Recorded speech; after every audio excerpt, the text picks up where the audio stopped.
follow.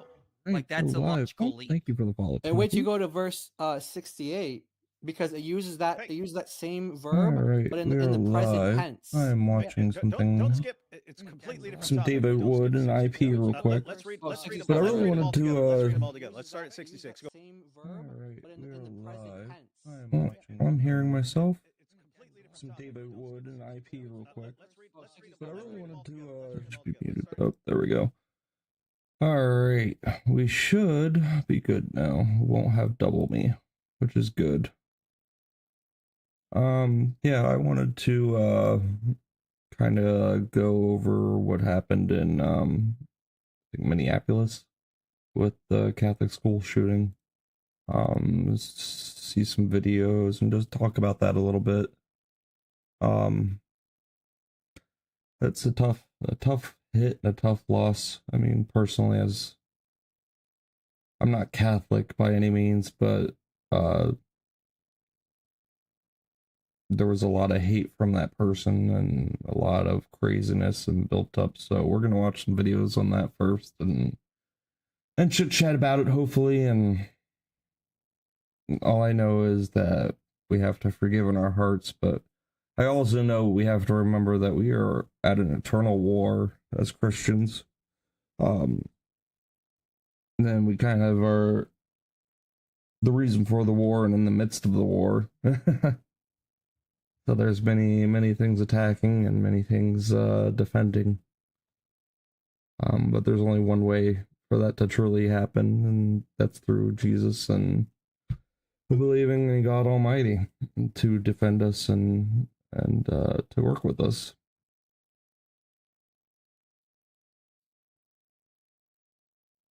Anyway, all right, let's finish this one. They're dealing with the what's it called? Islamic dilemma. If you haven't heard about that, it's actually pretty interesting. Stand on unless you observe the Torah. Wait a minute. It's saying verse 66 saying they didn't observe the Torah. And we'll play some now nice it's Epoch. saying observe that you have no Once ground to this is stand upon done. until you observe the Torah, the gospel, and whatever has been revealed to you from your Lord. Can we do that? According to Saif, no, we can't observe it because it's too late. We've got something that's corrupt.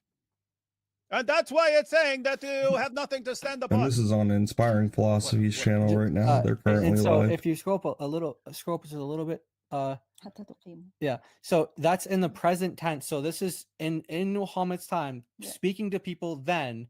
Okay, so talking to them, you observe it, like you until you observe it, until you observe the Torah. It's exactly like in the English present tense. Yeah.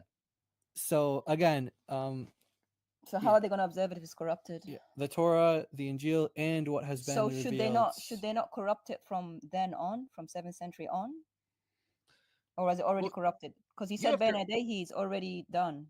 It's it was before. His arguments are just falling flat on themselves. Remember what he said? It was before that was confirmed, not now. Mm-hmm. We have to remember. They're currently responding to a Muslim that is trying to attack the Islamic dilemma, and he's getting eaten alive. Basically, they're responding to his YouTube video. You have an obligation or moral obligation to do something. I'm presupposing or assuming that this is a part of the war too. To do it, because my command would make no sense unless you have the ability to do it. Yeah.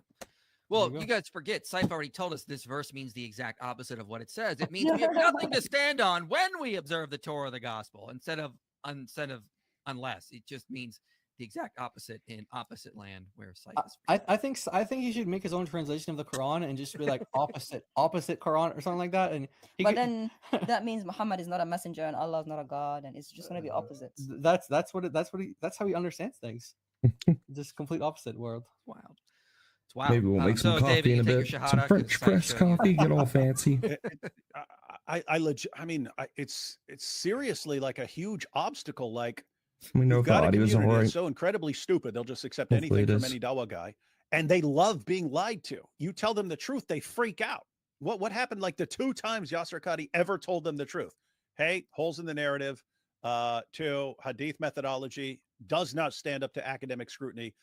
They were ready to destroy him over this. Mm-hmm. You have an entire community that loves being lied to and is too completely stupid to actually follow an argument. and they're just listening to like the tone of your voice. True. And are you? And we saw it. Some of these arguments from Muslims are very. Was that Dawa over Dunya? Yep. Yeah. So Dawa over Dunya, what does he do? To begin with. He looks with a condescending smirk on it his face. Make me feel even dumber. Just do this the entire time. Okay, so we're gonna look at this, and then you have the ones who like being talked to like this. And as long as I talk like this, they will believe any stupid thing. 2 + 2 is 12. They will believe me because I'm talking like this. And it's just like, what do you do with that? Yeah. Like speaking, like you don't care if someone, hey, we love the people, hate the religion. With 100% certainty that what this guy's saying is demonstrably false and completely wrong. Not according to your own book. It's completely false. And the response, but you're not talking to us like this, and you do not have this condescending smirk on your face the entire time. So why should we listen to you? What is this religion, man? Yeah. Speaking of Dawa over Dunya, him and I have been going back and forth on TikTok, and I just posted another response to him today. People keep saying I should debate him. So I let James of Modern Day Debate know, hey, people are saying we should Never debate. in a million years. I told James, invite him to DebateCon. I'll debate him on the Islamic dilemma. So for you guys 600 watching, you can let him know. James has emailed him. If Dawa over Dunya responds to me again, I'm going to blast that in a video response to him, saying, hey, let's just have the debate at DebateCon. Okay? You will get flown in. They will pay for the hotel. We can have this debate set up where we can just go through this Islamic dilemma stuff. Let's see if he agrees. Because I keep trying to get a Muslim to go to the DebateCon to debate me. Yeah. We asked Muhammad Ajab. We asked Muslim Cowboy. Muhammad Ajab's going to be busy. Yeah, his plate is full. Yeah, he ain't going to do it. $100,000. Yeah, say if he wins, it will help him pay off his all that money. Hotel if he wins. I didn't say pay it all off. Just help him out a little bit. He's gonna need every dime he gets. Yeah. I asked another guy who said he would come debate me, but he's now ghosted us for like 2 weeks. So if he doesn't agree, I'm going to start telling people who this guy is, who we emailed. He said I'm in, and then he's just ghosted us. Yeah. So DebateCon, guess what? Any of you guys? I mean, everyone. Oh, this is so stupid. Why do these guys believe in this stupid argument? We offer them every opportunity in the world. Any one of you guys, your Dawa hero, any Muslim, every Muslim who's watching, and you're, this is a stupid argument. Contact your favorite Dawa hero and say you have an open invitation at DebateCon to debate the Islamic dilemma. IP is willing. I'm willing. If you don't like us, we can find someone else. There are plenty of people. Why aren't your guys willing to expose them? Why do they only talk in videos that their stupid fans watch, and most of their stupid fans don't watch our responses? Why do they want to be locked into a situation where their fans are not going to see the responses? Because they know they're full of crap and they know they're lying. That's why they do it like that. But hey, even if you guys don't want to do DebateCon, IP, Jai, DOC, are these guys welcome? Are these guys welcome to join us for a live discussion? Absolutely. Where we'll sit here and go verse by verse through the verses. I'd love for Saif to come. Saif, you can come teach us the Babu B and come on, Saif. Come on, Saif. Hey, and Saif will make it. Well, if you're thinking, you're going to be outnumbered, so you can bring anyone you want with you, anyone on the planet. We'll go verse by verse through the Quran, verse by verse through all the passages that talk about the previous scriptures. Why wouldn't you do this? Why wouldn't you expose it? We know you're panicking because that's why your fans are coming to you. We don't know how to answer this. Can you answer it? And that's why you're forced to lie to make your fans think that you've got a response to this. But if you actually think, we think you're a liar now, but if you're actually sincere and you think, no, I can refute this with the powerful voice I have. If you think you can refute it, we're offering you an open invitation to refute it in front of all of our fans. Everyone will see us completely destroyed and humiliated. Why would you not do that if you think you could do it? Answer is because you can't. You'd get crushed. Yeah. Well, DC Dawa is now telling, I just checked. If you go to DC Dawa. Which one is that again? I always get okay. He was the guy we were responding to him a couple months ago on child marriage. And then what he did is he uploaded cousin marriage. My mistake. He did a video on cousin marriage. And then during the live, when I was on with Chris of Speaker's Corner, he uploaded another response saying, I'm going to predict their lies. So then we just went through that video and just showed how incredibly bad he was. So it backfired on him because I think he was hoping to like, have a response ready to go as soon as we do the live, and then we had time to go through it. But now he's telling Muslims, stop debating the Islamic dilemma. I want to go through this in the future. This looks good. I want to see. I actually want to go through this on Saturday. Jai and DOC, you guys. Sure. Yeah, we're up for Let's it. do it. Do it. I'll check it out. If unless if he's not trolling or if he's actually making some sort of case or something like that. If he's serious, we'll take a look at it and then. Powerful. All right. All right, let's get review his case for why Muslims should stop debating the Islamic dilemma. If that's what he's saying, I predict that will not go well for him. That's gonna be fun. No, what, dude? DC Dawa, you don't control what you guys discuss. We control what you guys discuss. They do. Oh wait, that's they the always guy respond. that didn't you have like a bunch of back and forth with him, IP? You had No, it was he did I did a video on showing that some mom was arguing for cousin marriage, so I just brought up some studies, and then he got all mad and pissed off about it. So then I had Chris of Speaker's Corner on, and we responded in a live. But would never and marry during the her. live, he uploaded another response to me, and then we just had time to go through it. So and that was pretty much the end. Too late. Already married. I remember that. Found Yeah, my I wife at remember Bible watching that college. stream with Chris, and yeah, okay, so I remember this guy. Okay, yeah. So And then dropped this out. is mean, but this kid is slow. Like I get the inbreeding is halal, but still, yeah, it's a good point. I was just gonna say, do you know why? When he said Babu B, that the ba is only the second letter of the alphabet. So I'm thinking, is that as far as he got? Because why would you just go to the second letter? Yeah, he didn't even start the first letter. He started the. He just said, do you know that second letter? And I'm thinking there are 28 letters in the alphabet. And is it coincidence that ba is the sound a sheep makes? I don't think it's a coincidence. I don't think so. Genuine question: how is what they are doing any different to what we do with gospel harmonization? What? I don't see how that's related because what do you mean? They would need to show that somehow the Gospels harmonize with the Quran if the Quran's confirming. They can't. There's clear contradictions. Some of the supposed gospel contradictions are so blatant. What he said. It's absurd.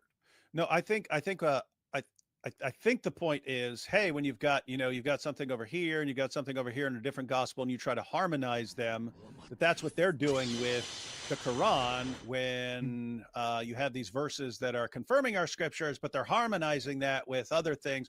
That's kind of there's nothing in the Quran that says our book. Exactly. There's nothing to harmonize with. Everything, all the Quran ever does is affirm the inspiration, preservation, and authority of our scriptures. Is it really the only thing you could possibly say is they're confirming that with what they've been told to believe all their lives. Oh, geez. But that's the thing they should not be doing according to the Quran. You shouldn't. If the Quran says something and you listen to what your dawah guy told you, you're going to hell according to the Quran. You're worshiping your dawah guy if you just go with what your dawah guy said and you ignore what Allah says. So, what you're saying is, if you've got the Gospels, and we believe all the Gospels are Scripture, then if we've got something that's that sounds like it's saying something different, then we would try to harmonize. We would try to harmonize it.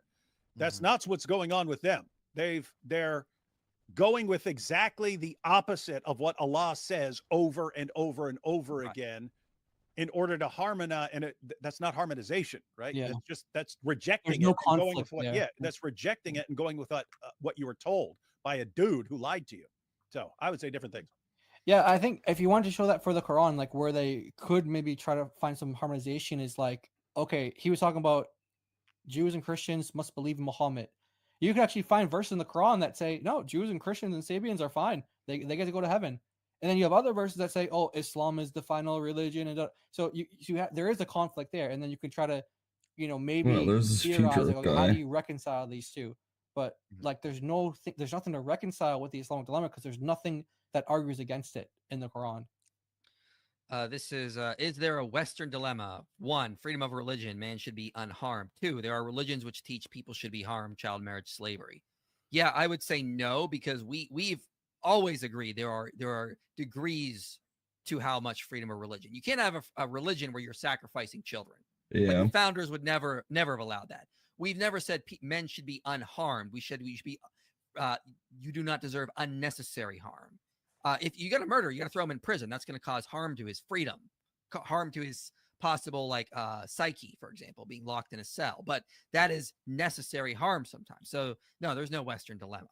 And I would point out, like, all of the founding fathers treated these freedoms as like conditional. If you have a certain kind of population that can use these freedoms responsibly, then this will actually work. They said if this doesn't work and you just use it to get away with as much as you can, the entire system's going to break down and you're not going to have these freedoms.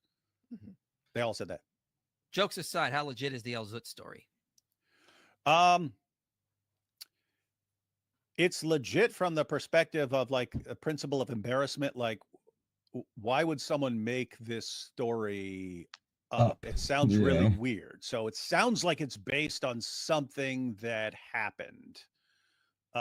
With that said, I have no idea what it's really referring to. I know what it sounds like, and that's kind of why I'm using the story. I've been telling Muslims for years, guys, stop lying about Bible stuff. Stop lying. That was my only requirement. Stop lying. If you want to criticize something and it's like a legitimate criticism, hey, I have a problem with this, or here's what I think this means, or something like that. When you guys flat out just lie, Rebecca was free. Okay, that's a lie. No, the Catholic Encyclopedia says Mary was 12. No, it doesn't. These are lies. You guys are lying. And for years I've said, stop lying, because, and then I pointed out, said, I could go to your sources and guess what? I don't need to lie. And I'm not going to tell anyone to lie or advise anyone to lie. You've got a bunch of disturbing stuff where the most obvious interpretation is something really, really, really bad and devastating to you. And what do you insist upon when we point out these like insane stories? You go, oh, but maybe, and you expect us to give you the benefit of the doubt. They're just going through so in super chats now.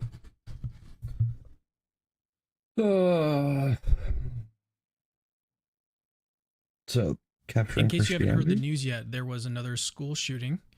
This one at a Catholic school this morning.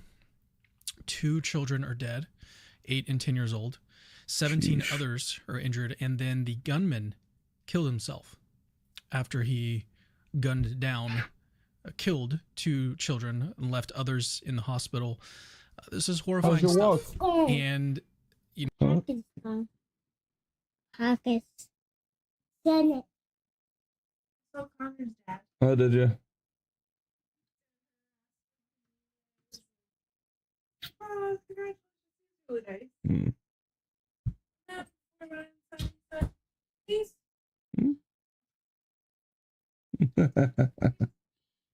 My hurts. My head hurts. Your head hurts. You need water. My head hurts. I'm hand hurts. You make me better. No, that doesn't make you better. And sometimes it makes them better. Oh boy. Yeah, well, you're gonna cry.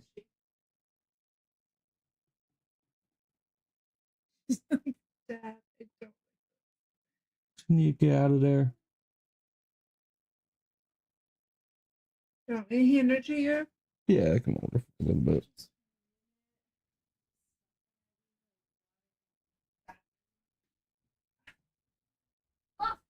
Just to get my blanket off for a second.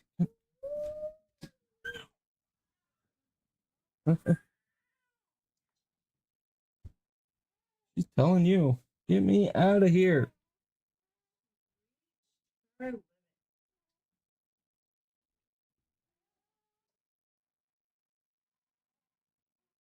Yeah.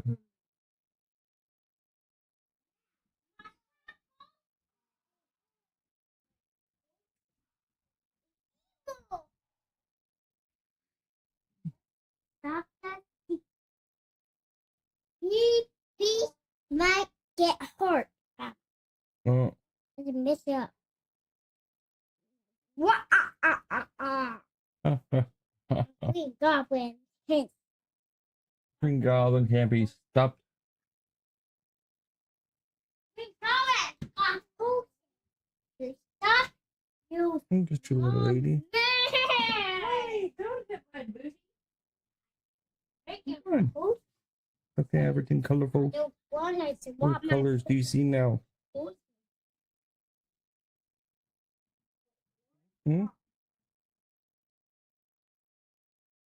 colors do you see now? And one swap them down.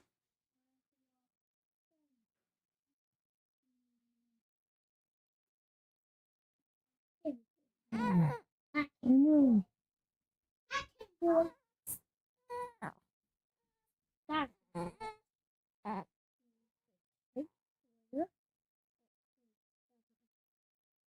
Me to rock ya. What? Rockabye, rockabye, rockabye. No, my Hey, post. put that in and screw it on. See that posting right there? Yeah, screw it back on. I see the potion.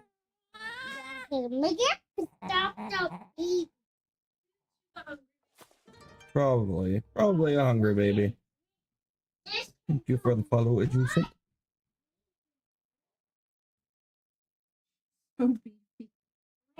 Because she's chunky. Oh, what are you doing? Making a mess. Making a mess. That's what he's doing. Gabba-dee-ga. my post. Your potion. My post. Stop the baby. Wop, wop. Yeah, I can. Fine. You did. Stop it. Stop the baby. Stop you, Doc. I know it. Doc Eli. Green Goblin Eli. Definitely Green Goblin. What? Said yeah, he's definitely Green Goblin. Stop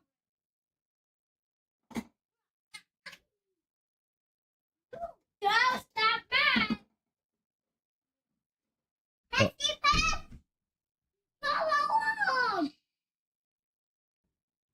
No need to yell like crazy. We hear you very fine.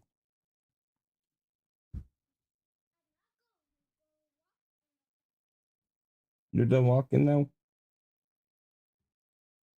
Don't. I will go to sleep You're ready to go to sleep. one day. One day. One day. So I can sleep at two. Yeah, it is exhausting. You want to sleep at Leo's house? But I can. I don't know about that one.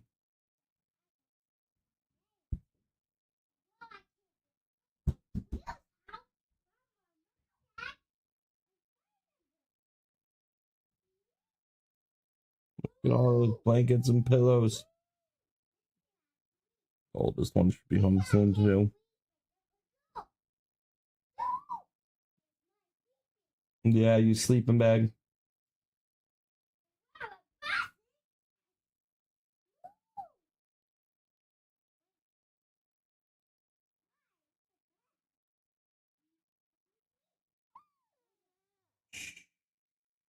Oh, don't worry.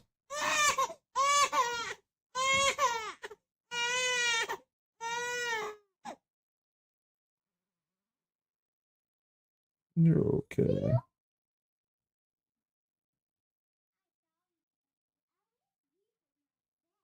You're gonna sleep over there? She's gotta sleep here until mom comes down to feed her.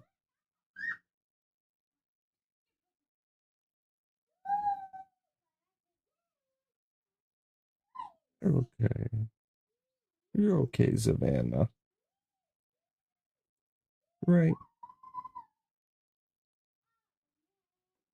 Oh no.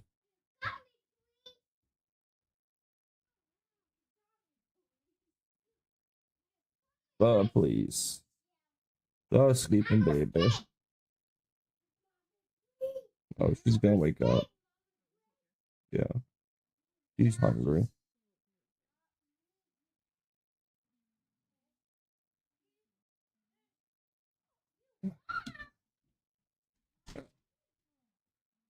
So anyway, the shooter was a trans shooter. Transgender man. Well, I mean, they already have a mental illness. So they're probably got many other mental illnesses wrong with them. I'm watching some of the videos that he posted, like here we'll go to Before we watch this one, we'll watch the original thing that I saw. This will be all over this. He definitely doesn't need to see any of this. History. Firstly, he had all identified as Robin Westman, anti-Christian, anti-Jewish, anti-Trump, and pro-trans. He's confused about his own agenda. Let me show you. I can pull it.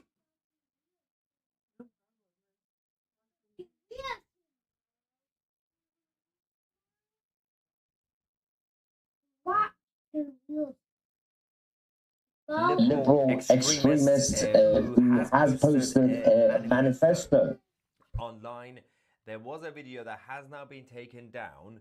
Of course, we're not going to show you everything, the whole graphic content, because of course the video will be taken down. But we're going to go through some of it and to show his insanity. He decided to write in his diary, the manifesto, that had a pro-trans sticker on it. In a very weird way, using Russian alphabets, but actually writing it in English, which did seem like gibberish at first. So the authorities have now identified this suspect as Robin Westman after the attack on the Catholic church and school in Minneapolis. The shooter posted this, well, targeting President Trump, Jews, Christians. He also posted saying Israel must fall and 6 million was not enough, referring to, of course, Auschwitz and many other things. A lot of crazy stuff. He was obsessed with the Epstein files. And now that we know more about him, and we're going to show you the videos, it kind of explains why the authorities at first were all over the place in terms of giving out the information, because they realize there's a lot to go through to investigate in the first couple of hours. Let me just show you. So this is the cover. It's got the trans flag sticker with a gun on it saying "Defend Equality." Now, when I show you the videos that he's basically posted in terms of his manifesto and all the nonsense, he's anything but anyone who believes in equality. I mean, he does believe in one thing. Well, he did believe in one thing in terms of equality, which was equal misery for everybody on this planet. As we said, one of the main targets that he had was his hatred of Christianity and Jesus. And his mother, we can now report that actually worked in the Annunciation Catholic Church and School. So that was the connection that he had with the place. Let me just show you the first video. Again, we're only going to show you bits of it because otherwise the video would be taken down because of the sensitive content, apparently. 9mm bang.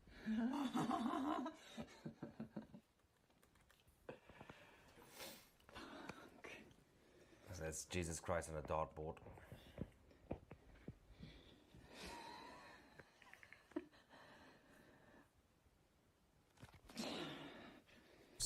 See video already. So yeah, that's some weird stuff. If we just go through this, so. I'm the Woker, baby. He's a little bit insane. Yes. If you, and he had one. He says, "Where is your God?" Right. God now. And then next one. Let me just show you this. Yeah, F everything you stand for the children, and then there's I'm sorry I have to go through it like this. I explained why. Yeah, basically target President Trump. There's a few that it gets really weird because there's one that has a mashallah in it in Arabic, and you can obviously pause this at any point see the screenshots. There's a couple of things he's written on the weapons and everything else.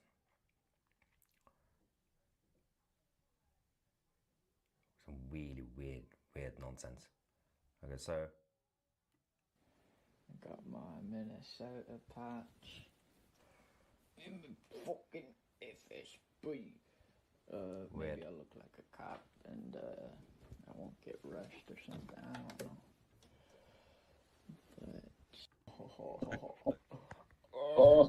But just completely psychotic.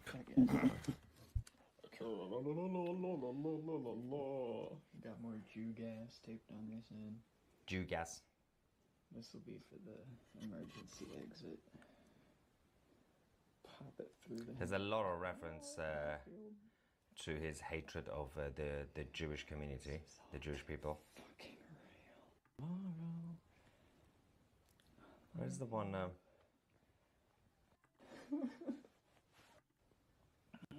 End of the world as we know it. And I feel. So there was one that Robin Westman that had obviously on it 6 million wasn't enough, and also the one that had mashallah on it. Meaning 6 million Jews from the Holocaust wasn't enough. If I can see that. A lot of this content has already been taken down, so it's quite difficult to get hold of everything. No, but since they are associated, Christians are normally associated with Zionism. That's where the hate festered towards everything and anything. It seemed like he hated other than Islam and himself. Even then, he hated himself enough to take his own life in the end.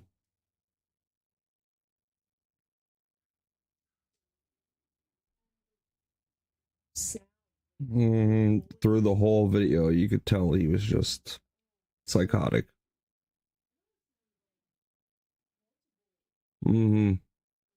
Multi-personality disorder.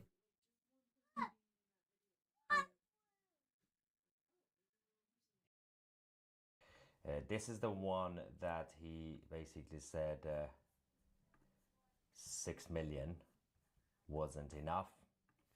The overall Holocaust, of course. But then, there was another one that said Israel must fall. So he's also anti-Israel, obviously, if you're crazy enough to be like this. Inside his so-called manifesto, the diary thing, we can also show a few seconds of that.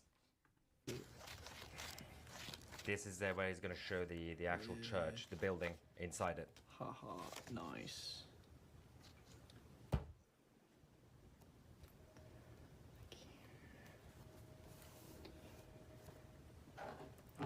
Yeah, he knows the church.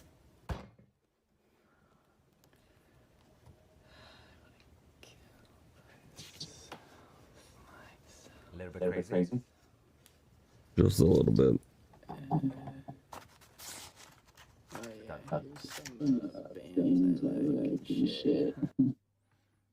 Here's some bands I like. And yeah.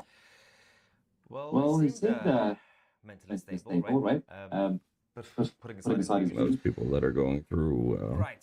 I mean, gender dysphoria are not stable. There is a lot coming out because firstly, the original video he has posted on YouTube, which has now been taken down, was about 10 to 20 minutes, and he goes through every page of his manifesto, which again, he used Russian alphabet, but writing in English. Weird. And there is a lot of reference to former terrorists, extremists, anybody who hates the Jews, Christians, Jesus. He really hated Trump.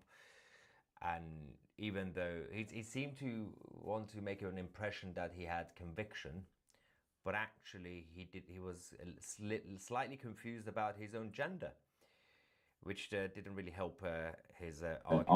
No, not at all. And now while we are here, there's a lot more information coming out as well. Let's get some reaction. We have a crazy person in the live chat. So we're speaking about those who are mentally not stable. We also have idiots like this guy saying, "It was a Jew, ha ha ha ha, the Jews are now attacking American children." How insane do you have to be after everything that's come out, all the information? To even joke like that is ridiculous. I know it's the internet and people feel safe behind their usernames, but it's still, yeah, it's brainless. Believe that. Yeah, he attacked basically all Abrahamic religions, not Islam. Obviously, he didn't attack Islam, but he was fine with that, but not with Jews or Christians.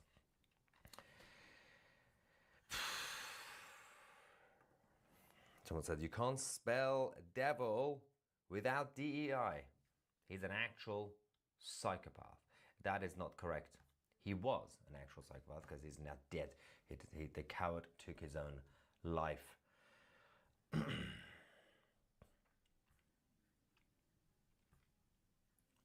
So weird. There's yeah, of course, there's, yeah. We'll put that for you guys. This was actually posted by the church itself.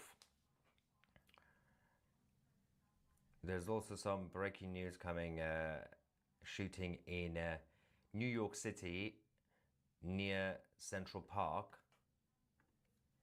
But let's quickly show you this. This was, yeah, posted by the Church of Annunciation on Sunday. This is in 2021. On Sunday, we honored Mary Grace Westman, who is retiring from Annunciation.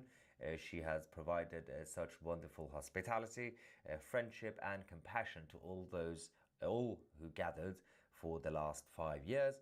You will be missed. So this was her retirement. She worked, of course, as I said, at the... I believe, yeah, that's his mom. I believe he's going to say it is, but I didn't watch as far into the video. I got up until he started commenting on chats. And then he'll get into New York City. Let's see. Church.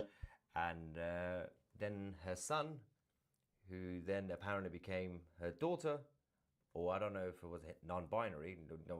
We don't know really. I mean, he did become Robin. Then became a murderous nutter. There's so many questions about these sort of individuals. How much are they? How much help did they actually get? Or was it just brushed under the rug the entire time? Because she couldn't have a son that was going through these issues. Who knows?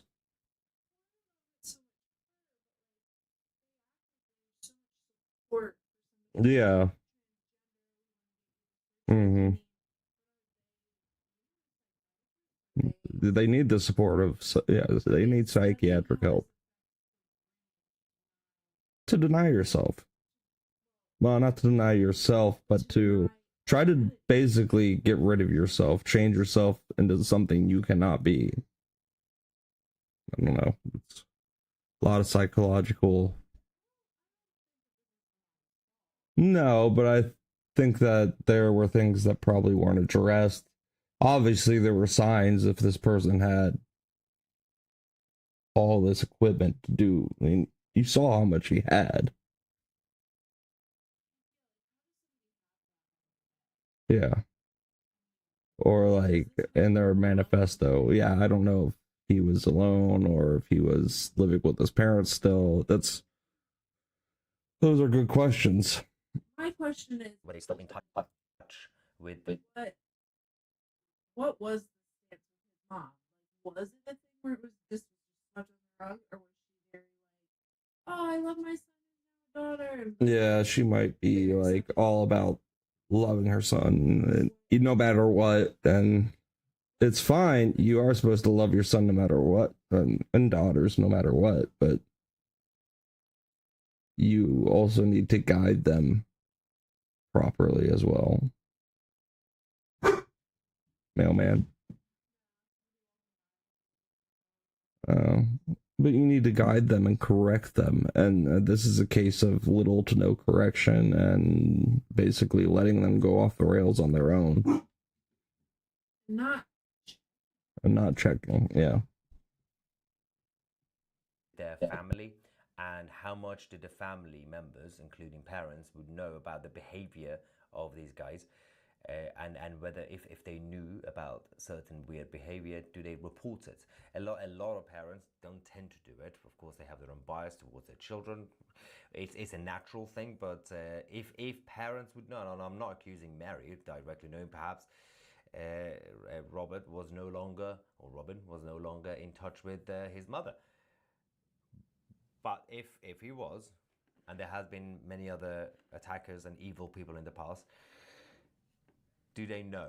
Did they know, and did they do anything about it? Again, you can't put yourself in their position because everybody will be biased towards their kids. Fire Dragon says you all talk. Yep, that's the hard part. But there is literally no limit that you won't endure to avoid fighting back. Utter and complete cowards, all of you. I do love the keyboard warriors.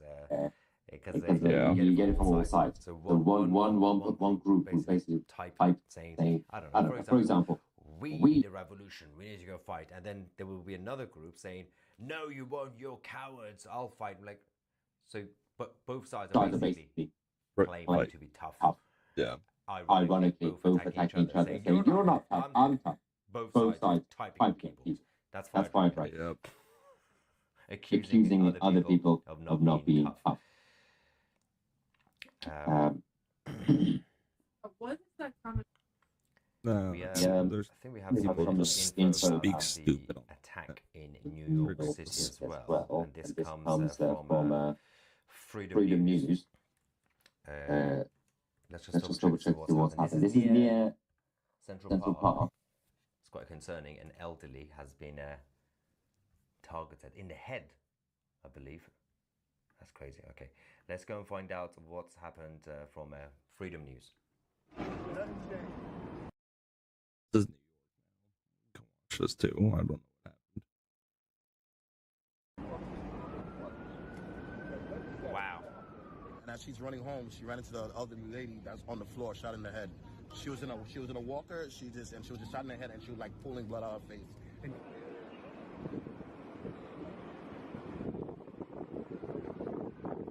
Wow. This has just happened in New York City.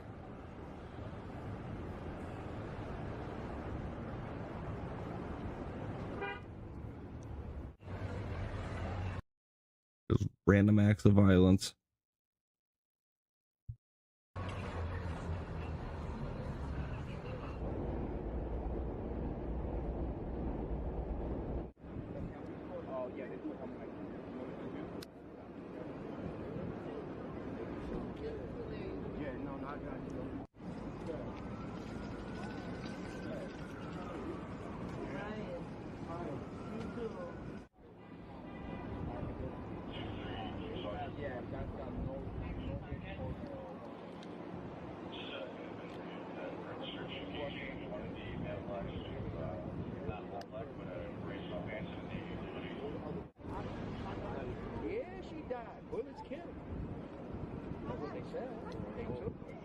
Yeah, she died. Bullets kill. What am I watching? Aye. Right. Anyway, so that's most of the. You can't go in right now. So it's on the scene near Central Park. Let's get more reaction. Basically, they're just closing down the area to investigate. That's crazy. So for those of you who just joined late, the police have now rushed to the scene after the shooting at Madison Avenue, just after 12:30 p.m. local time. The initial police reports confirm that a female victim, elderly, was shot in the head. Trying to see if, I mean, presumably, unfortunately, the victim is probably dead, right? Trying to get more confirmation on that. You're horrible. Well, so yeah, that's the situation right now in New York. We'll get more information about that as well. There's some more reaction. Angela says, I don't want to hear one word about gun control. In Tim Walz's Minnesota, this was likely a gun-free zone, like Chicago, like all the Democrats killing field. Godspeed. Yeah. Usually happens in... Yep.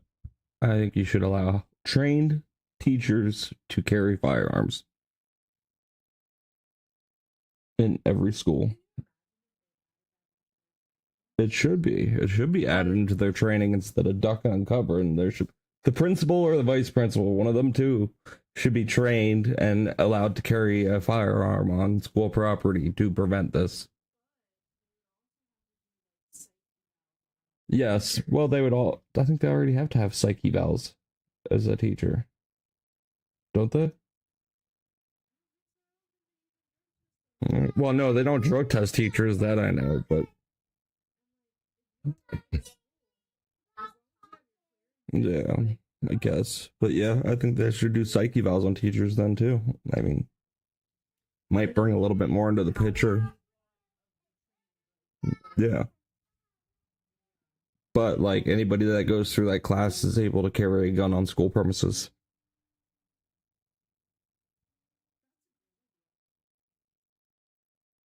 That I think it needs to be. I mean, the Department of Education didn't do that like for how many years? It's allow guns into school zones and allow people to be trained to properly use them in a situation that requires them.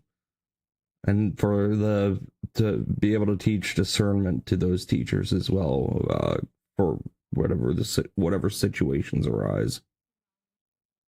Yes, because we are putting our kids in the schools, not us, but parents are putting trust in the school that they're able to protect our kids. And honestly, without a gun, you can't, especially if an armed gunman comes in.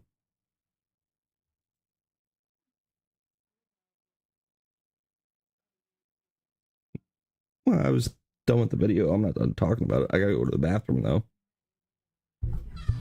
No, he was just gonna read chats and other people commenting. But no, I don't think it's gun control. I think you need more guns. You need to allow guns in school.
Coffee real quick. I knew it was going to come soon. So, I'll be right back. Get it prepped.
Okay.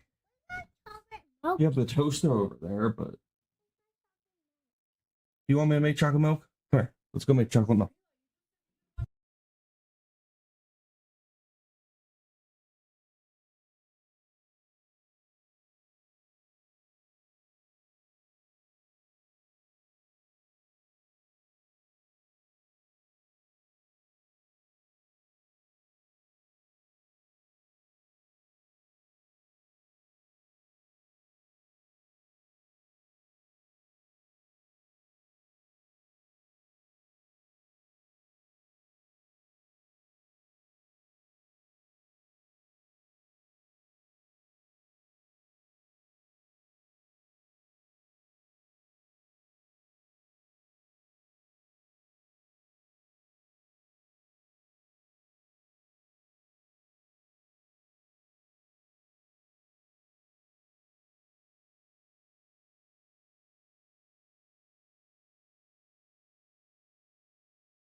Oh, what the hell? Now, I mean, this is like, bro. Let's. I mean, this. I mean, restart it. Like obviously things got bad, and they have actually undone the Cracker Barrel logo. I don't know if anybody's seen this before yet. Let me go back and pull it up. Yes, we saw. Cracker Barrel even went and they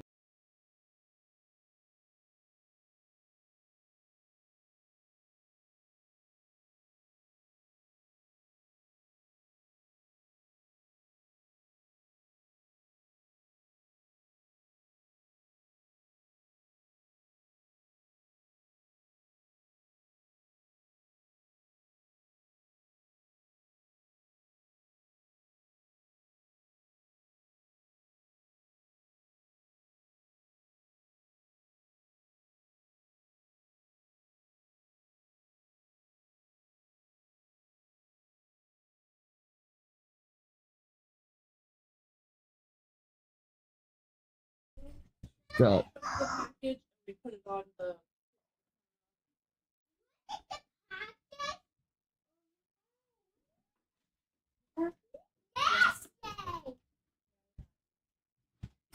That's good. Also, bring it out a little bit. Huh?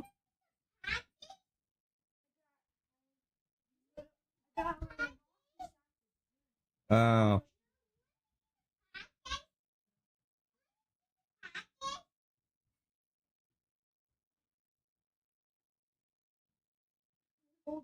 Like, he's not gonna go see it. You goof.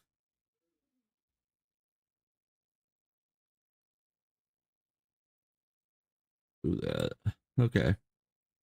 They made an. I didn't even know Cracker Barrel had a Twitter. I had no idea. But they went and said, "We thank our guests for sharing their voices and love." Asmongold's reading their ex post. We thank our guests for sharing your voices and love for Cracker Barrel. We said we would listen, and we have. Our new logo is going away, and our old timer will remain.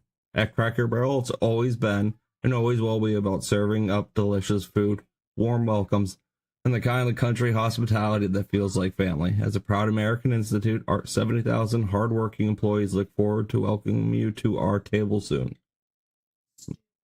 Well, they won't be welcoming me because I don't even like the place. For Cracker Barrel. Okay, and we said we would listen, No. and we have. Our new logo is going away, and our old timer will begin. At Cracker Barrel, it doesn't make sense why they changed it. Always will be about serving up delicious food, warm welcomes. Yeah, it was just a stupid reason to change it. That feels like family. What are they doing? American institution, our 70,000 hardworking employees look forward to welcoming you to our table soon. So basically, and I obviously replied to this, another big win for gamers. That's right, boys. It's big. Big news today, exactly. So, this is another big gamer W. Now fire the CEO. I saw somebody made a post about this, and I don't really know if this is real or not. People are saying that this is what the CEO said about it. Oh my God, fuck it, I don't care. What is even happening? The CEO of Cracker Barrel just posted this to her Instagram stories and quickly took it down. I think that what you're seeing now, from like 2010 to like 2020, I think, there was like, actually I'd say like 2008, there's been like a modernization of like everything, right? Where like everything nowadays has been modernized to where it's more like, you know, it's more uniform. And you see this with everything. You see it even with like video games, right? Like video game menus, you have this happen where every menu is the same. Like gacha games are awful about this. Like if I pull up gacha game, right? I'm just going to look at the images. How many of you guys, if you look at a gacha game, you immediately know everything about the game and you've never even played it before? Because every menu is the same, every loading screen is the same, every fucking, you know, like upgrade token system is the same. It's all the same because it works. No, it does. It does work, and they just keep getting people with this over and over and over. And I'm shocked, honestly. I really am, that people just keep buying into this shit. But they do. They just keep doing it, and they don't even care. So, yes, everything became basic as fuck. Exactly. And so, anyway, you've got this going on. Every single one of these games is the exact same. And so you had like a homogenization of every single fucking brand, right? And so every brand had the same type of product. Every We're just gonna have this as background the whole time. Every brand had the same merchandising, etc. And so, big surprise. I know you guys might not believe this, but people actually prefer it's fault. So, did Tectone die so Cracker Barrel could live? That's the. I do want to see crossover. Timer. This is that like woke is the whipping. But well, Jesus, if I say woke is the whipping, ironically, it is. Yeah, and They have gone back to the old logo. That's they right. Listen to That's you, right. the customer. Yes. Here's a quote from the restaurant. Yes. We thank our guests. They guests brought for back the cracker and they brought back the barrel. sharing your voices. That's and love right. For Cracker Barrel. We said we would listen, and we have. Our new logo is total gamer victory. Going away, and our old timer will remain. At Cracker Barrel, it's always not even always close. will be about serving up delicious food, warm welcomes, and the kind of country hospitality that feels like family. That's right. As a proud American institution, our 70,000 hardworking How's that work, employees Karen? look forward She's probably to in therapy right welcoming now. you to our table soon. Yep, she in and therapy. This, of course, came after Yeah. President Trump issued a Twitter. See, if the thing is that y'all might not have known this, but if they had gone through with the rebrand, things is would have been ridiculous. prideful. Why doesn't it That work? was the next step. Twitter or a truth message. We'll deal with Rumble in a little bit. Which went everywhere. You know how I know that? And apparently the CEO I just made it up. Called the president yesterday. That's how I know. To thank the president for his message. 2 chicken patties, please. To quit all of their ridiculous changes. This is stock manipulation. And then Trump put on Truth Social, "Congratulations, Cracker Barrel, on changing your logo back." Donald Trump, bro. You got the Very much president appreciated. Good luck into the future. Oh my Make lots of God. money, and most importantly, make your All customers of your happy again. fans very much appreciated. Good luck into the future. I think, you know what this calls for? This calls for Trump going to Cracker Barrel. This calls for Trump and RFK and JD Vance and maybe like Pete Hegseth to go and sit down at Cracker Barrel and eat there. Yep. Make lots of money, and most importantly, make your You should do it. It would be really funny. So a couple of things. I mean, before they did this logo revamp, they were having problems with the business model. They were needing to refresh. But what you do is add a different, maybe add something to the macaroni and cheese, or you have a different salad dressing. Salt, pepper. Puts a different, Some type of seasoning to the mac and cheese. Probably shouldn't revamp everything. Get like a Taylor Swift item on the menu. Well, that would have certainly That worked. actually is, unironically, that guy, they should hire that guy. That guy's smart. Mhm. That's a good idea. And host should do of the that. Fixer, former host the Prophet. He said that they should just No, they need a Willie Nelson item menu All right, or you say item this on the is probably menu. Not an American. Yeah, in your country, you know Some what your Willie problem Nelson. is? Water. Y'all don't have water. We are privileged enough to have these as our problems. I don't want to hear about it. We made a mistake. Yeah. And it turns out they did just that. Listen. You get a reaction, you should react to that as well. And I think what the CEO needs to do right this moment today is Baldy's come right. out and say, look, we had a great idea. You obviously didn't like it. You're our customer. We We're not turn it gonna back. change Yeah, it. exactly. We thought about it. You responded. You reacted. It showed up in our registers. We're not. It's gonna- so simple. I've made Yeah. a million mistakes before, but when the customer comes out and the market comes out and says Mm. we don't like it, you don't need to double Good to down. me. Yeah. He's Hi, a no. baby. He's the CEO He's of smart. Camping World, the biggest RV company. He's the one with the big American flag, and a lot of people Yeah, have said that's you need to take it actually down, and he doesn't. 100% right Shannon on that. says shalom. And he also just bought Bed Bath & Beyond. But his point is correct. The customer is always right. Isn't that what your parents always taught you when you were a server? Well, people like Yeah. no. The customer's always right in matters of taste. That doesn't mean the customer's always right with everything. But like Yep. in a general sense, That is true I as mean, well. the thing is that with Cracker Barrel or anything else, if you do something that alienates your customers, like you got to ask yourself, like, what was the reason for that? Like, what am I getting out of this? Like, why am I doing this? Always try to What's the please end customer. The customer's result? always right. What's the goal? The customer spoke, and they changed it back. It's So- not That's how right. They are now. I mean, is that live? It's not rocket science. And here's the thing: there's like a silver lining in this. Yeah. People actually care about Cracker Barrel. That's true. They care about your logo. Well, it represents something. It represents old, rustic, white America. And people see another liberal, still not a huge fan. white woman, middle-aged Karen. I think the food could be better tasting, especially their breakfast food. That's not only getting rid of the barrel, but also the cracker along with it. And people say no. Can't stand how bland it is because that's not true country food. Country food has taste. Tired of this. And that's a good thing. In what world is that anything but a good thing? Well, yes. Something to work with. The stock came It's back, a which is legacy. thing after they lost That's right. $143 million in Leave market our value crackers because of this alone. revamp. But this is great news. Look, they listen to the customer. That's right. Everyone loves a story like this. When they make a mistake, they say, I'm sorry. Now everyone's I should have bought the dip. People who weren't going to go, who were going to boycott it, will now go back. That's right. Are you going to go? I love Cracker Barrel. I'll always go. You'll go this JH. Here's the thing. In Not this solidarity. week. In solidarity. I think I'll go this weekend. That's right. The story has. We'll go I feel like we have to. I'll go soon. But I think that Will you go? I think the whole thing is, was there And some Block doesn't hold space so well. Oh, true. Imagine if that's what it was. that did all What? that? Was there somebody Karen just who said, oh, that I read ruined my it. pie chart wrong? Yep. Or is there What? somebody with that agenda That's right. of political Who set up- correctness that said, let's correct this 100-year mistake? Instead of saying, okay, let's get a refresh. It's a 100-year I would mistake. like to make this vow. I will go to every Cracker Barrel in New York City. This week. Okay. Well, That means you've already been to every. Say hi, to world. answer your question, I wanted Was to get this like a joke because there's no Cracker Barrels in New York City? Like, I guarantee you he's probably fucking around saying that. That's right. Laura Yeah. Ingram was talking about this last night, and she said there's Yeah, a board member. are there and any? He owns a Big DEI God. consulting and strategy firm, and he pushes for DEI, promotes multicultural market knowledge on LinkedIn. Dun, dun, dun, dun. Oh, no. I'm Steve Doocy. Nah, you never can listen to that shit. It was all about Cracker Barrel.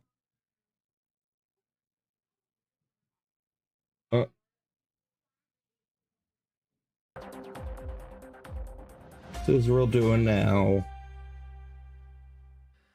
Hello, ladies and gentlemen. Welcome back to 2C TV, your global news channel. We have some breaking news coming from the Middle East. As over the last few minutes, we have received confirmation that the Israeli army helicopters have now landed just outside Damascus, the capital of Syria, but also in Al Suwaida in the southern parts of Syria. Initially, we were going to be talking about what happened over the last hour or so, which was the Israeli Air Force airstrikes on the Syrian Islamist bases, but that has now Who touched his hand? Helicopters have, at least Hey, 4 helicopters have now landed He didn't do it on purpose. He was trying to lift it open to look out. The latest update on this ongoing development, and of course, a number of videos that is His hand. in to us, and get your reaction live as usual. First things first, the Syrian media initially reported that the Israeli airstrikes have been resumed in Damascus. There is a bit of a backlash when it comes to the relationship between the Israeli government and the new dictator of Syria, al-Julani. He was supposed to be joining the Abraham girl. Accords. It seems like that is no longer happening. The Israelis have accused him of not being able to control his jihadi minions, even though the Syrian government are not taking responsibility. They're saying nothing to do with us. But if they can't, if it's not their fault, why can't they keep it under wraps? And of course, they can't do it. So the Israelis have had to go in to secure and protect the Christians and Druze in Syria. Things have now escalated. Let me show you the first video that we've just received.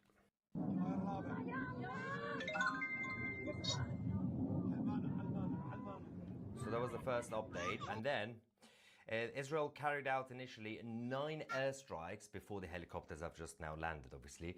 We are getting more information on that. Israel carried out 9 airstrikes on a Syrian Defense Ministry site and vehicles near Damascus initially. I'm not paying attention to this. I want to watch this. Bounce, bounce, bounce. Bounce, bounce, bounce. No, no bounces. Bounce, bounce, bounce, bounce. Bounce, bounce, bounce, bounce.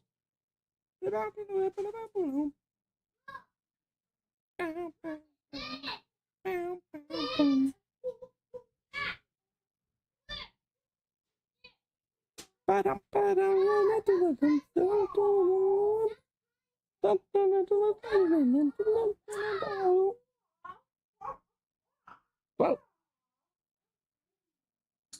Whoa. Bounce, bounce, bounce. Bounce, bounce, bounce. Bounce, bounce, bounce, bounce, bounce, bounce, bounce. Bounce, bounce, bounce, bounce, bounce, bounce, bounce. Bounce, bounce, bounce, bounce, bounce, bounce. Bounce, bounce, bounce, bounce, bounce, bounce, bounce, bounce. Bounce, bounce, bounce, bounce, bounce, bounce, bounce, bounce. Ba-bum, ba-da-bum, ba-da-ba-dum. Ba-dum, bum, ba-dum, ba-dum. Bounce, bounce, bounce. Bounce, bounce, bounce. Bounce, ba-da bounce, ba-da bounce, ba-da bounce. Bounce, bounce. Oh, you tired. Tired little baby. Watch this video, then we'll play some last Epoch. After we're done, hold it, Missy. Miss Savannah. Miss Savannah. Miss Savannah. Miss Savannah. Yeah. Doing Miss Savannah. Vanna.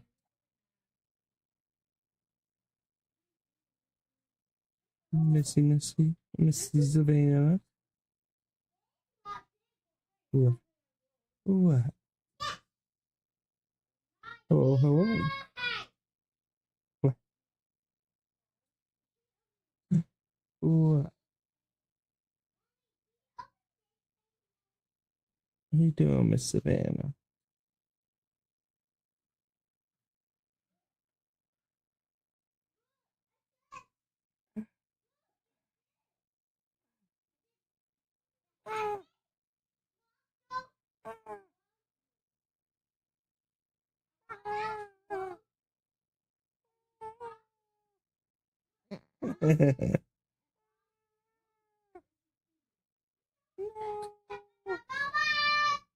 Miss Savannah.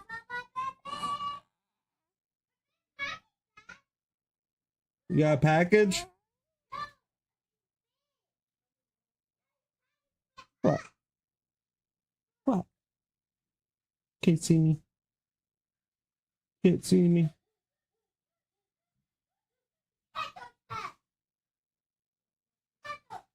Potato chips. No. You're only 1 month old. Come back here.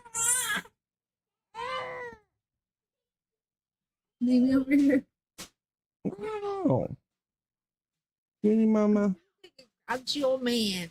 Yeah, she is grouchy. She is a grouchy one.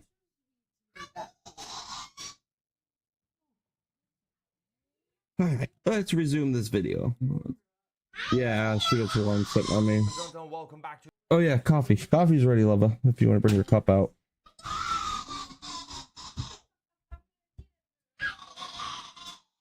Eli, calm down.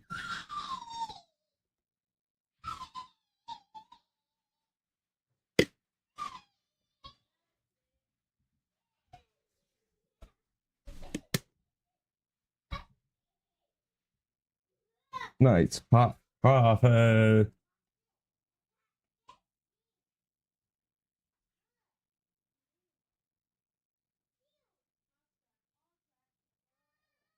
This coffee maker's nice. Mom gave it to me. Got a cork holder so it doesn't burn your table. It's glass.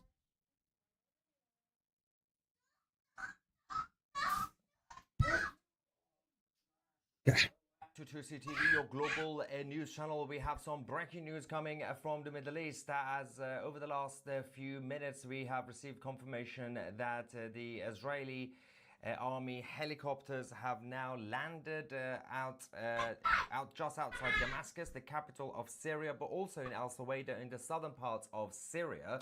Initially, we were going to be talking about what happened over the last hour or so, which was the Israeli Air Force airstrikes on the Syrian Islamist bases, but that has now escalated. The helicopters have, at least 4 helicopters, have now landed in Syrian territories. We're going to give you guys the latest updates 4 on helicopters, this ongoing wow. development, and of course, a number of videos that is coming in to us, and get your reaction live as usual. First things first.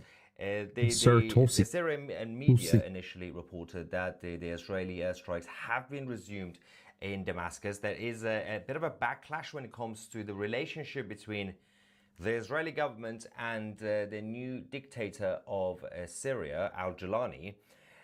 He was supposed to be joining the Abraham Accords. It seems like that is no longer happening. The Israelis have accused him of not being able to control his jihadi minions, even though the Syrian government are not taking responsibility. They're saying nothing to do with us.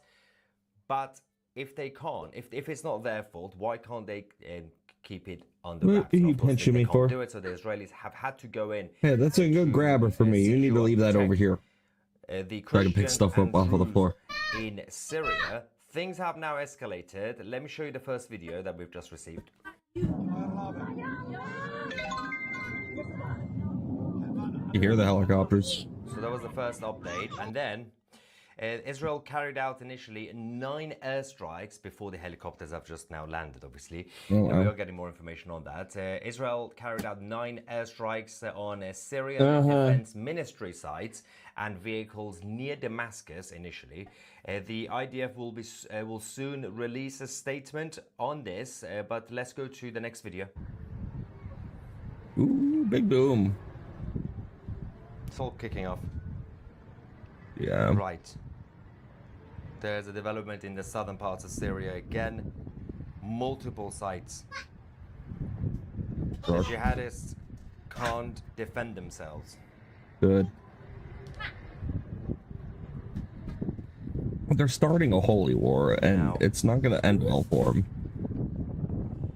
Okay, so talking about the jihadists, not Israel. Things seem to be changing when it comes to the potential relationship between the new Syria and the state of Israel. Ahmad al-Shara, or al-Jilani, declared that Syria will no longer be joining the Abraham Accords in order to normalize ties with Israel, stressing that Syria's conflict with Israel is fundamentally different from that of other Arab states, which is a very weird statement, because he essentially implied that the rest of the Arab world is in some sort of conflict with Israel, which is not true. This is not the 1960s or the 1970s. Technically speaking, even Egypt is not in any direct conflict with Israel. Saudi Arabia is not. I'm going to say Egypt is kind of questionable sometimes, though, especially with how they're massing at the border. They're saying it's to keep the Gazans out. The main country in the Middle East that is in conflict with Israel is the Islamic Republic of Iran, which is not an Arab country. If he's talking about Lebanon, well, Lebanon is not at war with Israel, it's Hezbollah. But he's just making it sound like, well, that's whole they have a different problem with Israel. We have a different problem. Well, it seems like when you first got into power, when you were slightly less confident than now, you were saying that Trump's handshake made him a little more confident. Anyway, let's go back to Trump never shook hands with him, but targeted sites were once strongholds of the pro-IRGC militias during the leadership of Assad, military operation. That has now also been destroyed. We are getting more information about the helicopters, the 4 Israeli helicopters that have now landed. That I don't know. Oh, there's a... I'm trying to see if Turkey has reacted. Was that a star? Or not. Wait, what's Turkey gonna do? Okay, so they bad Israel bad. What we can actually tell you is some details of this, because try this thing. The reason we said the Israelis resumed the airstrikes was because over the last couple of days we also had things happening yesterday on Tuesday, and first, actually, let me just show you. I'm going to put the actual feed on the video of that's what we're getting. It's a little bit dark in Syria, but you can still relatively see and hear what's going on. But I can give you the update. All right, let's go to Syria. Yeah. All right, now, yesterday on Tuesday, ignore that. Israel did target Kiswa, in which 6 Syrian. There we go. 6 Syrian soldiers were eliminated. This is yesterday's airstrikes. Then earlier on, they also started doing airstrikes before the IDF helicopters landed in Syrian territory. The Israelis continue to help secure and protect Christians and the Druze community in Syria, mostly in the southern parts of Syria around Al-Sawada. And by obviously empowering their fighters against the Islamists. That's one of the main things that's happening. And of course, Al-Jilani and his so-called government promised to leave those guys alone in the south, but of course that's not but they're attacking the Druze. Happening. That's why the Israelis have We're letting their military attack the Druze. Meanwhile, there is we will also give you guys some updates about the Islamic Republic. Yes, please. But before we do that, let me give you guys the information that we received in regards to the helicopter. So then the number of airstrikes tonight have now been at least 15 strikes by the Israelis in Kiswa. This is the countryside just outside of Damascus, the capital of Syria. There have also been some targets in the south. Advanced in... Oh, there's a boom. Okay. That's just outside the capital. Now, advances by the Israeli army in Beit Jin, which is in the south of Damascus. Also in Quneitra, which is also in the southern part of the country. They also bombed Kiswa, as we said, multiple airstrikes. And the Israelis have conducted humanitarian aid airdrop in Sawada to help the Druze and Christians and the civilians over there. And there was another airdrop in Al-Kiswa in the countryside. So that's on that issue. In regards to the helicopters, yes, we still have 4. So the confirmation is 4 Israeli helicopters are now on the ground in Syria, which is absolutely huge as a development. That is the helicopter. We still don't know what the plan is, what they are going to be doing. Take over the government. Boom, big boom. What's all that? There might be more airstrikes over the next few minutes. We'll bring you guys all the updates. Now, let's quickly go. You falling asleep? I'm going to tell you what's going on with the Islamic Republic as well, because it's kicking off over there. And the Iranian regime Who's rolling your phone? Slowly collapsing. What'd she tell you not to do? Their leadership in Iran, the Iranian regime, are panicking. They've had to...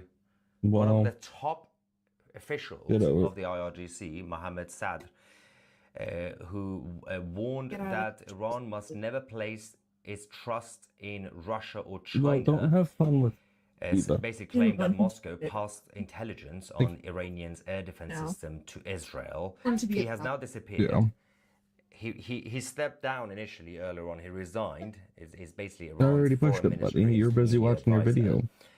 And he criticized Russia, basically saying Russia is working with Israel. Make sure you leave that dog alone, buddy. Leaking information. Let's quickly go to the moment. This is actually the interview was about a few days ago, and he's now disappeared. Let's go to that while I get more information about what's happening in Syria. Where is it? There we go. 22nd of August. What Russia and China have done for Iran. Okay. Some of our commanders replied that Iran has not asked for help from Russia or China, and therefore it is irrelevant whether or not. However, for the general public, the question stands. We have an alliance with Russia and China. Close to them, we have a strategic pact. In no circumstances shall we trust them. Israel hit all our air defense centers. Okay.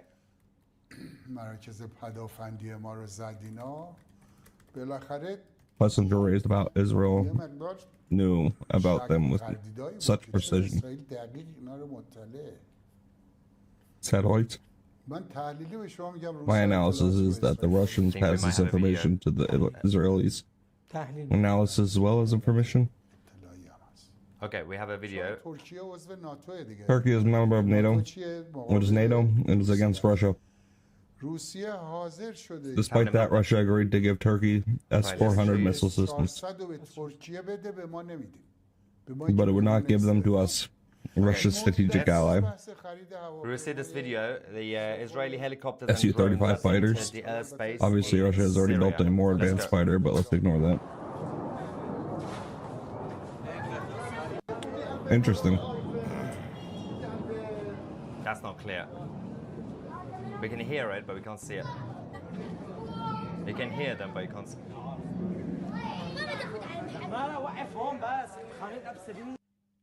Now, it's important to mention we are yet to receive the confirmation and statement from the Israeli Defense Forces on this operation. We can also confirm that over the last few hours, the almost full evacuation in Gaza City has officially started and is continuing. This video is from earlier, a few hours ago, but this basically means that the IDF will imminently, could be a day, could be a couple of days, will be planning to start Cindy the McCain, full invasion of together an occupation of Gaza City. Let's go. All right, ignore the music. We don't need that in the background. No music, it's crazy please. Stuff. All right.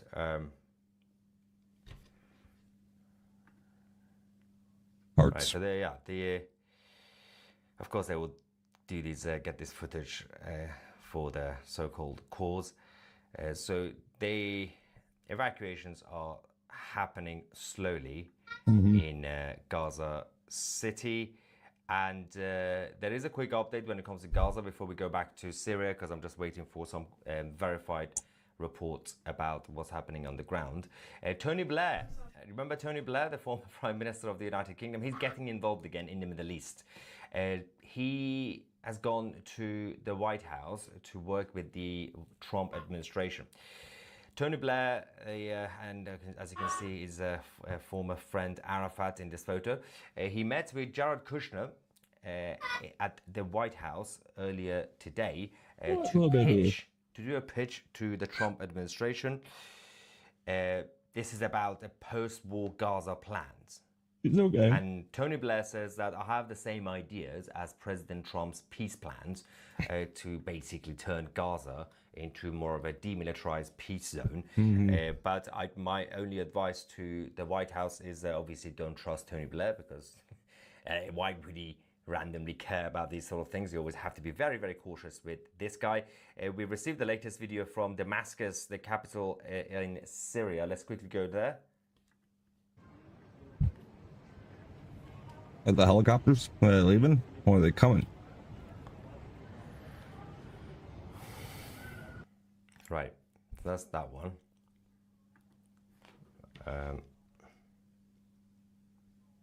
We're going to get some more info on the landings. Let me just get some reaction while we are here from you lovely people. Right, first one says, "2 CU legend, thank you very much for the super chat and the support, guys." Stu says, Islamists are causing all branches of Allen snack bar inside. Johnny woke up after 20 minutes. Right. Mosh Cohen says, crying about being evacuated from a war zone equals genocide. Israel photos of kids with went to Damascus, landed a couple helicopters in Damascus. When he's right, he's right. Exactly. Spot on, Mosh. As 4 usual. to be exact. William, is this the guy who's spamming? Into Syria. Days now. Okay, why are you spamming? Okay, let's get rid of him. So there's a conflict going on with the Druze and the jihadists.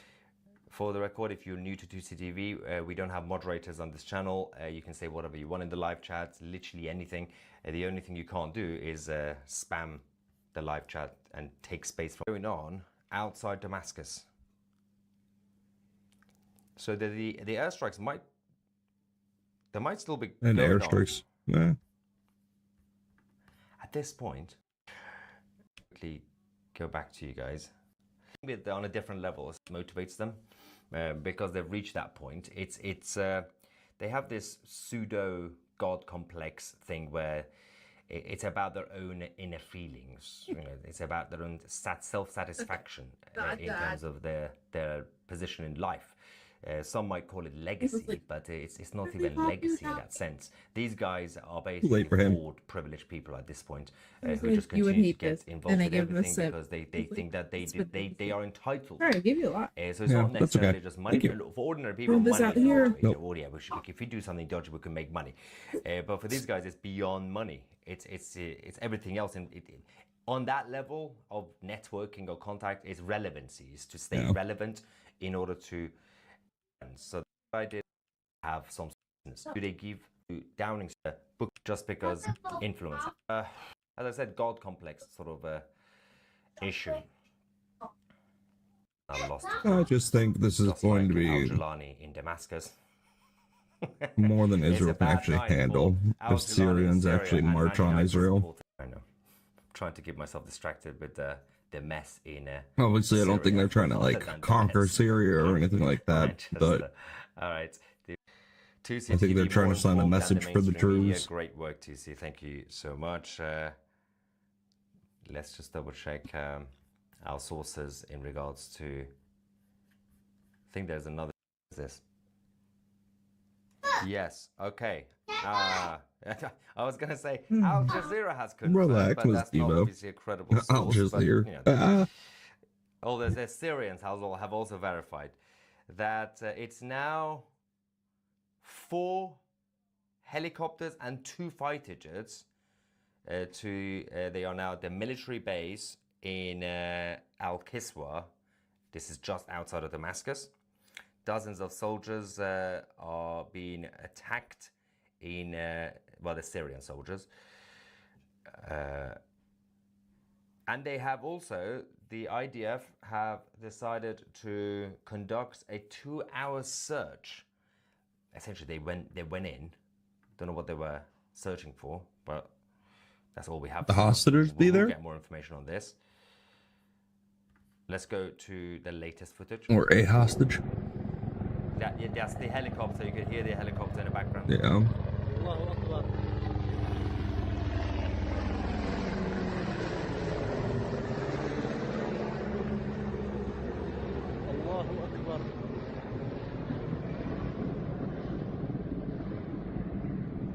Wow. Okay, so yeah, that was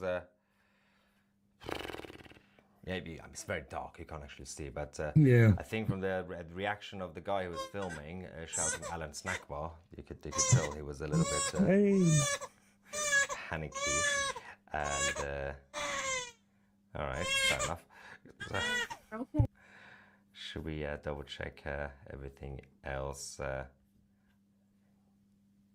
don't know if it's the same footage or not. So I'm just going to put this on for you guys quickly. The problem with late night, I was going to say attacks or whatever, is that you can't really see much. That's the same one, isn't it? Yeah. Yep. That's the about an hour ago, the capital.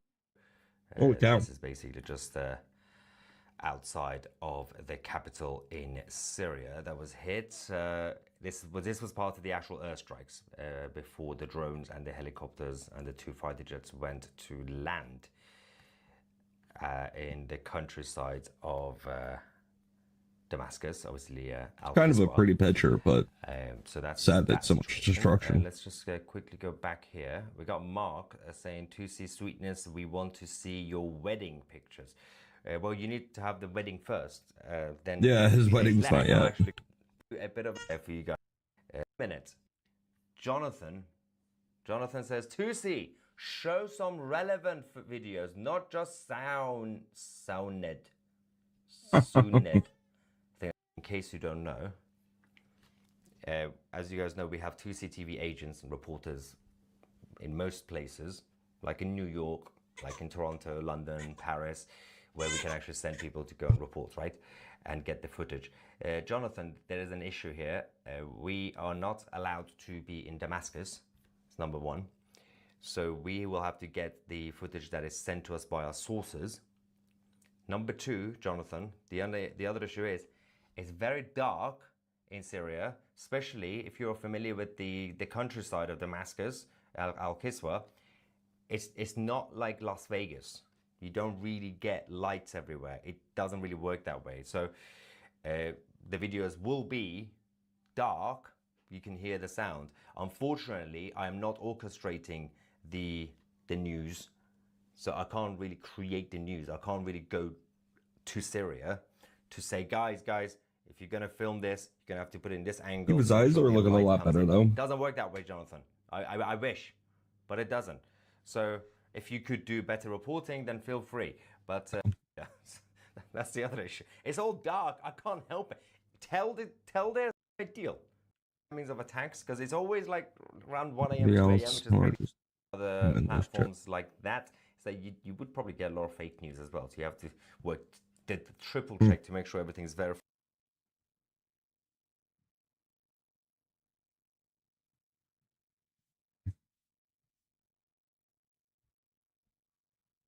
Okay. I'm ready for some last Epoch.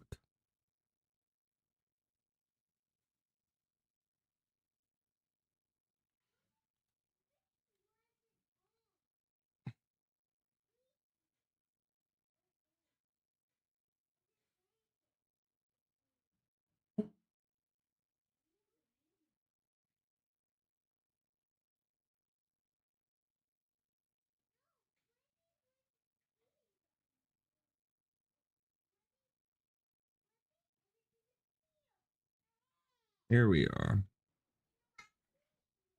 How are we doing? Continue. There we go.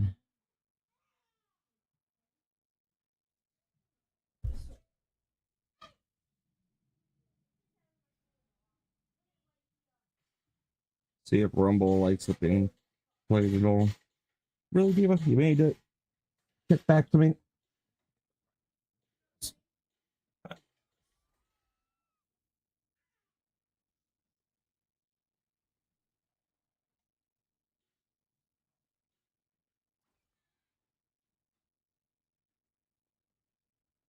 Dog.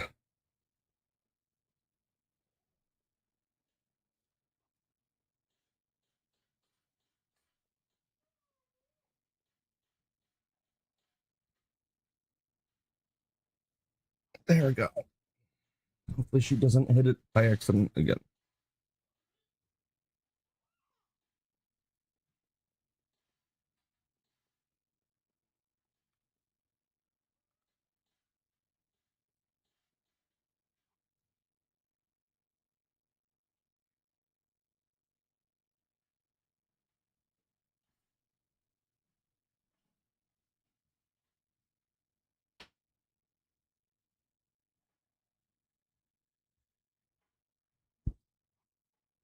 There.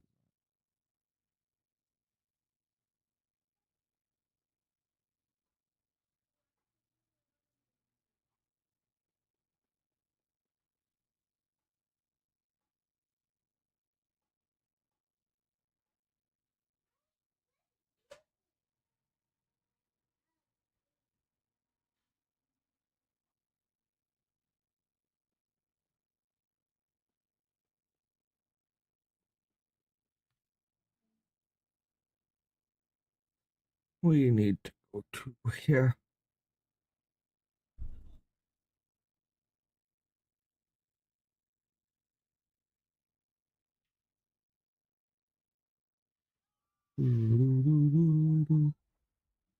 Yeah, a lot of crazy stuff happened today, though.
Yeah.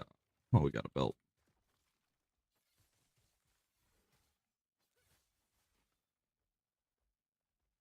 We're just gonna keep going north.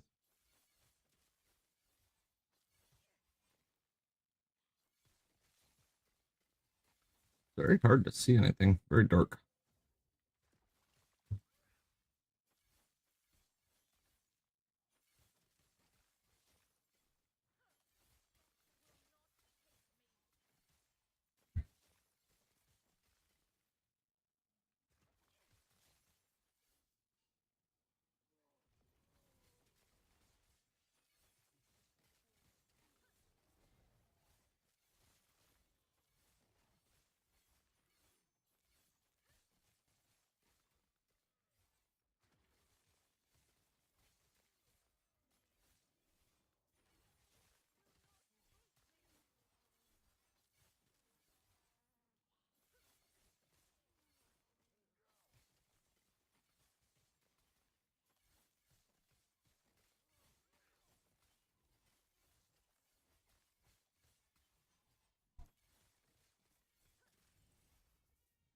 Everything okay?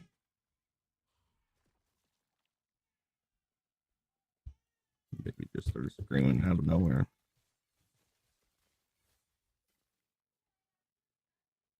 Okay.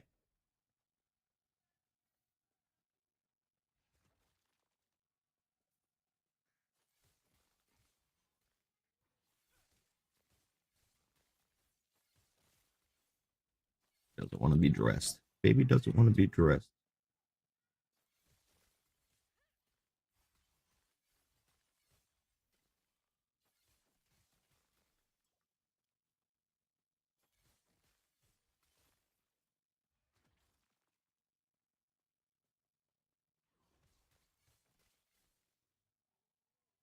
Just want to double check, make sure there's nothing I missed.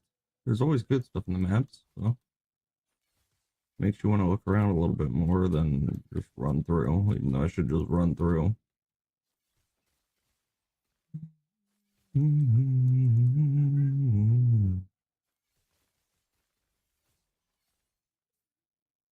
Okay, Dex Helm, I'll take it. Need some void resistance anyway.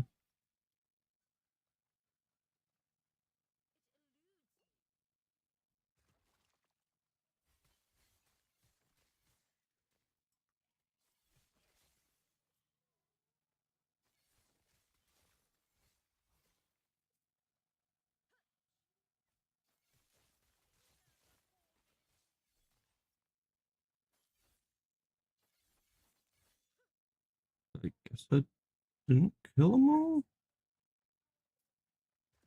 There's one standing somewhere, but I don't feel like searching for it.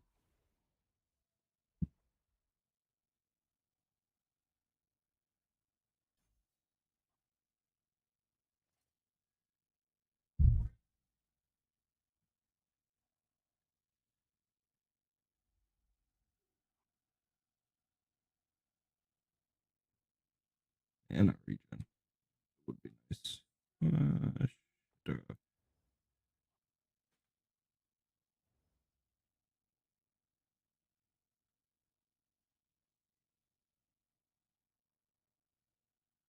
Yeah, it's gonna be hard to beat that knife that I got until I get the plus skills one.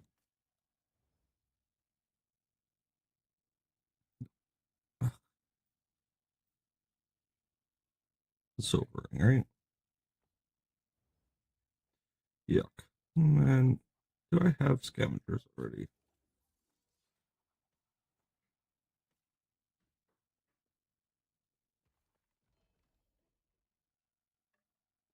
There's. I was thinking about doing that build too. Maybe I'll move these.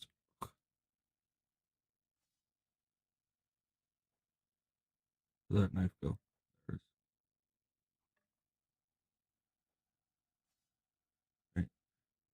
Move these over to my lich build because I could go for my I could do a Cadus bolt one if I desired. That's nice.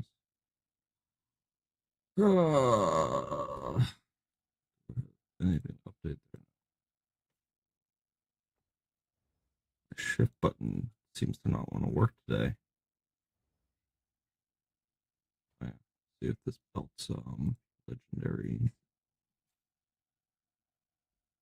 Has a legendary appeal. Let's see it in there. And I don't see it in here.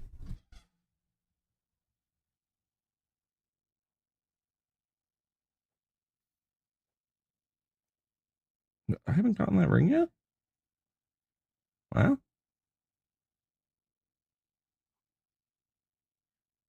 9%. Increased movement speed for you and your minions. 10% chance to summon an illusionary tree one hit.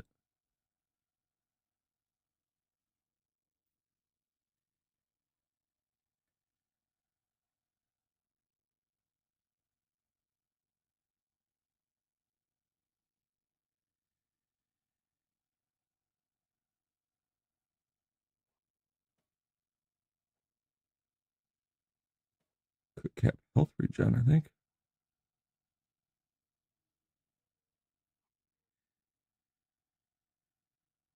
Or do this.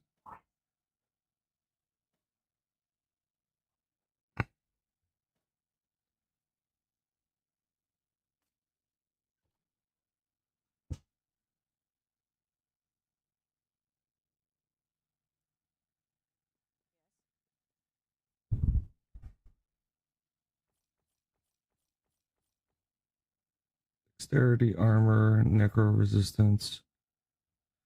1 ward per second for 3% on necro. Yeah, necro's capped. I don't care about ward anyway. I just like the stats, the plus stats.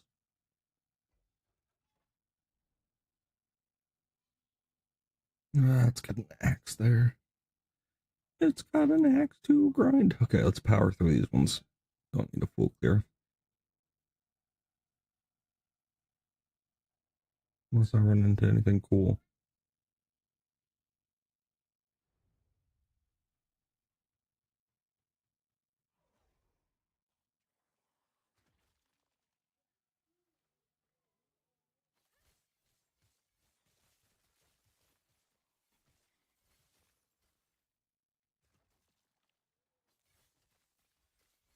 Oh, this is the new area.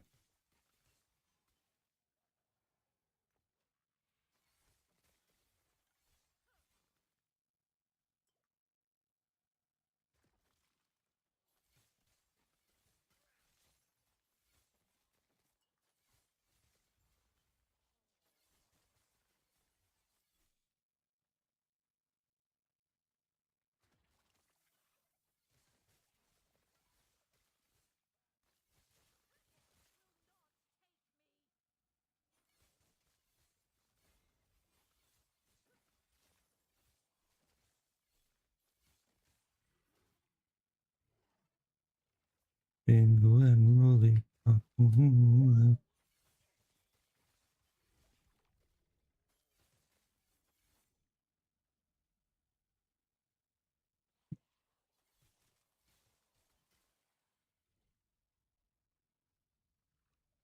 Yeah, we'll travel. We'll travel.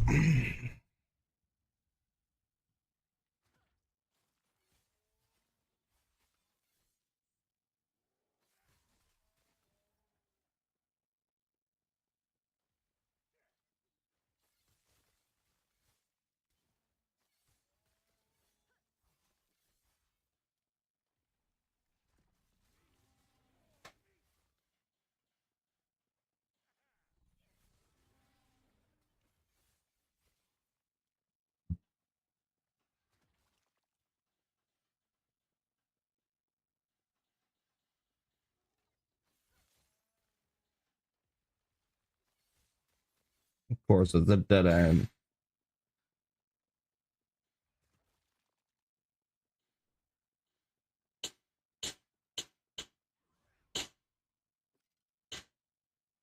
The ancient bones pick up really easy.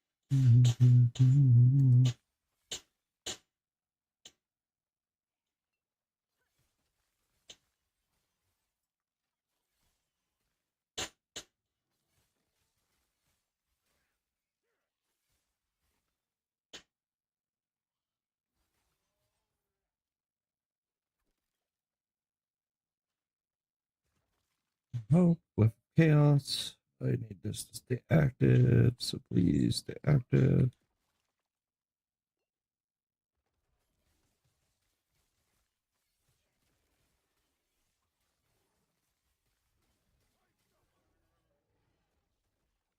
Now I can go. Okay.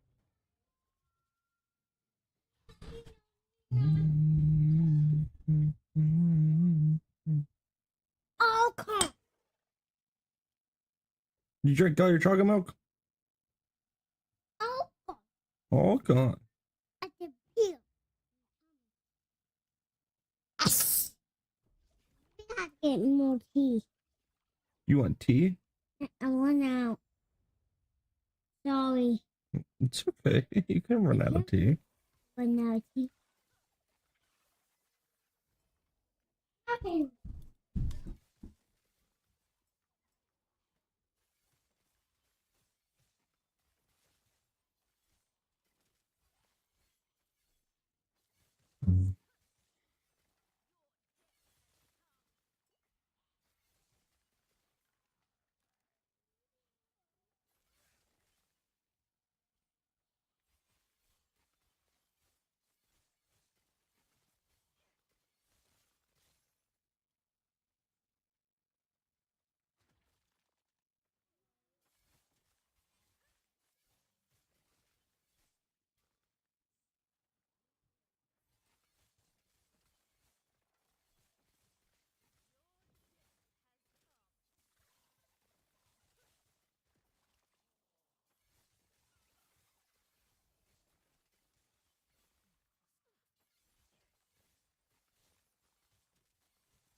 Did we win?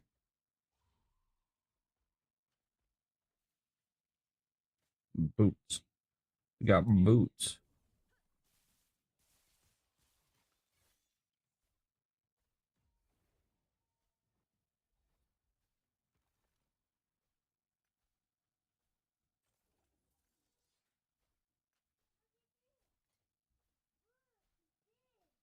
What'd you make? Oh, it's a newspaper. It's got ads. Okay, it's an ad. Yeah, it's for Lowe's. It's got a big skeleton on the front. Got paint. Sinks, yeah. Roofer. And paint.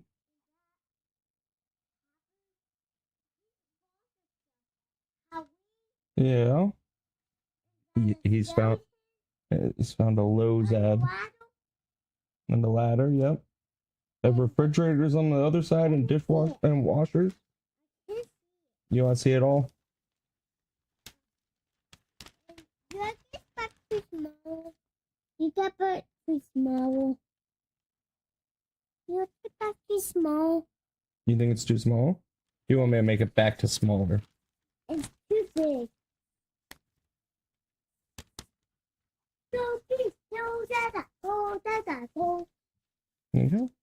Oh, this is my newspaper. Your newspaper. Go for it, boy. You can read it at night? Oh, you're going to read it in the morning. Okay.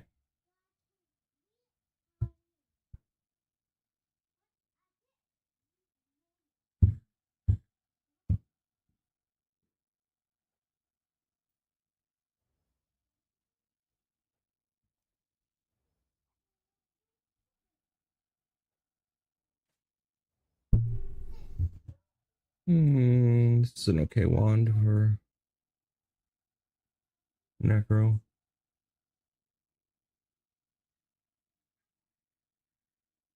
Reduced health.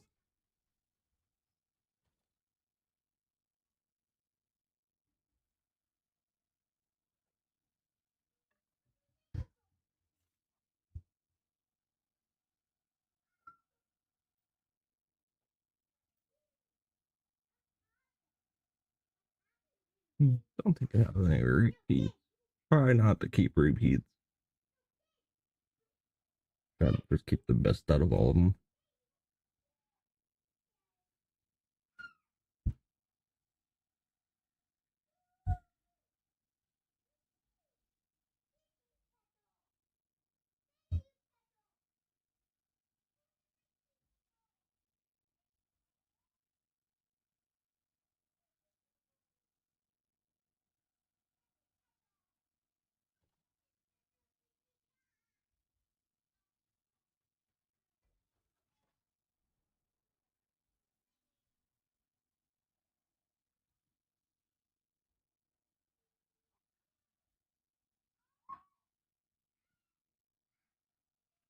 So rare swords.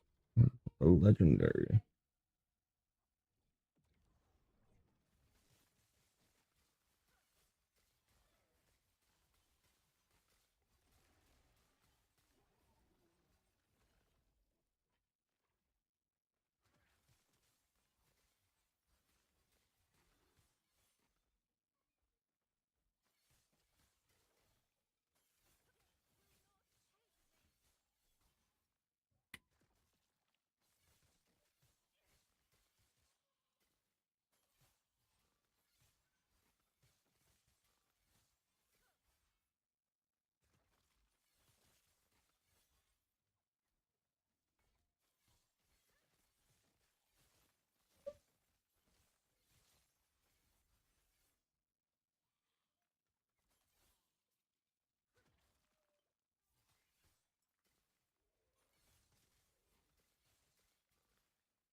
Like they've made it longer for the towers too to go. For some reason feel like it was over by now. Normally. There we go. A little longer than normal.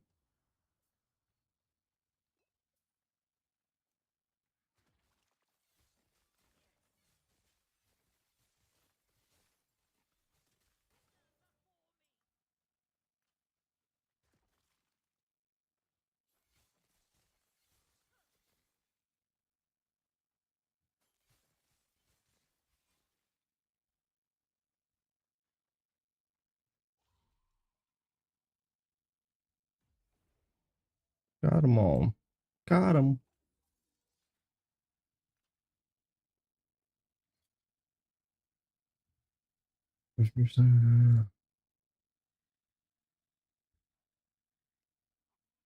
Says I spell damage for Chaos Boat converts direct cast of Harvest to Great Harvest, which has a 5-second cooldown, deals 150% more damage, and has 50.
I mean, that OP's Harvest a little bit.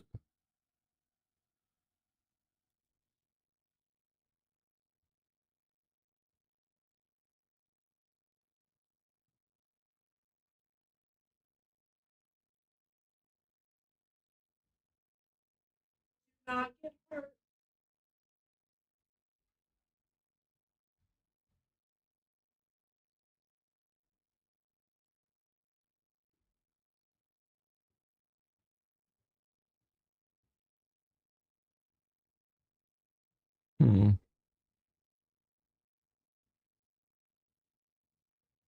Sorry. What? Everybody. You're okay. Oh, she's sweet.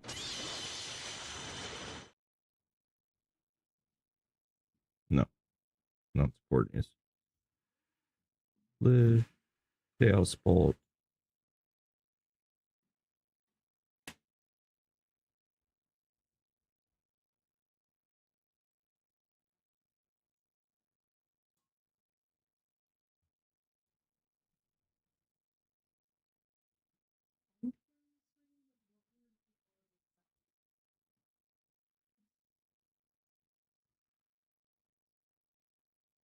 Mm-hmm.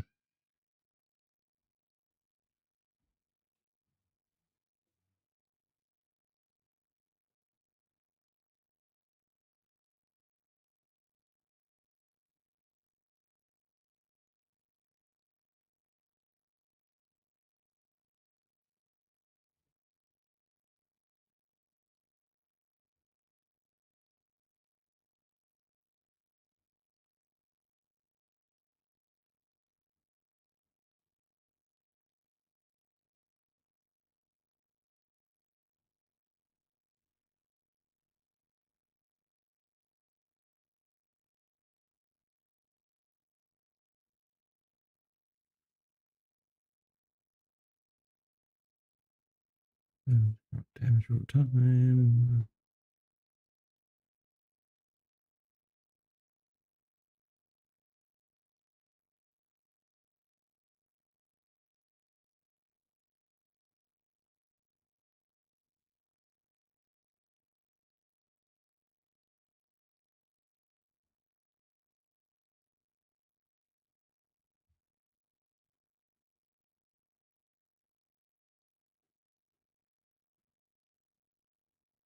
Ah, okay. Does use this. Also uses that.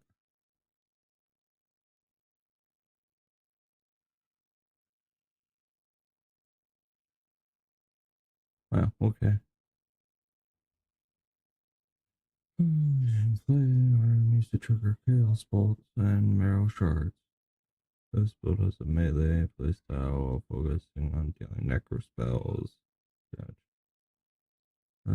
All your enemies. Which build focuses on dealing necrotic spell damage.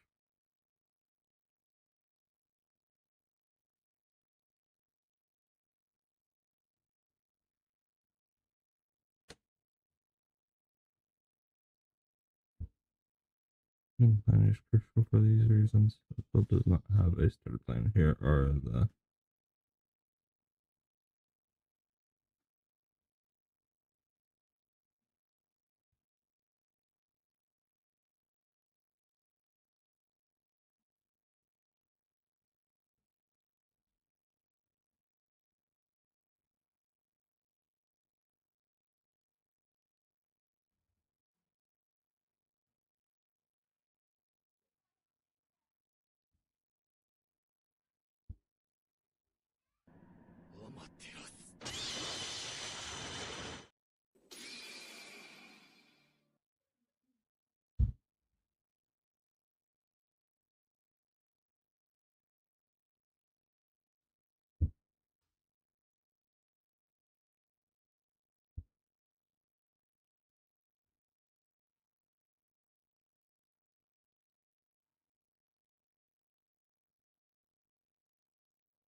we'll get to this one. Just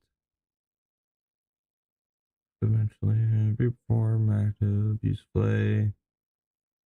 Regain mana, keep an eye on your mana while mapping. Use play too much can cause you to go out of mana. Specialized Transplant to move around the map.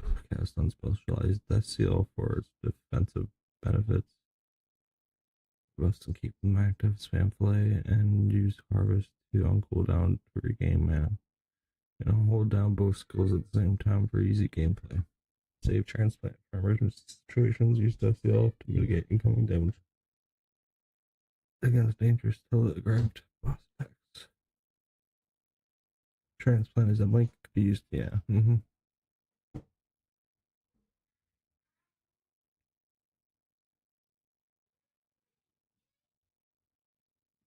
I mean, I have this, I have this, I have that. I have Blood Mage. Eli.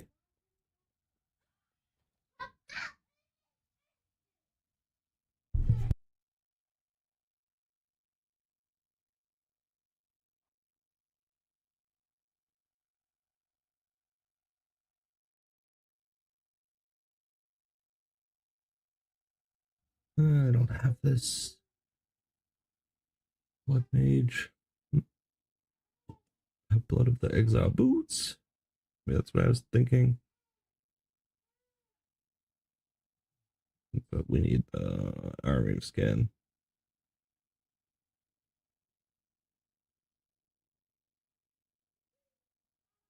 Alright. Well, this will be saved for another legendary day.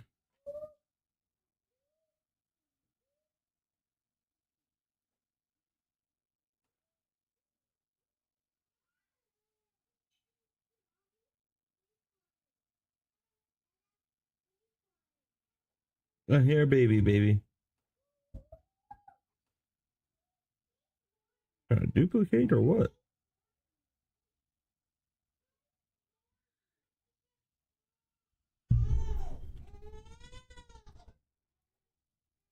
I have to get the baby.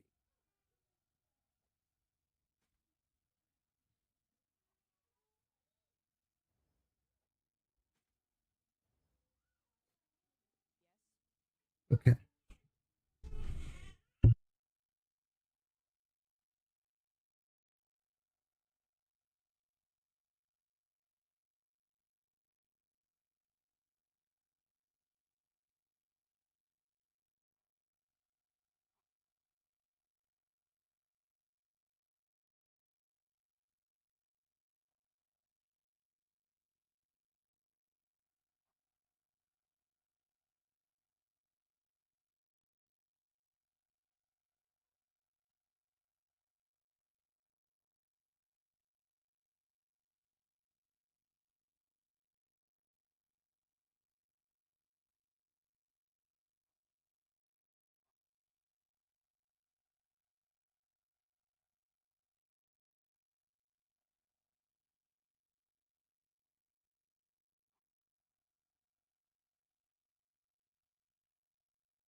We're not playing the gun game. We're playing this game.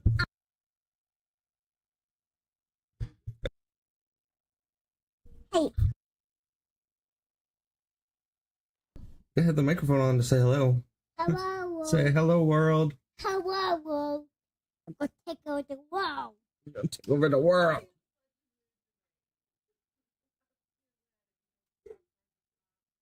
I get to go play.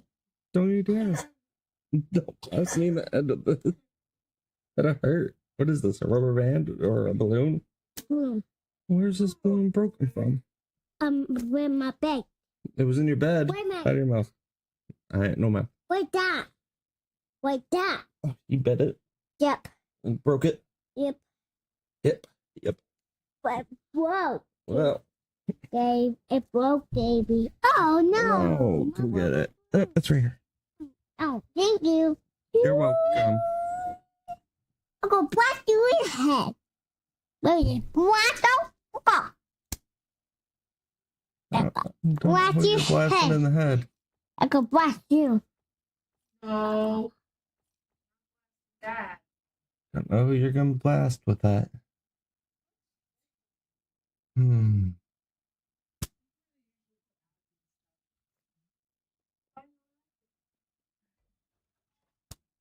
Did you say sorry?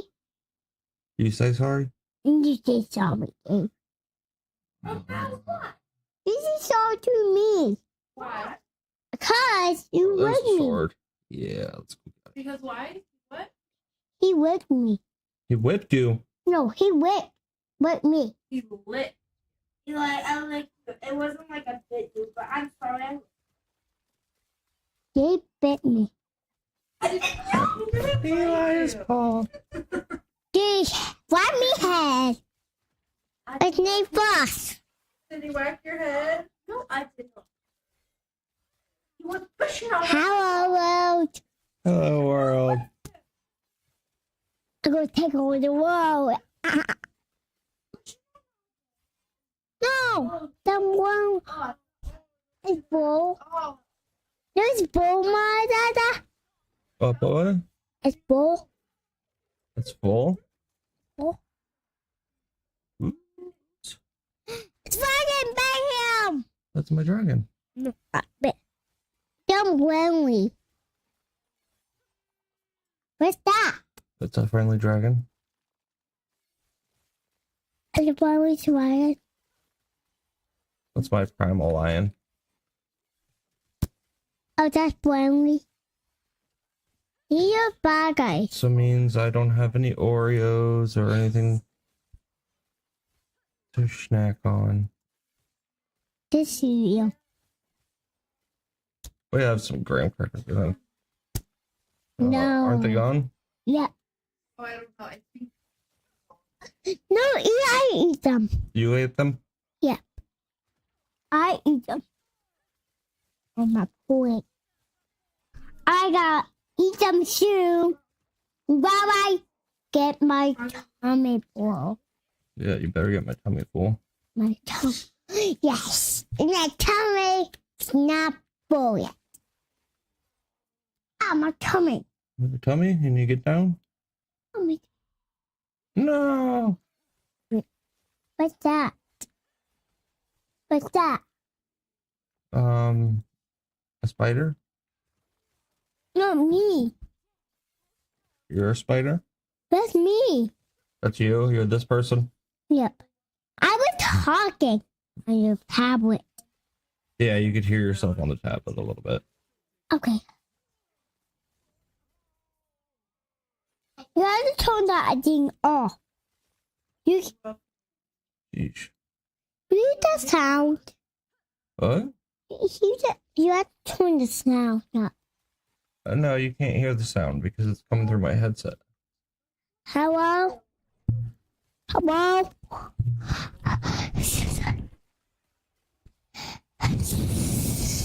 Stop breathing into the microphone.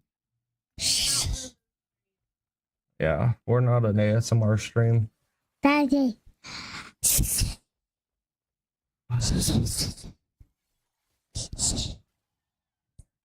Stop it. You're probably hurting people's heads. Stop.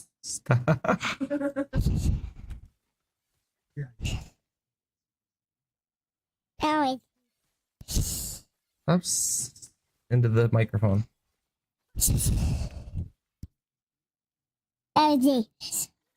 Yeah, you sound like a snake.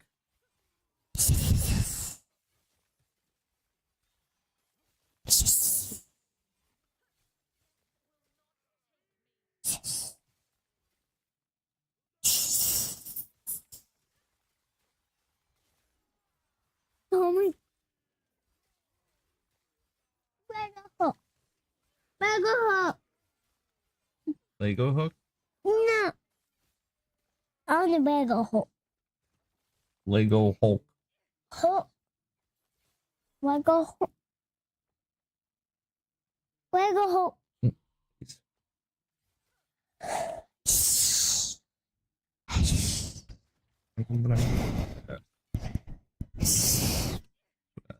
That's what I thought.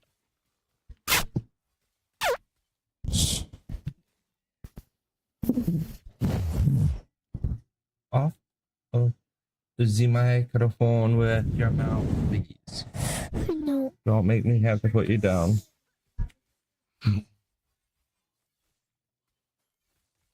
No.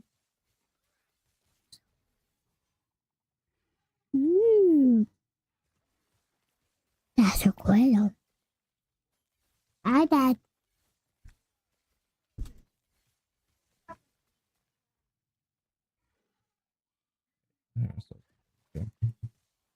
Some archers. Just some archers. I think I've used. I've done no fun games. I score. You getting down? At 4 now. Yeah, we gotta go to the next area. Silly lie. Sorry. Uh-huh. He's over here going wild.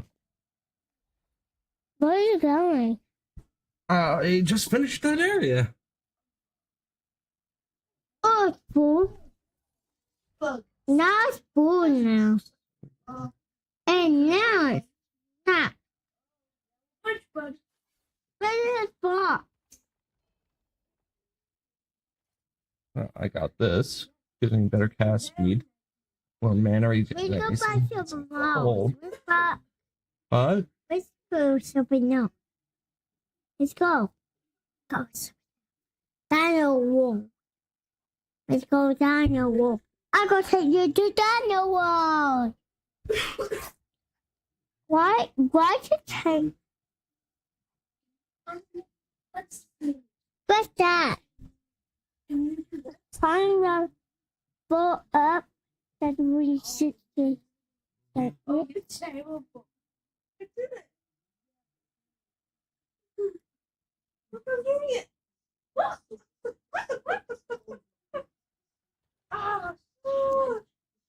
I won't be able to do it again. What do this? Where is the...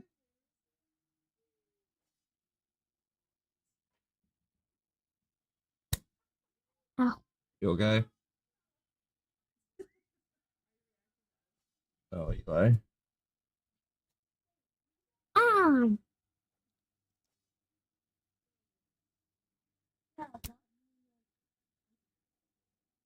What's that?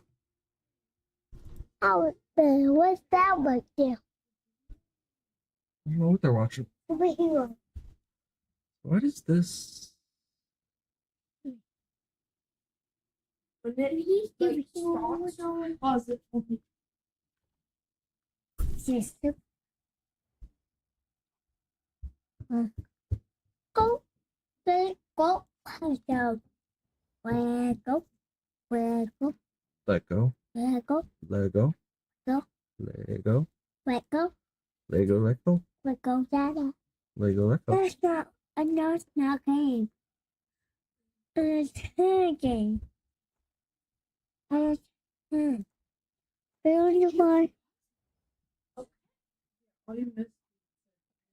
why are you good power? Oh, why am I getting power? Why are you getting power? Well, I'm shattering stuff. And I'm going to push. Why are you watching superheroes more? I mean boots. Yeah, I got a lot of boots. I mean superpower boots. Yeah, which one are those? These ones? I mean, no, those are power ones. Are these superpower ones? No, these are power. Those ones? Yep, I want those. Those are superpower boots? Yeah. They're okay. I don't want to run away. You want to run away? Uh-huh. Maybe you want them? Those are tree boots. Tree boots? Those are tree boots. Tree? What tree boots? Like a tree. Tree? What tree boots? Gloves. Well, Why you got gloves? those are nice gloves. Why you got? What?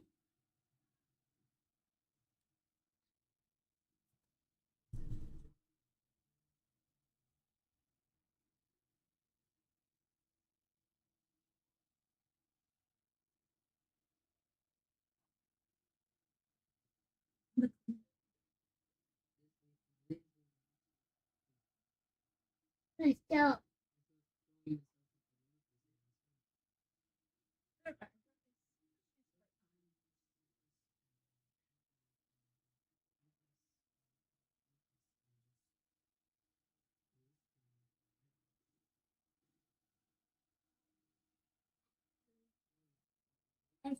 Winning.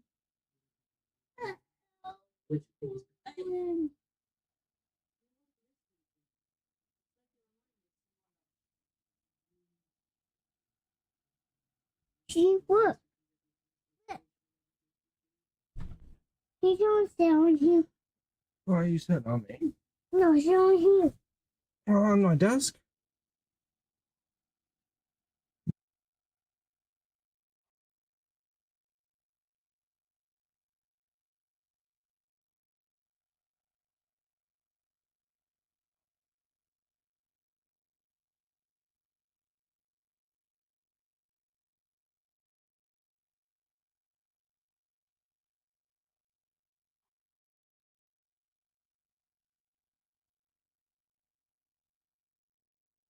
What's in the mom's phone?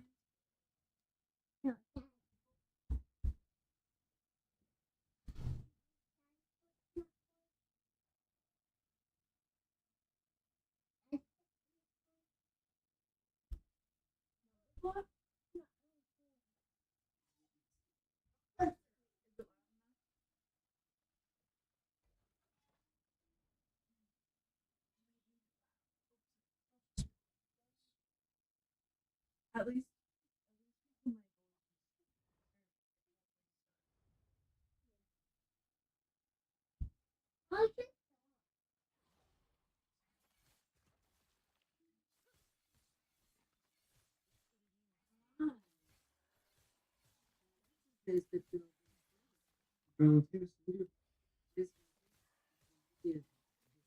You're gonna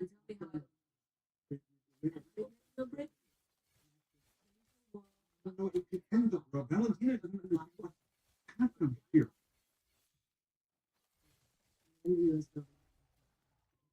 now we have to get rid of do they kind of like or if you all the time, don't do it.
Open portal.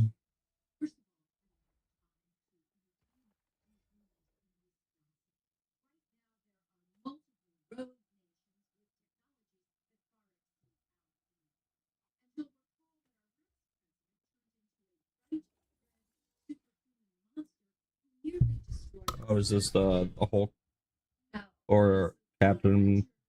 Oh, I don't know. Basically, like. Oh, okay. That, like, how they Oh, okay. the American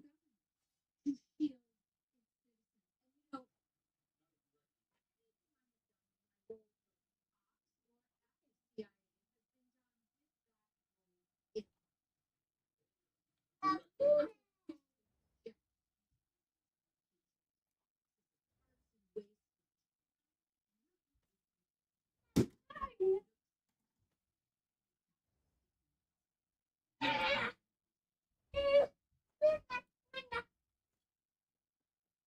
to shield it.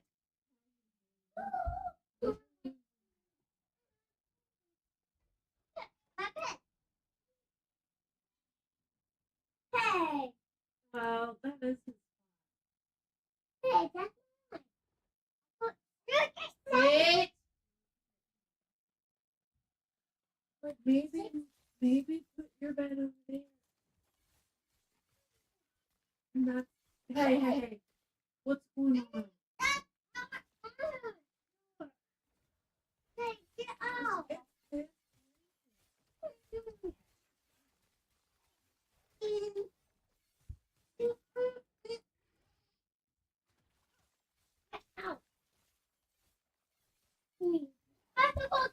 Eli.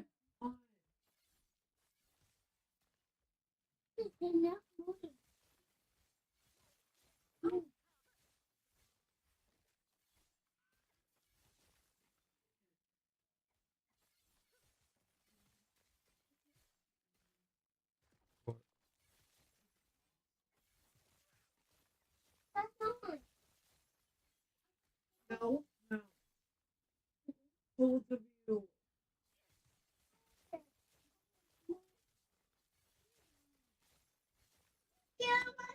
Okay. Right. Get out.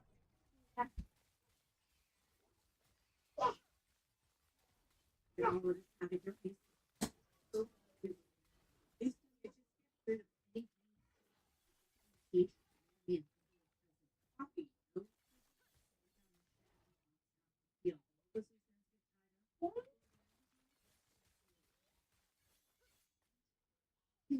for my baby. It's for my baby.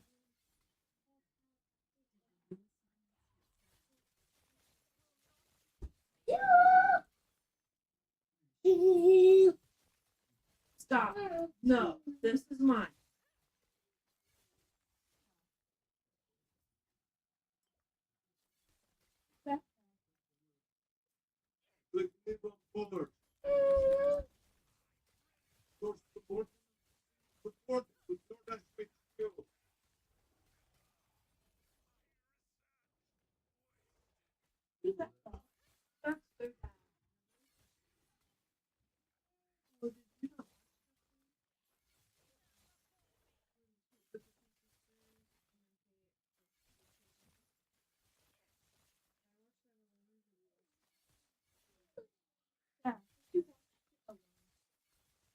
Okay, so they were undercover agents.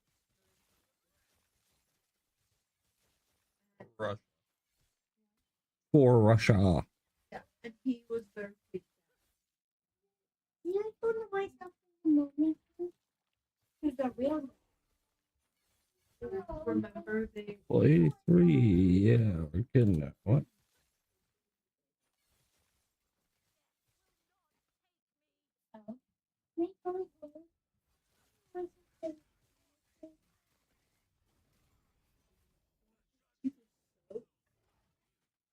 How can I stay up? What? What is this stuff?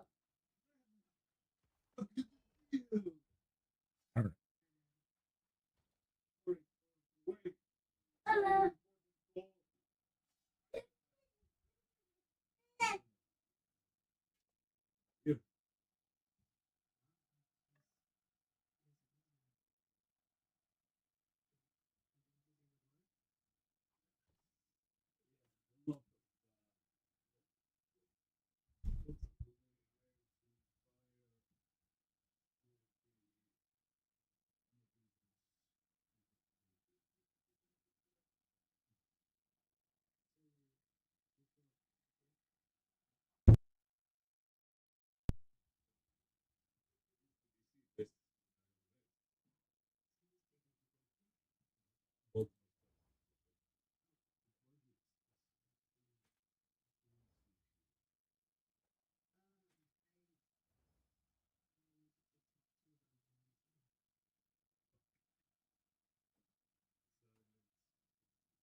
What is wrong?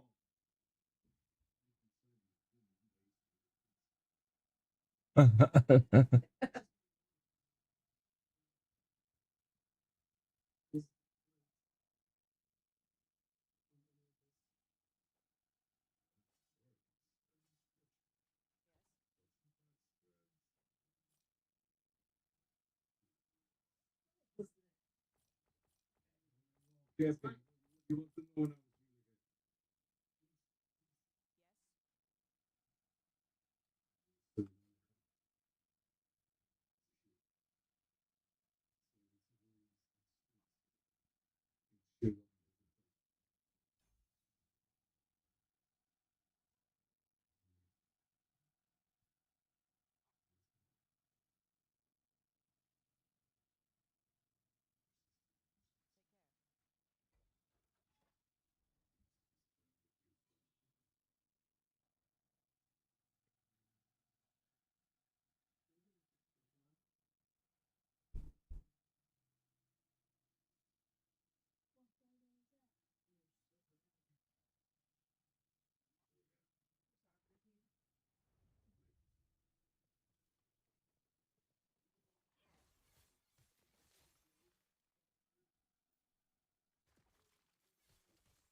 Okay, what you? Well, that's starting to work. Yeah, maybe more public facing. Interesting. Yeah.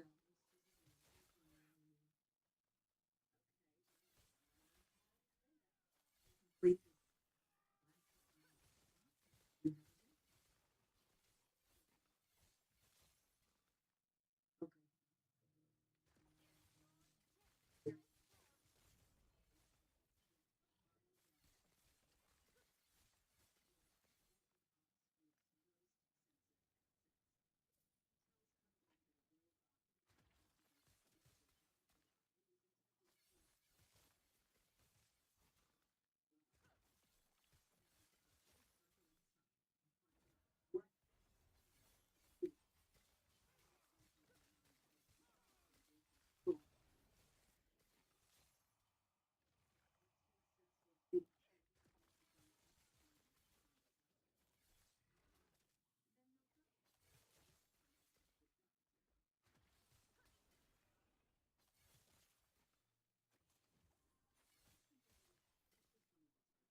So he was supposed to be Captain America.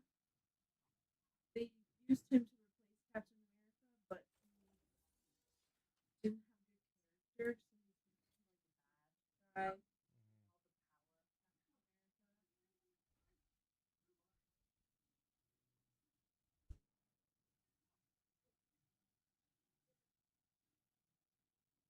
Oh, so he was the false subject?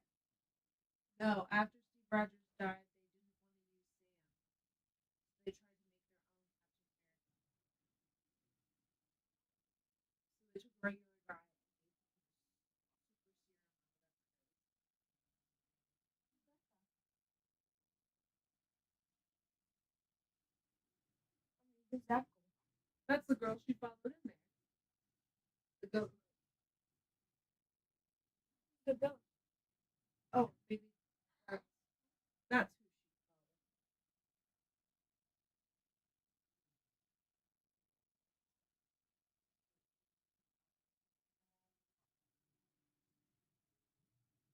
Isn't she from the They're all trying to like kill each other?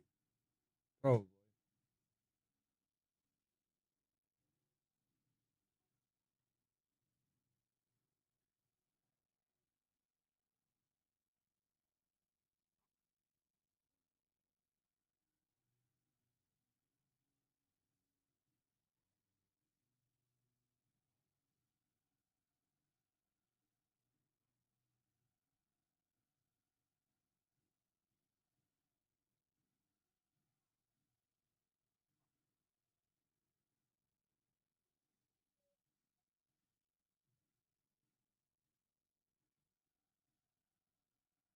Isn't the ghost from the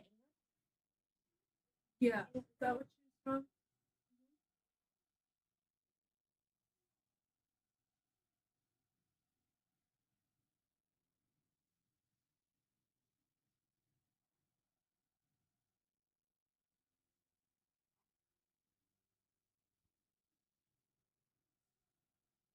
But that's gonna go.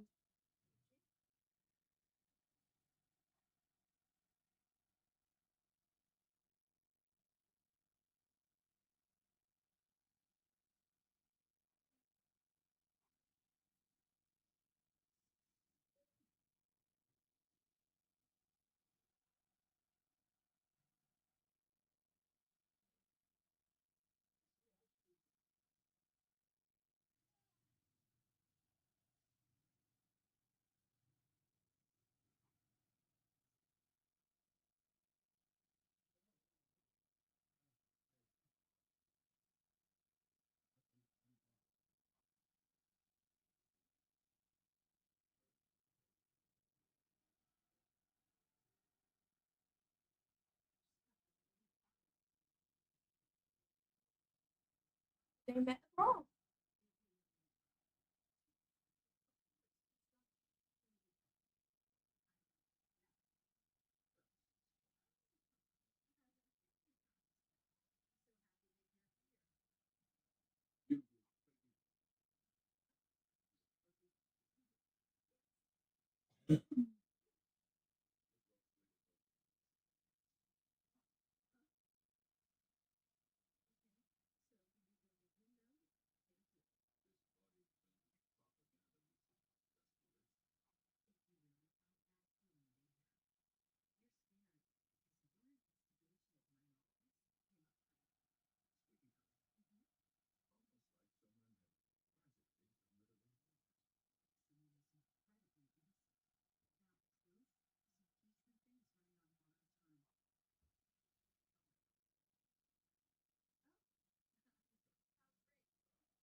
What?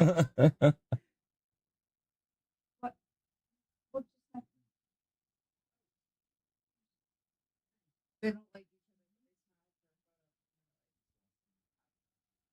each other. Oh, you know, people going.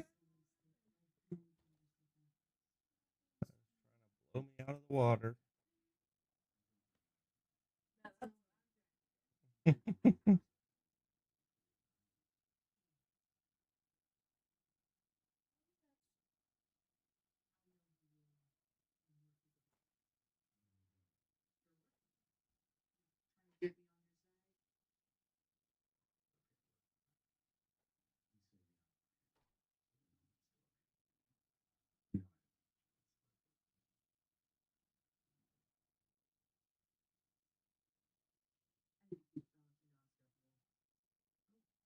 What is this?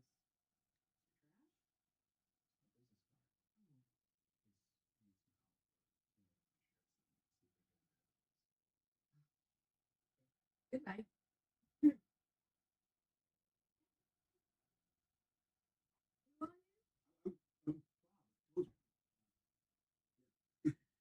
Jesus Christ.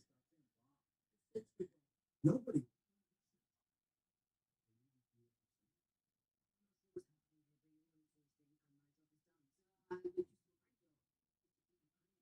No, we're not gonna go anywhere.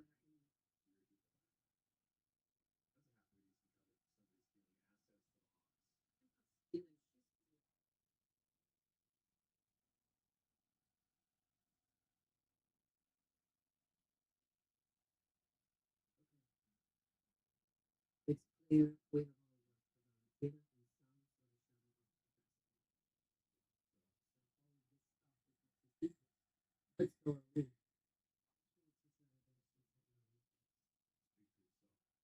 We are the evidence, and this is the shadow. She wants us gone. Please.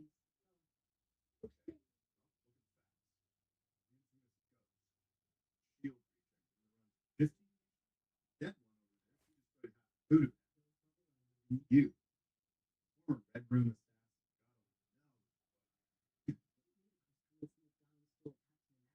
assassin.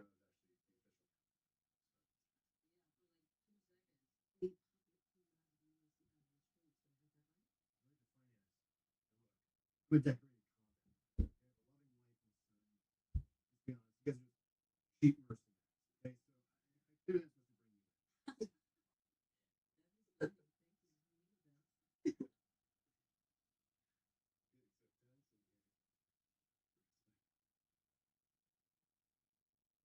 not leaving there without food. Can't give me a clean steak guarantee.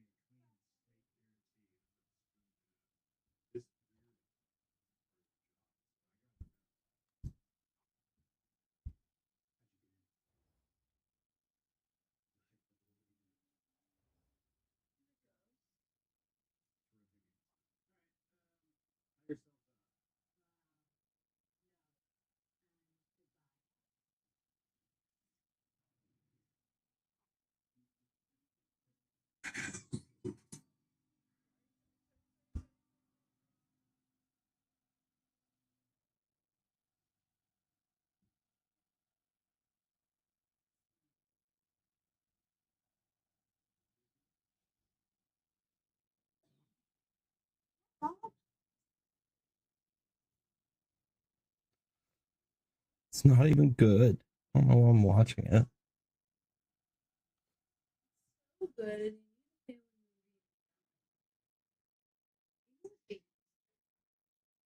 Oh, of course she's trying to watch. She always tries to watch TV.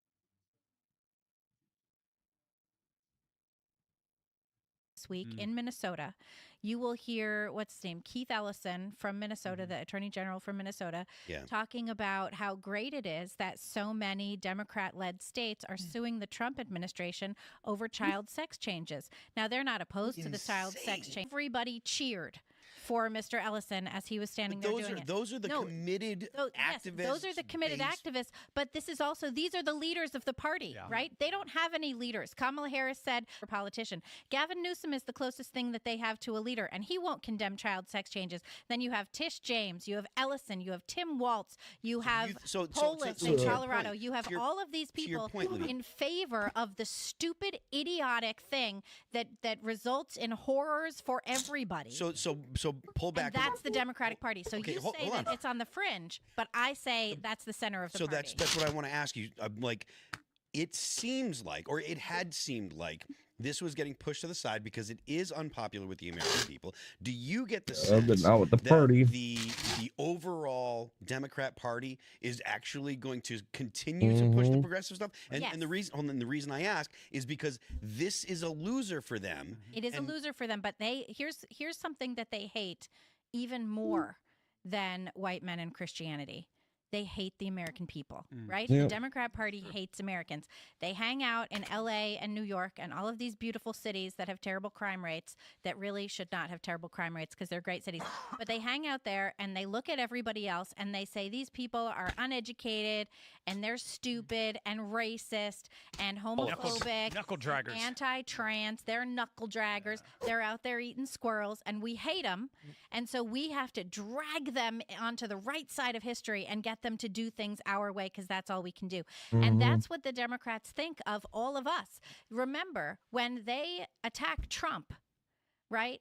They say they hate Trump. They say resist Trump. But who else do they say they hate? Trump voters. They hate Trump supporters. They think we're all, white supremacist, racist, homophobic, transphobic, xenophobes who hate everybody. And so they hate all of us. That's what they think of us. And so maybe they will couch their opinions for a little bit. Maybe they'll say like, oh, maybe Mr. Lucy shouldn't play girls volleyball. But that's only going to be until they get some power back. And then they're going to shove it down our throats again. For Gavin Newsom also, it's because I think he has national ambitions. And for a blue state Democrat that's solidly blue, he doesn't need to do that if he's not planning to go past the state level.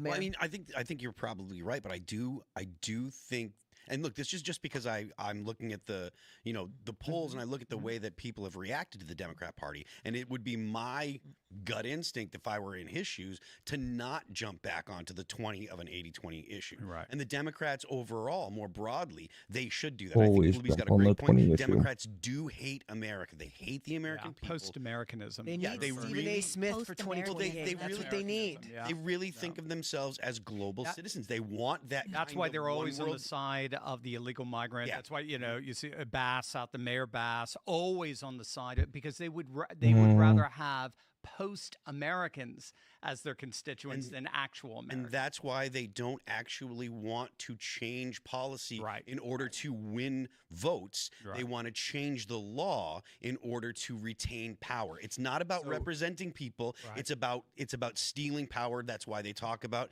expanding the states. That's why they talk about getting rid of the court, getting rid of the Senate filibuster. Get rid of or even get rid of the Senate. I've heard. Get rid of the Senate. It's not about the filibuster. They go that way. They want direct democracy. They want to get rid of the Electoral College. These are all ways. Change the Constitution. These are all ways. Any law passed before 1964 Civil Rights Act is null and void because it was an apartheid state. These are all ways that they want to actually retain power in total defiance of the will of the American people. The American people do not find these policies popular at all. And they don't care to adjust their message to represent people. What they want to do is they want to control what the people think and what the people actually do. I just want to throw out real quick here that maybe I offer something a little bit more positive, because we just got, and I know a little early for the super chats, but I was late yesterday, but we just got one in here from Roberto saying that in keeping up with tradition, I'm super chatting feed in the board today. No, what is he doing? No. Folks, here we are. Jack Posobiec once again in for the great Tim Pool. Did actually get a chance to see Tim earlier today and spent a little bit of time with him. He's still working through the throat issues, but he's doing better. Told you he's not in the basement. He's on the no, he's not. He's not in the basement. And he was on the board. I can confirm that he was on the board today, and he was working through that. So who knows? We might see him pop in here and there. The issue, though, is that if he pushes it too hard, he's going to be out again, and so that is why he's on the mend right now. We're absolutely, none of us can wait until Tim comes back. And the one thing that he did tell me to share with everybody, he said, "Wow, there's so much news, there's so many topics out there that it's killing him to not be working right now because he's got so much that he wants to say and so much that he wants to share with everybody." So that's kind of his message, but he's doing well. We wish him well. And yeah, we got another episode of the Poso cast here tonight. And unfortunately, it's one of those nights where, I wish that we had anything else to talk about than the story. Of course, we're going to be getting into the Minneapolis massacre this evening, and it's horrific. It's disgusting. We're going to talk about, there might be a couple of other pieces of stories that we get into, but honestly, I think this shows it's dominated everything.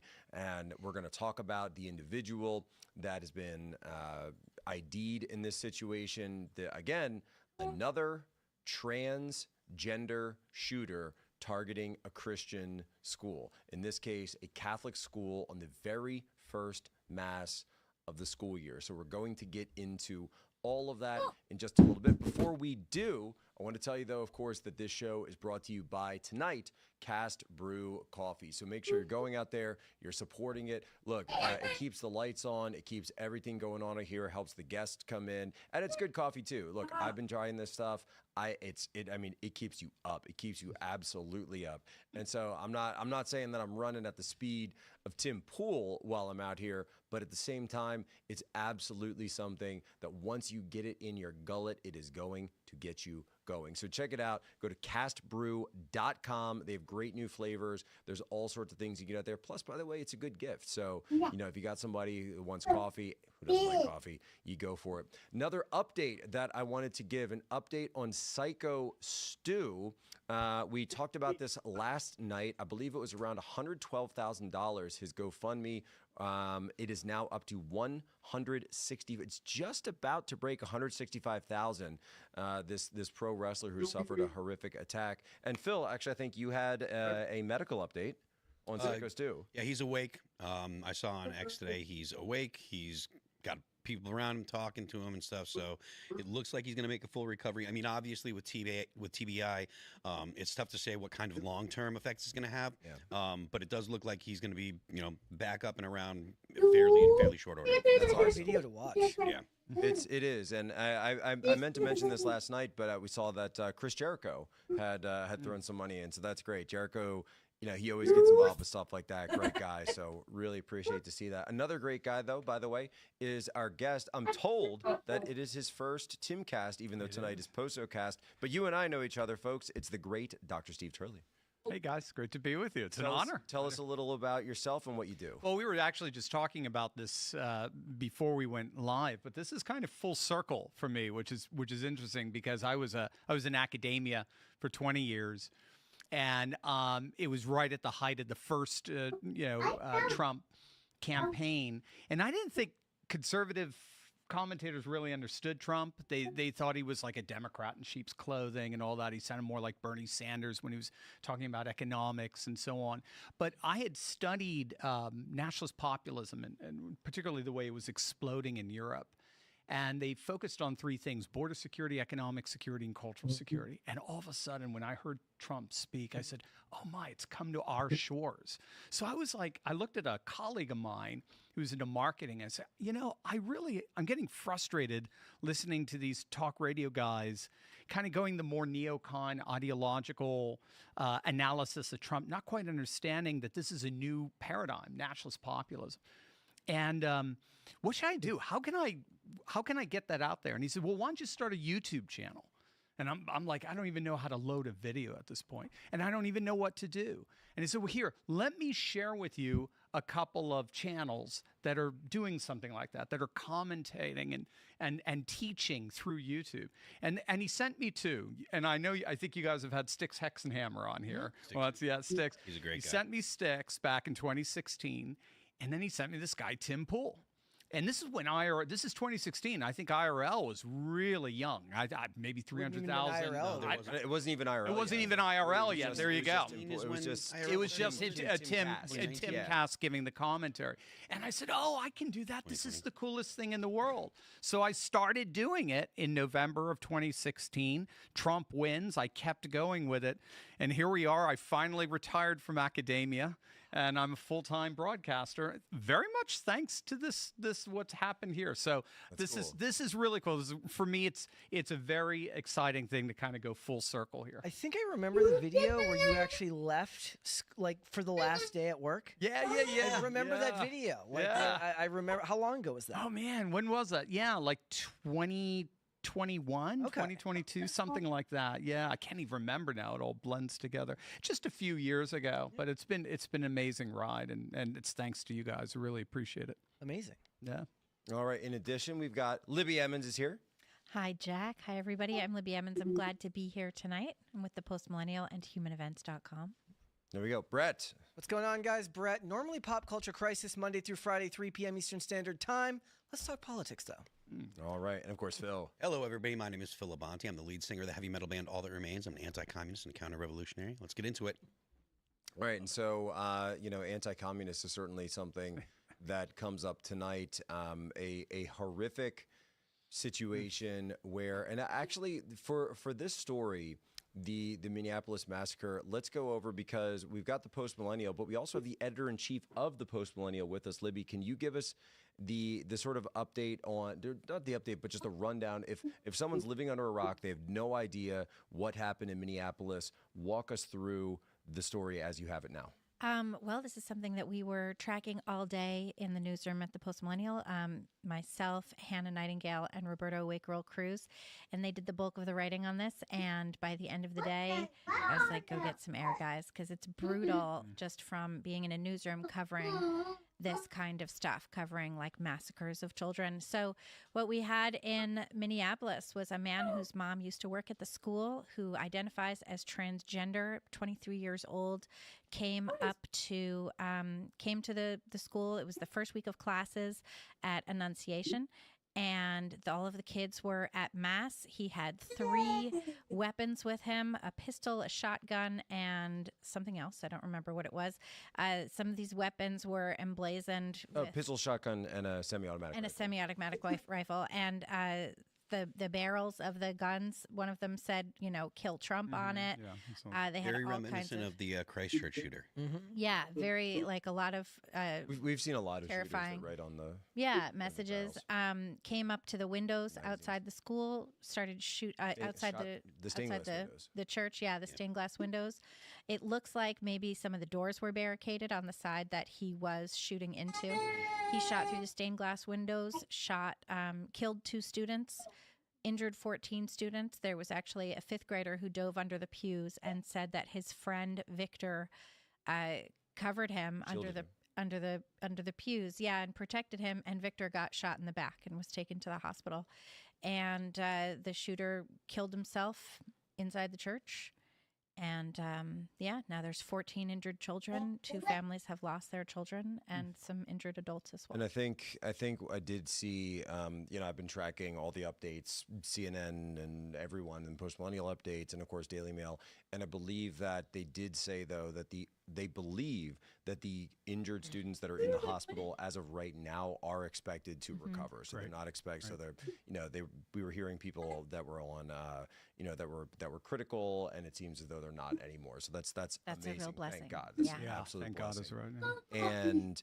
And so the shooter, Libby, walk us through the very strange, very case, but unfortunately now becoming almost a trend of this Robert, aka Robin Westman. Mm-hmm.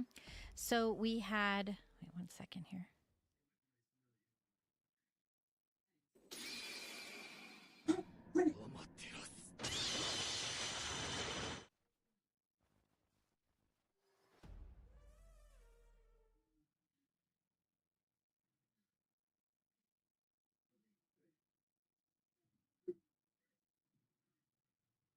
Somebody who's worth billions of Magical. Can hear. Sorry about that. You had what?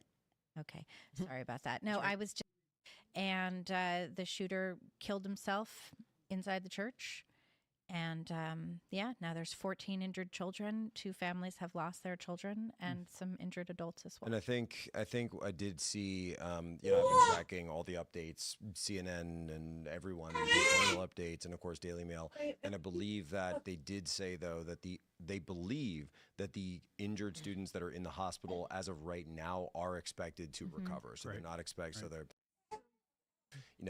we were hearing people that were on, that were critical, and it seems as though they're not anymore. So that's amazing. A real blessing. Thank God. That's an Yeah, absolute thank blessing. God it's right now. And so the shooter, Libby, walk us through the very strange, very bizarre case, but unfortunately now becoming almost a trend of this Robert, aka Robin Westman. Mm-hmm. So we had, wait 1 second here. Sorry about that. You had what? Okay, sorry about that. No, I was just, I was talking to one of our writers who was working on something, and we were debating whether or not But the idea Mr. was that this Westman was a former student of the school. There's some back and forth. Well, it looks like the mother had worked at the school.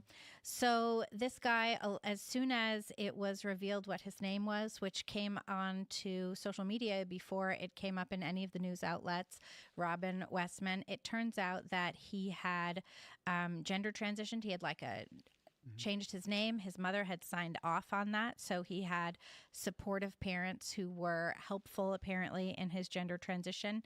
He had a lot of really wild writings. We were talking about this earlier, a lot of anti-Jewish stuff, pro-Gaza stuff.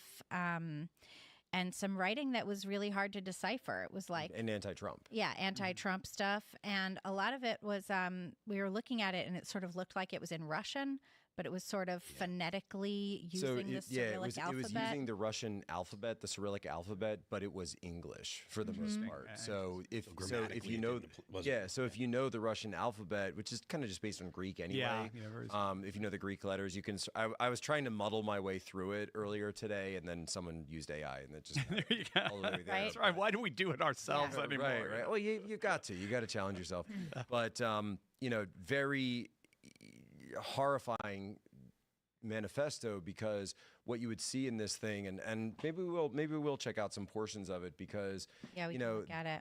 You see what you see is someone who is talking about very matter-of-factly how he plans to kill the children, and is discussing, and it's almost a journal where he's like talking to himself quite a bit, where he's discussing when is the best time to target the children. Would it be when they're on the playground? What's a good vantage point? Would it be when they're going into the gym? But it's tough because apparently the gym is in the basement, so that would be hard to get there with this arsenal of weapons, which obviously you can't really conceal a semi-automatic rifle, and then eventually we know, obviously, he chooses this mass, and I believe they were still entering into mass, and so it was this. So you can see the direct connection between the manifesto, the pre-planning, and the actual event itself.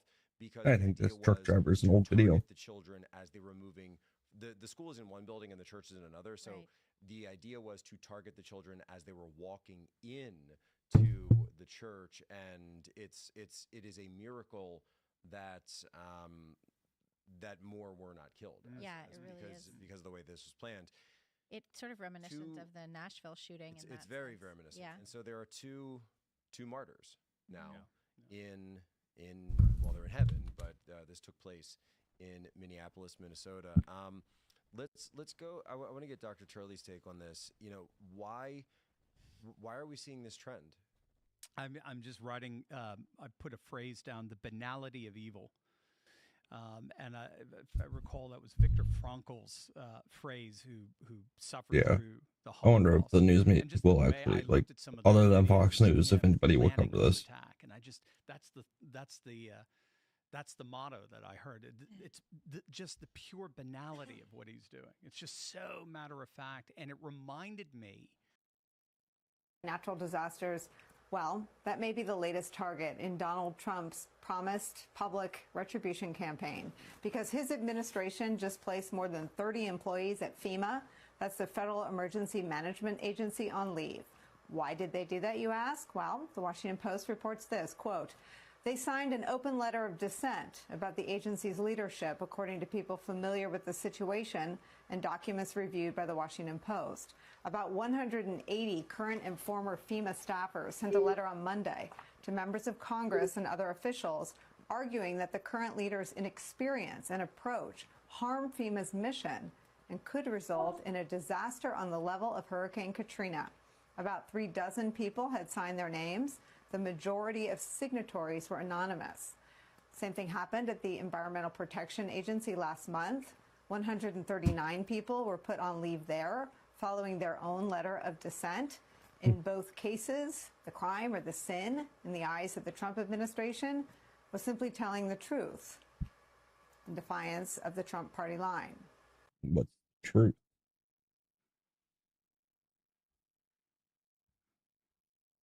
What is the truth? It was maybe one of the last things we still agreed on as a country. Mass suspect manifesto.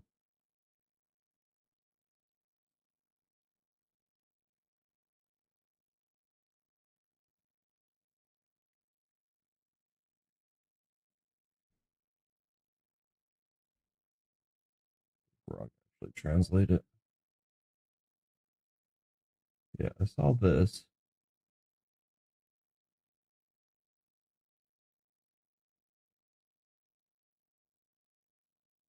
I remember this one.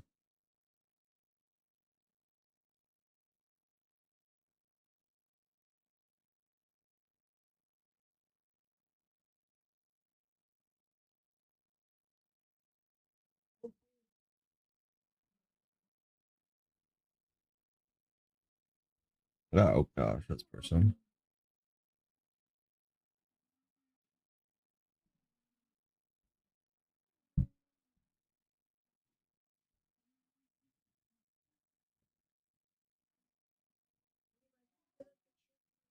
Yeah.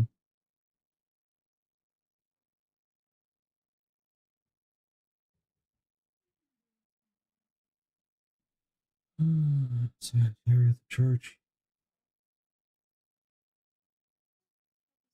Not very well. Oh, he has it. Yeah. Oh, she must have just thrown up on me. Yeah, she must have. You okay? You okay? Yeah. Of the Rutgers study that was published, back in girl. May.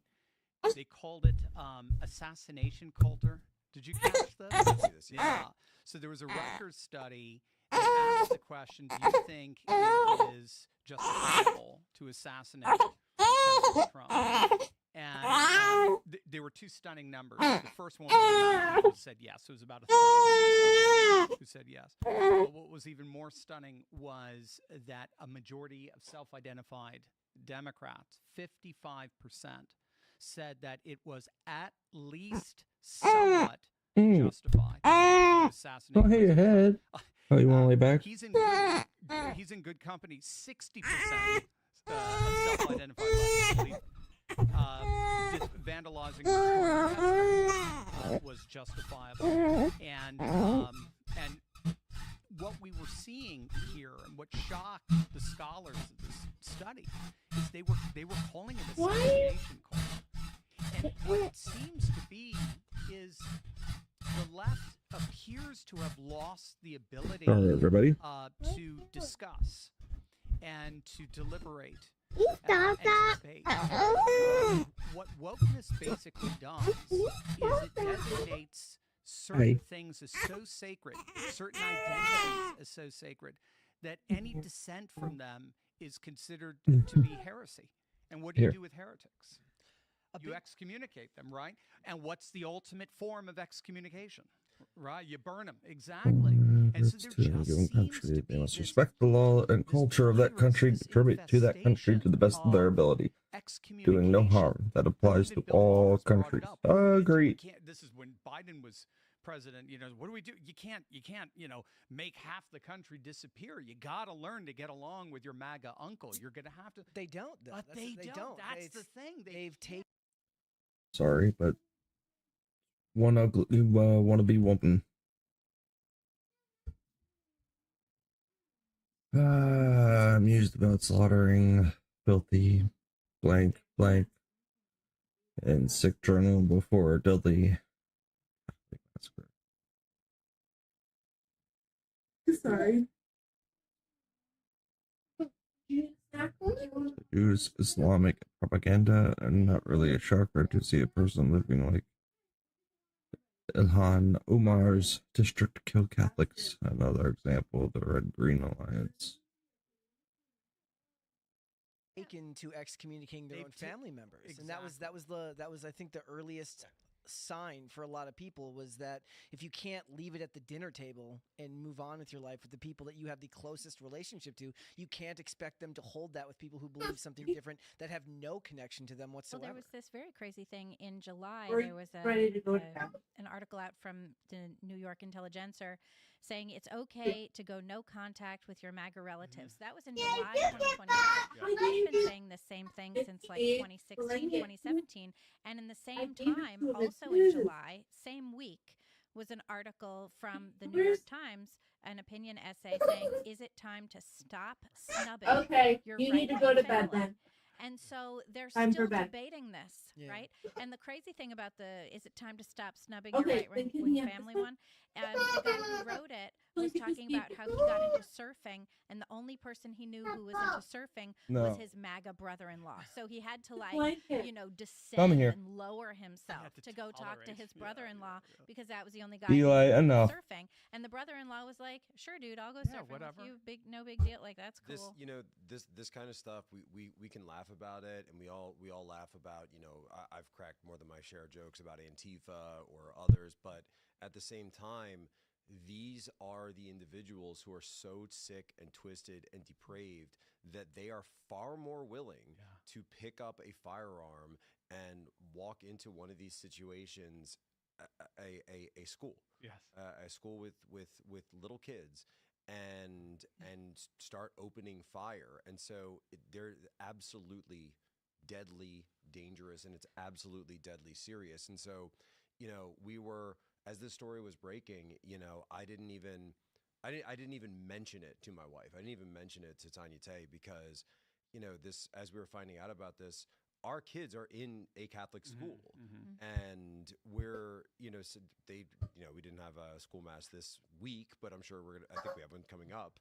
That's going to be the first one. And this school actually sent out a very nice letter. Obviously, I'm not going to be naming it, but a lot of people are covering this on. It hits close to home. You know, it hits really close to home. And by the way, for any parent, right? For any parent, but you know, it really is religious schools, and particularly Christian schools, that are targeted again and again and again. And I tweeted something earlier about this, and the reason that I believe it is because at the end of the day, these people, these lunatics, believe that God created them wrong, so they hate God for creating them. They realize that they can't attack God directly. They can't do anything to God directly. So what do? You attack his children. You attack you find the thing that's going to hurt him the most by going after that which is most precious to him. There's the children of God. There's a lot of substance to that argument. The idea that they're going after, in their mind, obviously, whatever. Yeah, I mean, whatever kind of twisted way they approach the world, but it's beyond just attacking God for making them wrong. It's attacking God for the crime of making the world imperfect. You know, the left really believes that you can perfect the world, that you can perfect humanity, that if you just make enough changes, just do enough things, or whatever it is, the topic of the day or the topic that's most important on their mind, they believe that you can perfect humanity. That's why the farthest left believe in communism. They believe that they can perfect society. And so they want, when they see the imperfections, they want to lash out at God and all of existence for the crime of being imperfect. Right, but it's human beings that brought, you know, imperfection and evil into the world, right? I mean, we're the ones that ate that apple and got kicked out of Eden. But for a lot of these younger, like the shooters of today, what is happening now is we've got decades of the media pushing back and saying that Christianity is evil. We've got decades of the media. The other big thing with these stories is like, look, leftist violence is largely ignored in all sentiments. If you were to ask the average person if you would ask the average person, like, where does the majority of what they call domestic terrorism and violence coming from, they're going to tell you it's coming from the right. All of these stories end up all of these stories end up getting buried to page 3 after enough, you know, in just due course. It's not going to take much time for that to happen. And what you do is you prime people who are, look, I was just reading a thread yesterday. I don't remember who posted it. It might have been Josie, but somebody said, like, isn't it interesting how after serial killers became media fascination in the 70s and 80s, it immediately gave way to school shooters in the 90s. And this was yesterday before that happened. And now that's kind of grown from what was serial killers as a matter of public fascination. School shooters in the 90s, it felt like it was about despair and a lack of motivation for life, or a lack of home life, right? It was about your parents getting divorced and antidepressants, and that's just given way to another thing today, which is identity. Sure, politics. but now with the trans shooter and which we've seen a number of trans shooters at this point, you have politicians wearing shirts that have like a knife on it and a rose or semi-automatic guns saying protect trans kids. And that's the lieutenant governor of the state. Lieutenant governor of the state of Minnesota. There's no such thing as trans kids. There's no such thing as trans kids. The cover of Eugene Weekly. Hold on, can you pull up that Still Boneless? I know posted it. Yeah. This the T-shirt that Libby's talking about. Just pull up Still Boneless. He's got it. And then, but then I want to go to the manifesto after this because we've got a few. Because we don't even need to speculate because this individual said in his own words all of the things that we're talking about. So just and that's part of the manifesto. That's a really bunch of bull. Disturbing. Yeah, it's totally demonic. He's being courted by demons. Yeah. Oh, there's a Cyrillic. So well, this is actually in Russian. So, Помогите меня, help me. Я не хочу, I don't want. Помоги, help. Probably can't say that on YouTube. When will this end? I'm not even going to try to say that. Когда это something. Закатистия. But no, there's scroll down. Crazy. Here's this. Here it is. So this is that's the lieutenant governor. Totally insane. Of Minnesota. Yes, it is. Protect trans kids with a rose and a knife. Yeah. Totally Yeah. insane. Which is, it just seems to be. And they act like if you're like the whole trans concept is just very sweet It's and aggressive. loving, It's but obviously it's incredibly aggressive. Yeah. Well, there is something to that. Cultural anthropologists have looked at that with where they interpret violence and hysteria as a form of possession. So it's not them. They're being possessed by literally evil spirits, demonic spirits. So when they commit crimes, if you're a protected identity, when you commit crimes, it's not your fault. It's the fault of the malignant spirits that are outside of your control. And in political correctness, what are those malignant spirits? Racism, bigotry, phobia, and on and on and on. And so if you're part of that group, if you're committing crimes supposedly in the name of the right or and so forth, well then you are the demon. They don't let you off. They'll let one group off and say they're not doing it. They're being overwhelmed by satanic demonic forces. But when the right commits crimes, that is satanic force. Right. Yeah, so it is it's a radical double standard where one is possessed, where the other one, that's their nature. That's who they are. That's a tragedy. That is no. terrible that this good, promising young student, fell into this trap. You see this, they use the same rhetoric for common criminals. Exactly. Not even in cases like this, just they use the same, it's socioeconomic factors. Exactly. Or Society made it. Society made him do this. It's et a cetera, cry et for cetera. help. It's always making a victim out of whoever's doing it. So I want to, which means we're the criminals. Which means you're forgetting the actual, you're missing the actual criminal and the actual victims. Right. So I want to read. That's what the left does. They're literally an inversion of the truth all the time. Right. Right. Whether it be the glorification of things that are essentially evil or symbols of evil, or the people that are actually on the attack are saying, "Well, I'm attacking because I'm actually being attacked." They make themselves the victim. Right. It's just an inversion of whatever the truth is. Let's because Monaco, I was talking about this earlier with Libby. The marriage Is plate that assembly produces when I see crazy, I wherever you poke want. it with a stick. So let's delve into this manifesto a little bit. That's why I don't hang out with you. Exactly. So I think I'm going to skip around, is but this part obviously is in English. I think I am dying of cancer. It is a tragic end. It is entirely self-inflicted. I did this to myself as I cannot control myself and have been destroying my body through vaping and other means. And there was a report that he used to work at a cannabis dispensary. I think I have lung cancer. Write him out or I felt many trespassing. pains that make me think Not even I'm doing it right. past the point of recovery. I don't want to recover. I don't want to throw my life away by rotting in a hospital bed. I don't want the rest of my life to be as a cancer patient. So scrolling down a little bit. So here it is. Due to my depression, anger, and twisted mind, I want to fulfill a final act that is in the back of my head for years. And so, talking a little bit about apologizing to his family, but look at this right here. I want to escape from this world. I want to escape from the constant bills, the crappy jobs, crappy people, and injustice of America. I am done with this. I will not bow. I will be selfish and leave you to pick up the pieces. It is my fault. Blame me, but please move on. I want to skip ahead to the other part here. I am a sad person haunted by these things that do not go away. So there you go. Just like Dr. Charlie was talking about, they're haunted by these things. I know this is wrong, but I can't seem to stop myself. I am severely depressed and have been suicidal for years. Only recently have I lost all hope and decided to perform my final action against this world.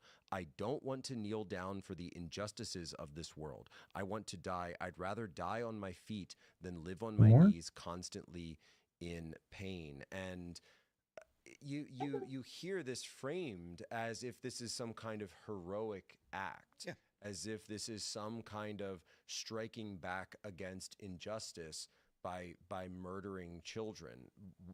Why would somebody believe something like that? Yeah, I think that's absolutely insane that they would believe something like that. But this person is clearly deranged, right? They hate themselves. They hate everybody else. And so they determined completely nonsensically that they have to take children out. And children are also the embodiment of innocence, you know? It's people who have not experienced the horrors of life or gone through intense difficulty. I mean, a lot of children do, but, you know, they don't look like it from the outside. And so you decide to just... But when you're that blinded by hatred and depression and nihilism, that doesn't even register to you. If anything, you feel anger towards somebody who hasn't been faced, you know, has not had their life faced with those troubles yet. Like, they don't feel a sense of guilt for what they're doing in that context. They feel anger that that person hasn't had to go through what they have. Yeah. Or in their mind that they have.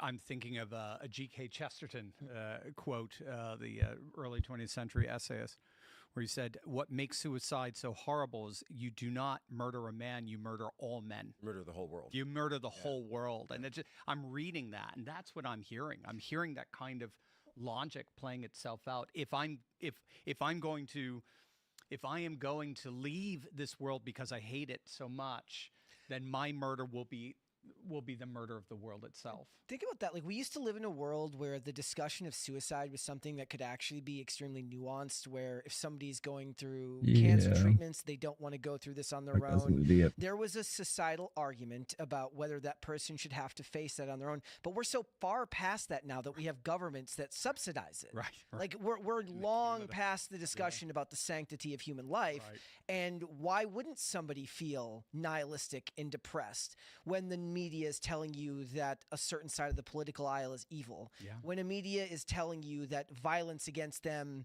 maybe not in so many words, but you can only call somebody evil so many times before you're co-signing the idea that violence against this person is a just act. We also have a problem, which is that morality itself stems from God, and it stems from God's teachings. And there is no morality without God. You have to base it in God's teachings, or otherwise you end up with some sort of freakish utilitarianism where everyone is just, pushing for the most happiness. And that doesn't work. And so what we have now is a culture that has abandoned God, but thinks it still has morality. And in fact, morality is essentially, at this point in American culture, a cultural lag. It is what is remaining. It is an echo of when we had a religious society. Now, the idea that, morality stems from God, I know, is a controversial one in our atheist culture, but it is actually true. There is no logical reason to be good to other people. Do you really believe that it's controversial? I mean, even someone like Nietzsche, who was well, maybe it's only controversial when I talk to my mother, so I don't know. Well, I mean, fair enough, but boomer or Xer. My point is, like, the idea that morality is man-made in the absence of God is something that, again, it goes back to Nietzsche, which is like 150 years ago or whatever. Right. So I don't think it's particularly controversial. I think that, Nietzsche predicted essentially the whole of the 20th century, and he predicted the nihilism that we're kind of going through right now. This kind of stuff is directly, connected to nihilism and directly connected to the idea that nothing really matters if there is no God or whatever. So I just don't think that that's actually correct. And you mentioned inversion, which I think is very interesting, because the Bible's a very clever book. Because in Genesis 3, when the serpent first appears, you'll notice the entire scene is inverted from the natural order of Genesis 1 and 2. So it's the animal telling so the God creates the world, and he creates, it's God, it's man, and then it's woman, and then it's the animal life. But in Genesis 3, it's all inverted. So it's the animal that's calling the shots. It's then he's telling it to Eve. It's Eve now telling the man what to do, and God is completely forsaken. And so then in the curses, when God is giving the cursing the ground and and so forth, and you will feel pain in motherhood and so forth. And you'll crawl on your belly to the snake. It's a restoration of the right order again. But it seems like the clash between the city of God and the city of man is this clash between those who, like we were talking about earlier, rightly order our loves in accordance with God's economy of goods, versus those who want to destroy that economy, invert it, and so on. And I think another thing that fits into it as well, the violation of politically correct norms justifies hitting back. That's why you can have every city in the nation burned down in the summer 2020. But don't you dare break a window in the Capitol.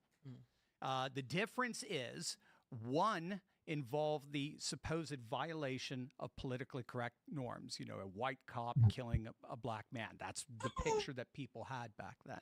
So forth. Whereas the other one, it's a bunch of MAGA faithful, Nazis trying to destroy our democracy. And bottom line, I remember, just to wrap it up, I remember at the U.S. Open, like in tennis, when was it? Like 2018 or so, when I think her name was Osaka, beat Serena Williams. And Serena Williams had a meltdown in the championship on a court. And she was verbally violent towards the umpire. Absolutely, because he made a call she couldn't stand. And she couldn't recover, and she lost. And during the press conference afterward, she did not apologize. She justified herself. And she said, if I was a man, he would never have done that. I remember this. Do you remember that? If I was a man, he would. And I'm standing up for women's rights. That press pool gave her a standing ovation. Billie Jean King tweeted out and said, "You go, girl. We're behind you 100%." Do you see? You violate politically correct norms, you are allowed to strike back and violence. So here's one of the reasons, and I've talked about this for a long time, that every time you get a revolutionary movement, every time you're going through a cultural revolution, and they're always Marxist, but even proto-Marxist, if it's the French Revolution, the inversion of the societal order requires an inversion of the moral order. But the problem with this is that you have believers, right? You have religious faithful that are in your way. Yep. And so this becomes an issue for the revolutionary, it becomes an issue for the Marxist, it becomes an issue for the communist, because they do believe in a higher power. That higher power, in this case, of course, being God, that is above the state, that is above whoever's in charge of the government, that is above the Constitution as they've decided to twist it and add words to it and all the other stuff. And so this becomes exactly who they target, because they know that the source of all of the status quo, which, and by the way, even if you read this manifesto, that's essentially what this freak is saying, is that the world is unjust. I have to undo it. I have to strike back against that injustice. And now we don't know, Libby, fact check, you said you were arguing about that we're not sure whether or not he went to the school. Yeah, we don't think he went to the school. So we don't think he went there, but his mother worked there. His mother worked So there was there. some kind of familiarity with the school, probably through the mom. Yeah. And obviously, when you read the manifesto, just not to get too much into the, back and all that, but you can see there's a schematic of the layout of the church. There's a map. There's an understanding of the schedule, what we would Comment call pattern section of life horrible of on this X. school. So there's a very strong familiarity. And in fact, in other parts of the manifesto, in some of these videos, he talks about going and performing basic reconnaissance to find shooting angles, to find ways to, can I target the playground from the AutoZone parking lot, and even writes this down. And by the way, Had this, I'm going to say it right now, had this video not been uploaded to YouTube and found by the people on social media, we never would have seen it. We never would have seen this. This absolutely would have been buried. And that's not a knock on, Cash, Dan Bongino, or anybody. It's just, I think that the local politicians in Minnesota Tim Walz would have done everything they can to Stonewall giving it to the FBI and so on. Right. They would have just absolutely just shredded it or burned it or something.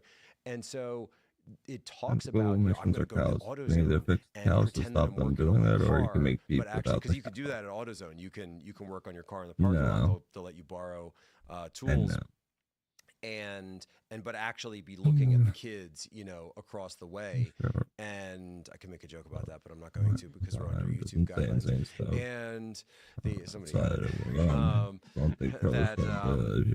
that in this situation, it's this school is chosen probably because of the familiarity, but also because it's Christian. So they always target Christians first. They always target the Christians. They go for the young because they view that as something that they know. They can sense that this is in their way. You see this in France. You see this in Spain. You see, of course, ones to run away when the same pro-gun conservatives would be the first ones to run away when actual war starts on American soil.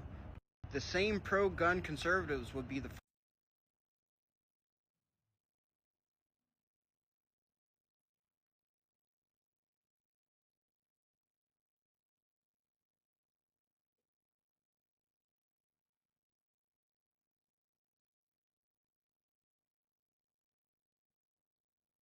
It's important first a war, if liberals want peace, there would be peace. Conservatives want a war, there wouldn't be any liberals. That's funny.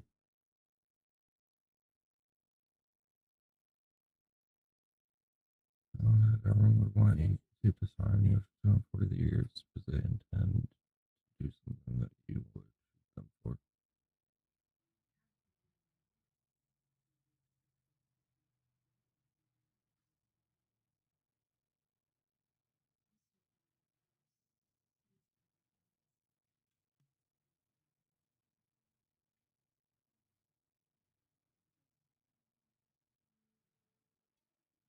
You're not.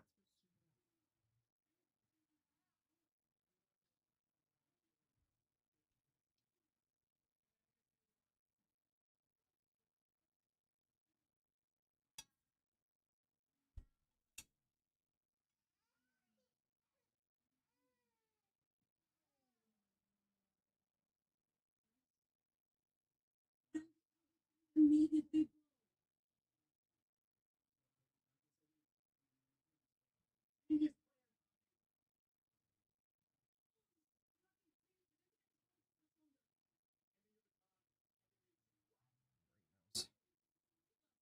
See this in Russia during the revolution there as well. In China, of course, there's the traditional religion. It's not Christian, but is also targeted as well. The Confucian temples and Buddha statues are destroyed. And what do you see here in the United States? Places of worship, children who are involved in literal worship are going on. And at the same time, what do we see? These politicians attacking the process of religious worship, starting, by the way, with the mayor of the city, Jacob Fry. And I waited all morning to see, do we have the clip?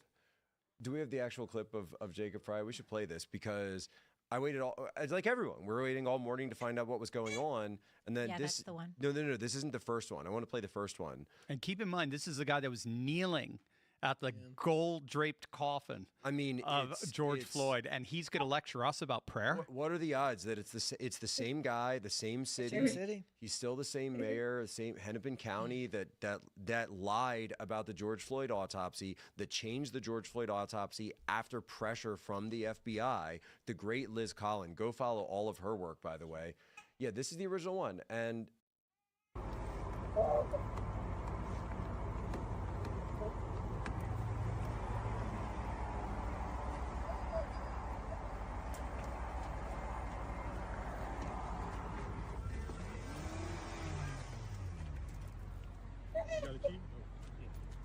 What's going on? You're gonna catch your car on fire. Hop out so you don't catch on fire, okay?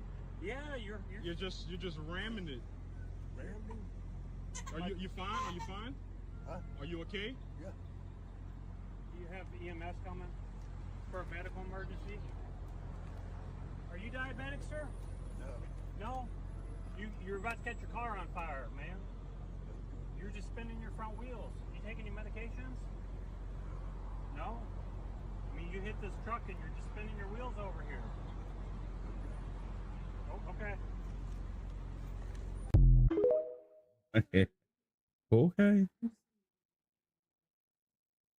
So everyone's waiting on the whole country and all around the world are waiting to find out what happened. And even before the chief of police gets up and explains what happened on the ground and the situation, this is what we hear from Mayor Jacob Frey. Those families are suffering immense pain right now. Think of this as if it were your own. Every one of us needs to be wrapping our arms around these families, giving them every ounce that we can muster. These were Minneapolis families. These were American families. And the amount of pain that they are suffering right now is extraordinary. And don't just say this is about thoughts and prayers right now. These kids were literally praying. It was the first week of school. They were in a church. These are kids that should be learning with their friends. They should be playing on the playground. They should be able to go to school or church in peace without the fear or risk of violence, and their parents should have the same kind of assurance. These are the sort of basic assurances that every... Okay, so also, this is going to pivot to guns. He immediately, it's already not only pivoted to does he guns. immediately politicize it, yes, but he attacks Catholic families for praying and mocks. This is mocking. This is absolute mockery. Dr. Turley, is this mockery? Yeah, I would say that's mockery. Absolutely that's mockery. scoffing and mocking. Scoffing and mocking. Don't just say this is about thoughts and prayers. Where is this coming from? People are looking for comfort. There are children's bodies with the blood wet. The church has yet to be cleaned of the blood of children. And he's already rebuking everybody. He's mocking and rebuking. This is a guy who hates Christians. It's so obvious to me that this is a guy who hates Christians, and specifically the Christian God. You notice, by the way, atheists always target the Christian God. Norm Macdonald talked about this. It's always the Christian God that gets the targeting.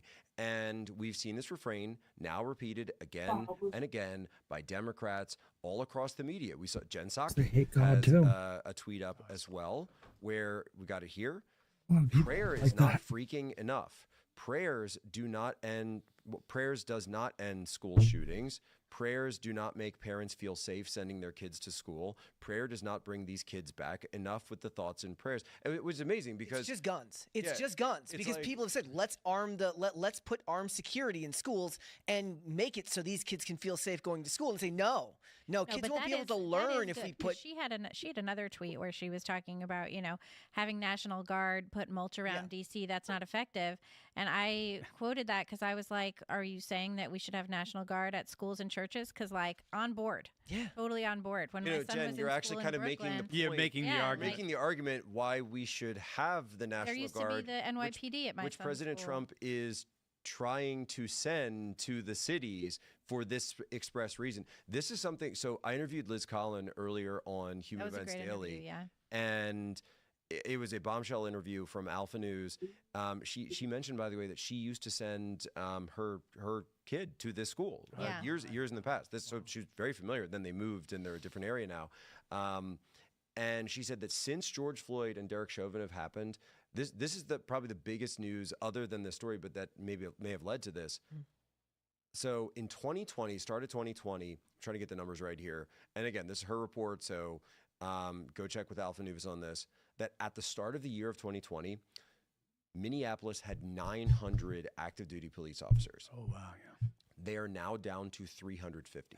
Well, this was the city. This was the city just where 5 years. where George Floyd died in police custody in May 2020, and that the mayor Jacob Frey, who was the mayor then, he got down on his knees and he wept at the side of George Floyd's casket. He'll pray. Yeah, and they have He'll that pray preacher. He'll pray to George Floyd, Which and is he prayer because also- that's his religion. Right. His And when religion there is was golden anti-racist. calf, literally. Yeah, and when there was a big protest, for George Floyd in Minneapolis, he got down with BLM and he was on his knees in the square. He encouraged them to take the statues participated down. in riots. He participated in He riots until and the he point was where they threw him out. yeah, and he was That's right, I pro remember that, yeah. defunding the police. I was there. was I'm there. from Minnesota. I was Okay. there in 2020. Okay, and that was at a time when politicians on the federal level, Kamala Harris, was putting bail reform That's right. stuff in their profiles. Which Like the Minnesota idea Bail is Fund. you take advantage of the well-meaning people who think that she's painting a picture in your mind that fascist cops are going around and just arresting people or holding up signs.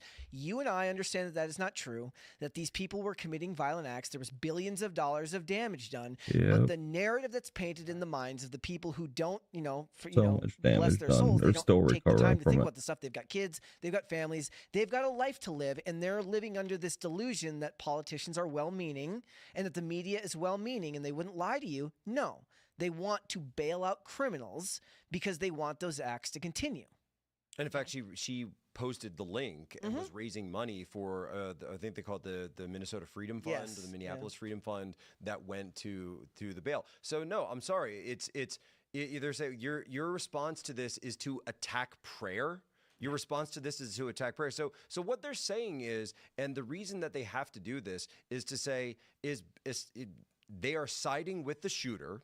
They're saying, I understand why the shooter did this because we hate Christianity too. We're probably just not quite as radical as you are with it. But you're not wrong for hating Christianity. You're just wrong for doing so a little bit too over the line. We're not ready to start purging the Christians now. But mark my words, every single time one of these organizations, one of these revolutions is let to go to its ultimate end, it always ends with dead Christians and dead Christian children. All I got to say to you, Mr. Mayor, is God will not be mocked. And even beyond that, like if you think about what it was like when the Columbine in the 90s, and it was about nihilism and despair with teenagers, right? What that formed into as far as media framing was white male rage, that or guns. And so this forces them to pivot immediately to guns because they don't want to have a discussion about whether identity played a role in something like this. You could still Not have even the identity, it discussion was, about depression and mental illness. antidepressants and SSRIs, all these things that were in the manifesto that were talking about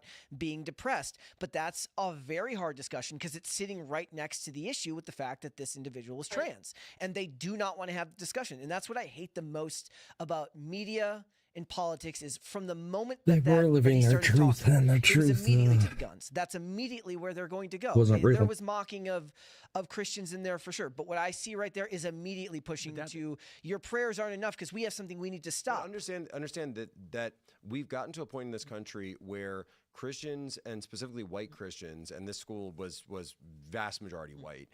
If you look at any of the pictures coming out, and so it's been so derided as sort of the kulak class of America. This is the backbone of the middle class, etc. That in every revolution you must have a demon, and so their demon is white Christians, and so it creates a problem for the left when they have to sort of pretend like they care about white Christians for a day or two. But even in that won't moment, even do it for a minute. Jacob Frey couldn't even do Yeah. it. He couldn't even hold it for 1 minute to say and he still has this knee-jerk response to attack prayer and at a Catholic church. Again, as the blood is still wet on the children's bodies, he has to mock them. And we live in a society now where he will not be shamed.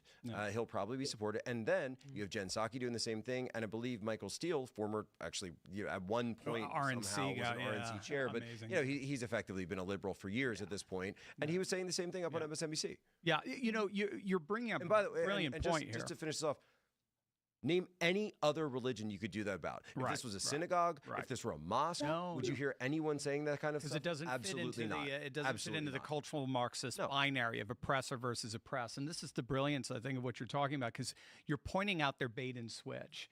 So if this were a white person going in, right? If the cultural Marxist identity structures were affirmed today, they wouldn't be talking about, if he walked into a black church and did this, especially if it's a man, right? Dylan Roof. We know this has happened. So, and what do they do? They don't side with. What do they? They immediately make it all about identity. Immediately, and they generalize the identity that the shooter and the victims were microcosms of this larger oppression and this larger war that's happening in our country. But if you don't have the right identity boxes checked in a situation like that, there's a bait and switch. Well, we can't draw conclusions This was about an individual. This was an individual. I mean, a Muslim. Islam is a religion of peace. We don't want to be Islamophobic. And so where do they go? They still got to go with some kind of progressive realist paradigm. So they go to the guns. You got to go. And it's funny that you mentioned that because and Serge, you have the other clip of Mayor Fry, right? So he holds another press conference later in the day, and I know Post Millennial has there it is right there. Later in the day, and what does he say? All of us. And I have heard about a whole lot of hate that's being directed at our trans community. Anybody who is using this as an opportunity to villainize our trans community or any other community out there has lost their sense of common humanity. That's the script. That's the script. We should not be operating out of a place of hate for anyone. So listen, should be operating from a place of love for our kids. I think he said the same thing on J6, didn't he? I think. So listen to how animated he gets. Suddenly, when it's the trans community, how dare you? How dare you? How dare you say anything about our beloved trans community? Don't you dare spread hate when he himself partook in spreading hate against Christian children who were killed just, I think hours before this took place. Or the systemically racist police department of Minneapolis. And how dare they what they did to this is poor George Floyd and so forth. He has no problem scapegoating an entire community. Where's that energy? Where's that energy? Where is it? Exactly. The kids who actually died. So Phil, this was to your point. This is in his mind. This is it's so sad this happened, but we can't remember that the trans community are the real victims here. Yeah, it is a little surprising that he's going on this, or that he's kind of using these talking points, especially considering how most of America really doesn't align with his opinion. Of course the trans issue, the LGBT stuff, that has really been pushed to the back burner by a lot of Democrats that want to, kind of catch the middle back and bring the middle back, because the left's further left proclivities or whatever, they're very unpopular with the American people, especially like trans stuff. It's been rejected pretty handily, and the fact that he's actually kind of jumping back into that leftist, very progressive kind of talking point, and also the 80-20 doom loop. Yeah, exactly. Like taking up the 20 side of an 80-20 issue. I'm a little on the. I'm a little. Why does he have to though? But he has to. Whoa. in his party, he has to, because just like Pete Buttigieg, what is he? This is a white male. Yeah. So as a white male in this party, he doesn't have any of the victim identity. Right. He's also, but Gavin Newsom doesn't do that. No, Gavin Newsom sort of hedges his bets, right? And if you look at the DNC annual meeting that they had this week in Minnesota, you will hear, what's his name, Keith Ellison from Minnesota, the Attorney General from Minnesota, talking about how great it is that so many Democrat-led states are suing the Trump administration over child sex changes. Now, they're not opposed to the child sex changes. That was they 2 days want ago. more. Two days they ago. want more child sex changes. And everybody cheered for Mr. Ellison as he was standing there doing it. Those are the committed activists. Yes, those are the committed activists, but these are the leaders of the party, right? They don't have any leaders. Kamala Harris said that she's going on a listening tour because she wants to be an outsider politician. Gavin Newsom is the closest thing that they have to a leader, and he won't condemn child sex changes. Then you have Tish James, you have Ellison, you have Tim Waltz, you have Polis in Colorado. You have all of these people in favor of the stupid, idiotic thing that results in horrors for everybody. So pull back. And that's the Democratic Party. So you say that it's on the fringe, but I say that's the center of the party. So that's what I want to ask you. Like, it seems like, or it had seemed like, this was getting pushed to the side because it is unpopular with the American people. Do you get the sense that I don't think it's been pushed to the side at all. Democrat Party is actually going to continue to push the progressive Yeah, stuff? And absolutely. the reason I ask is because this is a loser for them. It is a loser for them, but here's something that they hate even more than white men and Christianity. They hate the American people, right? The Democrat Party hates Americans. They hang out in LA and New York and all of these beautiful cities that have terrible crime rates that really should not have terrible crime rates because they're great cities. But they hang out there and they look at everybody else and they say these people are uneducated and they're stupid and racist and homophobic, knuckle draggers, anti-trans. They're knuckle draggers. They're out there eating squirrels and we hate them. And so we have to drag them onto the right side of history and get them to do things our way because that's all we can do. And that's what the Democrats think of all of us. Remember, when they attack Trump, right? They say they hate Trump. They say resist Trump. But who else do they say they hate? Trump American voters. people. Yeah, They hate the Trump people that voted supporters. for him. They think we're all, white supremacist, racist, homophobic, transphobic, xenophobes who hate everybody. And so they hate all of us. That's what they think of us. And so maybe they will couch their opinions for a little bit. Maybe they'll say like, oh, maybe Mr. Lucy shouldn't play girls volleyball. But That's me. That's only going to be until they get some power back, and then they're going to shove it down our throats again. For Gavin Newsom also, it's because I think he has national ambitions. And for a blue state Democrat that's solidly blue, he doesn't need to do that if he's not planning to go past the state level. Well, I mean, I think you're probably right, but I do think, and look, this is just because I'm looking at the polls and I look at the way that people have reacted to the Democrat Party, and it would be my gut instinct if I were in his shoes to not jump back onto the 20 of an 80-20 issue. Right. And the Democrats overall, more broadly, they should do that. I think Libby's got a great point. Democrats do hate America. They hate the American people. Post-Americanism. They need Stephen A. Smith for 2028. That's what they need. They really think of themselves as global citizens. They want that. That's why they're always on the side of the illegal migrant. That's why you see Bass out, the Mayor Bass, always on the side because they would rather have post-Americans as their constituents than actual Americans. And that's why they don't actually want to change policy in order to win votes. Right. They want to change the law in order to retain power. It's not about representing people. Right. It's about stealing power. That's why they talk about expanding the states. That's why they talk about getting rid of the court, getting rid of the Senate filibuster.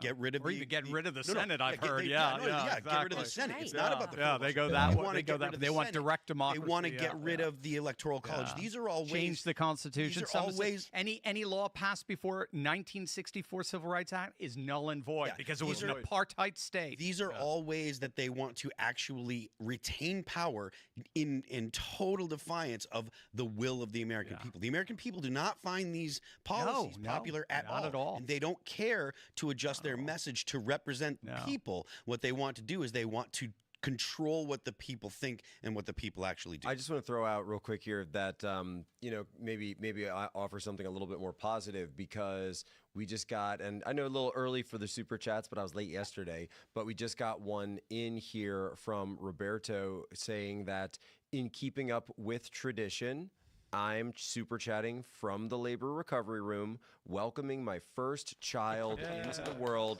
Bravo. Say hello Cheers. to baby Sophia. Not replacement rate yet, but step one closer. So, congratulations. 2.1. You need population 2.1. of patriots has increased by 1. That's excellent. Welcome, Sophia. Welcome to the fight. That's awesome. So Welcome to the that's fight. great. Amen. We've had that's the second one this week, actually. Yep. That's so great. We had a couple in PCC as well. Nice. People. Yep. That's Very amazing. cool. So we're talking. You mentioned absolutely. the illegals, but we've got some. Absolutely. And folks in the fight religious as well. conservatism is the number one indicator for reproductive trends. So one of the coolest things that we are seeing among red states, one of the reasons why the political power is shifting to the reds. What are they talking about? A 14-point swing by 2030. It'll be sooner if we get a census before then. That doesn't include illegals. But we got a 14-point electoral swing to red states, not just because of left UGs, who have left California and so forth, but also because religious conservatives are having more kids than ever, while secular liberals have largely stopped having kids. Yeah. So well, not just stopped having kids, but are also literally, the other way around, exactly. Yeah. So that's one of the most beautiful things. Eric Kaufman, University of London scholar, wrote a book in 2013 called "The Religious Shall Inherit the Earth." You guys will love this. He predicted, because of these trends, that by 2030 the culture wars would shift dramatically to the right. By 2030, the culture wars will shift dramatically to the right. If you look at 2013. He's a demographer. And what year do we expect to see the right ascend as the major electoral power? 2030. If you look at Gen Z, they're strong. Like Gen Z young men are very strongly to the right. Oh yeah. Well, this is falling on gender lines now. Yeah, too. but it is. But the only problem that I see with that, not that I'm saying that he's wrong, the only problem that I see with that is there are very few Gen Z compared to the larger, it's just a small number of people. I think because so many of them were aborted. Well, I mean, and what's weird is Gen X was already really small. Mm-hmm. Yeah, Gen X was small. But what is neat with Gen Z, the New York Post had a really good article on this, that for the first time that they can remember, sociologists found that men were more religious than women. Did you guys see this? This was just a few weeks ago. In sociology, women being more religious than men in terms of identifying as religious, that's almost like a rule, an axiom of sociology. For the first time, they now see more men, and it was a large number, if I recall. It was even double digits or so, 13% or so. Majority of men saying, yeah, I'm religious. They're calling it the Jordan Peterson phenomenon. You want to talk about God writing straight lines with a crooked stick? He used a secular Canadian psychologist to bring all these men to church. And we've talked about this, Jack, and they're not just going to happy clappy churches. They're going to really hardcore traditionalist churches. I think too that you're starting to see this generation that, and when you talk about Gen Z, you could also bifurcate it into the 18 to 22s currently. So the younger end of Gen Z is even far more to the right than all of Gen Z, particularly with the men. Because why was this? This was the COVID generation. Yes. And this was the generation who, not figuratively, literally had years of their childhood, 2.5 years of their childhood, their absolute most precious formative years, just completely stripped from them. And they saw the government do that. Yeah. They saw what happened. They saw that all of the institutions failed, completely failed. Meanwhile, what was happening in the streets, and here we are again, Minneapolis, right? Starting in Minneapolis, the burning of the streets, the attack on the 3rd precinct that spread across the entire country. Meanwhile, they were told they had to shelter in place and take an experimental drink that. I know, Serge. I don't know what the line is on that these days, but an experimental. Where you can't get to college. An experimental juicy juice. Yeah. If you wanted to participate in society, right. And so they're mad. Yeah. And they want revenge. Yeah. I mean, it's not just right-wing politics either, though. They feel like they've been sold a lie in the country in a lot of ways. College has now vastly been proven for a lot of them, unless you're going to be a doctor, something that requires accreditation, that it's a debt trap that's going to keep you in prison for years. And women are graduating colleges at higher rates. Obviously, like you said, it seems to be that there's more atheism showing up around college, around women, because in a lot of ways, the university has become their god, or social justice has become women, their god. They become many more ways. liberal. I do think for Gen Z, I worry more than some people, I think, that they're going to turn to a communist state eventually, because the financial problems that they're facing are so great and so vast, and it seems so hard to, like, with housing rates what they are, interest rates, they don't see a path forward, and what they're just waiting for is a charismatic person from the other side of the aisle. You know what Bernie Sanders would have been in 2016, with a populist message saying,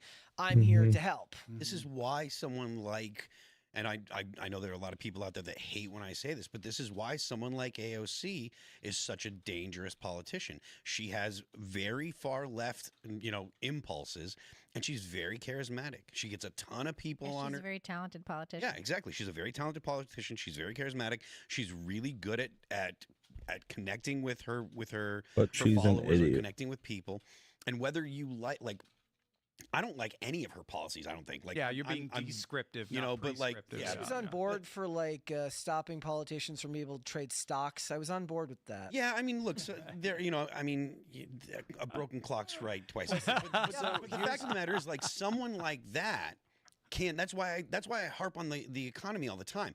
If the economy is bad, come 2028, someone like AOC can get into office because the voting public is going to be like, well, the conservatives didn't do it.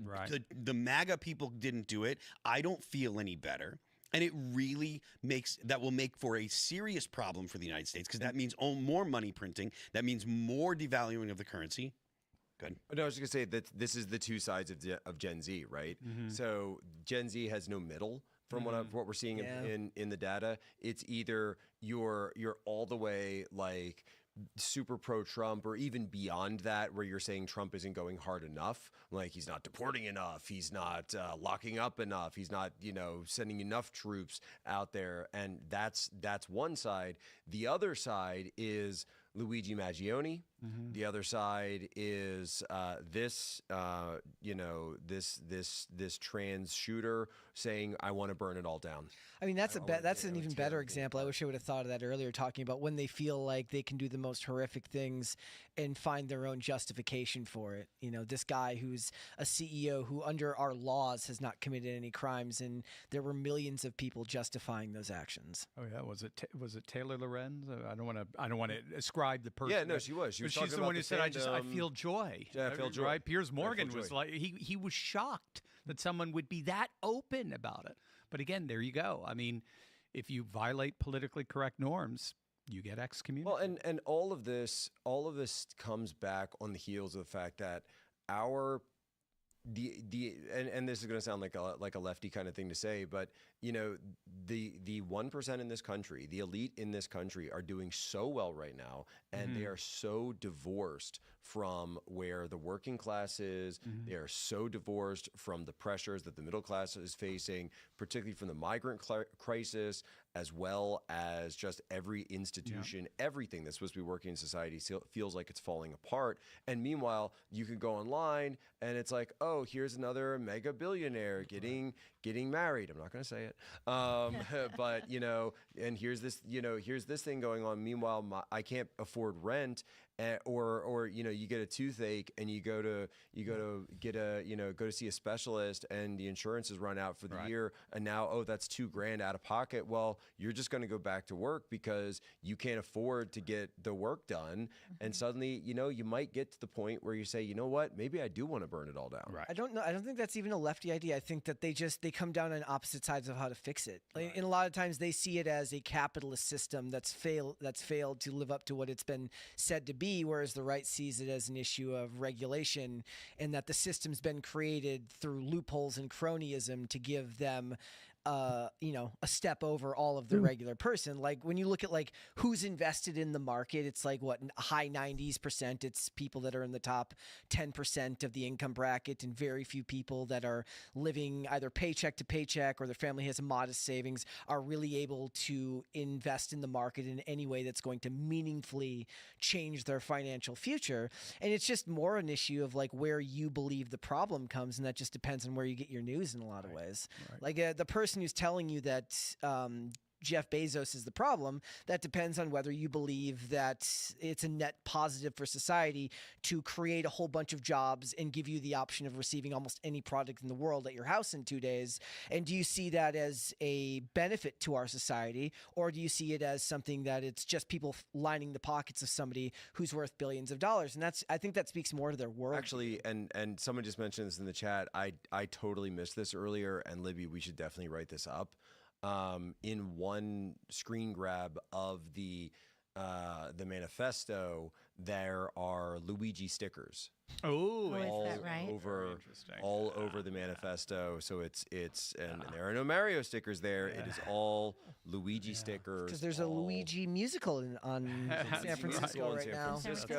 So there you go. So Luigi look, you get, and so this is the difference, right? You get Luigi or you get MAGA. Right. And Bill Burr co-signing what Luigi did. Bill Burr said it was great. So when we put out the book Unhumans last year, this is what we talked about. We said the situation's gotten to the point where either we are going to have a populist solution to it, whereby we don't, and on the MAGA side, we don't demonize people for being successful. We don't, in fact, we champion people for being successful as long as they do so in a, shall we say, non-parasitic, non-cheating, cronyist kind of way. Aristopopulism. Exactly. Is to, yeah. Oh, I like that. Yeah, it's a nice. I think that's Patrick Deneen. And so, Deneen's good. I'm going to see him next week at NatCon. Oh, cool. Yeah, you're doing NatCon. Awesome. Yeah. And so what we want is to take the floor from where it is and raise it up. Yes. So raise the floor up for everybody. Yeah. But what the communist wants is to tear it down. Exactly. Brick by absolute brick. And here's what's so interesting, and you see this again and again in these studies that we did, these case studies. They don't actually go after the super rich first. They go after the well-off middle class. Sure, just like in the French Revolution. For example, they're not targeting like the super rich billionaires. They're not targeting the super rich even of the elites. But what they might do is say, oh, I don't know, if you can afford to send your kids to a private religious school. Right, but they didn't shoot up, whatever the boarding school is out there. Do you think part of the reason why that is because when you're dealing with people that are billionaires, like actual billionaires, they're so disconnected and cut off and isolated from the rest of society, where if you're dealing with someone that's like a millionaire, that's like the CEO of United Healthcare, he was like he was worth something like $44 million, which is a lot of money, but that is a world of difference between billionaires, right? Do you think that it's just an access thing? The people that are worth 10, 20 million, they're actually walking among us, whereas people that are worth billions and billions of dollars, like they don't actually mingle with the average people. Do you think that's yes and no, but what's interesting though is that you see these patterns echo for the past 250 years. We've seen this pattern play out again and again and again, and it is typically the scions of those same families. So it's typically upper middle class individuals that turn to this level of radicalism. Luigi Maggioni's family, very, very wealthy. In this case, we mentioned before that this, it looks like obviously, these surgeries or these hormone replacement therapy, it's very expensive to get into, and yet it looks like this person was undergoing them, had a family that worked at the school, was involved with the school in this private education world. So again, like they were well off. Speaking of the family, we haven't touched on this, but has anyone heard about a father? We know that the mother signed off. Yeah, so there were some people going in and finding tweets or Facebook posts from the dad where he was celebrating his daughter. Celebrating his daughter's birthday, co-signing the mental illness, and even also they found some posts from the dad celebrating the conviction of Derek Chauvin. We have a striking, and I don't mean and I don't mean saying I don't mean like saying I don't have the exact post in front of me, but it wasn't saying like oh justice has been done and this was good that that it happened. It was cheering, it was adulation, it was celebratory. Burn the witch. So and I'm trying to be cognizant of the time, and we could go off on all this in every direction. But one thing that I do want to get into is there is this tension, right, that has come up. And so, okay, thoughts and prayers, so, thoughts and prayers, et cetera, et cetera. I mean, that's not the purpose of thoughts and prayers, right? Which by the way, to your point, conservative religion is far more religious. They're also more likely to be the gun owners and the ones to understand that you need to take physical steps to protect your property and your family and your children. I was at the range myself today. There you go. There you go. Skill, man. They're creating helplessness. That's the whole point. Right. So this is what we should talk about, though. Is the mentality? There is a school safety issue in this country. Yeah. And there is a tension between where we are as a country and where certainly we have a problem with school shooters, and it's silly to claim that we don't. In Scandinavia, they have a problem with school stabbers. They certainly do, exactly. and even then, like I don't want to go and talk about some other country. We live here, so what do we do? And I think clearly for religious school, this is something that I've brought up before. When it comes to religious schools, set up programs, and there should be 501c3s set up, religious nonprofits set up, where you take, former law enforcement, former veterans, and you set it up so that each school can have someone that is armed, that is security, that is there, that's able to be around in case of a situation like this. I hate that we have to talk that way, but I want my kids to be safe. There was a vote on my local ballot last year about finding more money to put resource officers, aka cops, security in schools, and that passed pretty overwhelmingly. And now there's cops in schools. Yeah. That's Maslow's hierarchy of needs, right? I mean, bottom line, safety and security is second only to food, air, and water, right? So what do you have? 5 levels of needs. First one is breathing, eating, and so forth. But then the second one is shelter, it's safety, it's security. This is why I just think what Trump is doing in D.C., and you're seeing it firsthand, and what he's promising to do in Chicago and Baltimore and so on, is brilliant. Because, I mean, look at how it worked out for Nayib Bukele of El Salvador. Bukele all the cities. I would turn it into a verb. Turn it into we Bukele at all the cities, and then he goes for re-election, wins with 85% of the vote.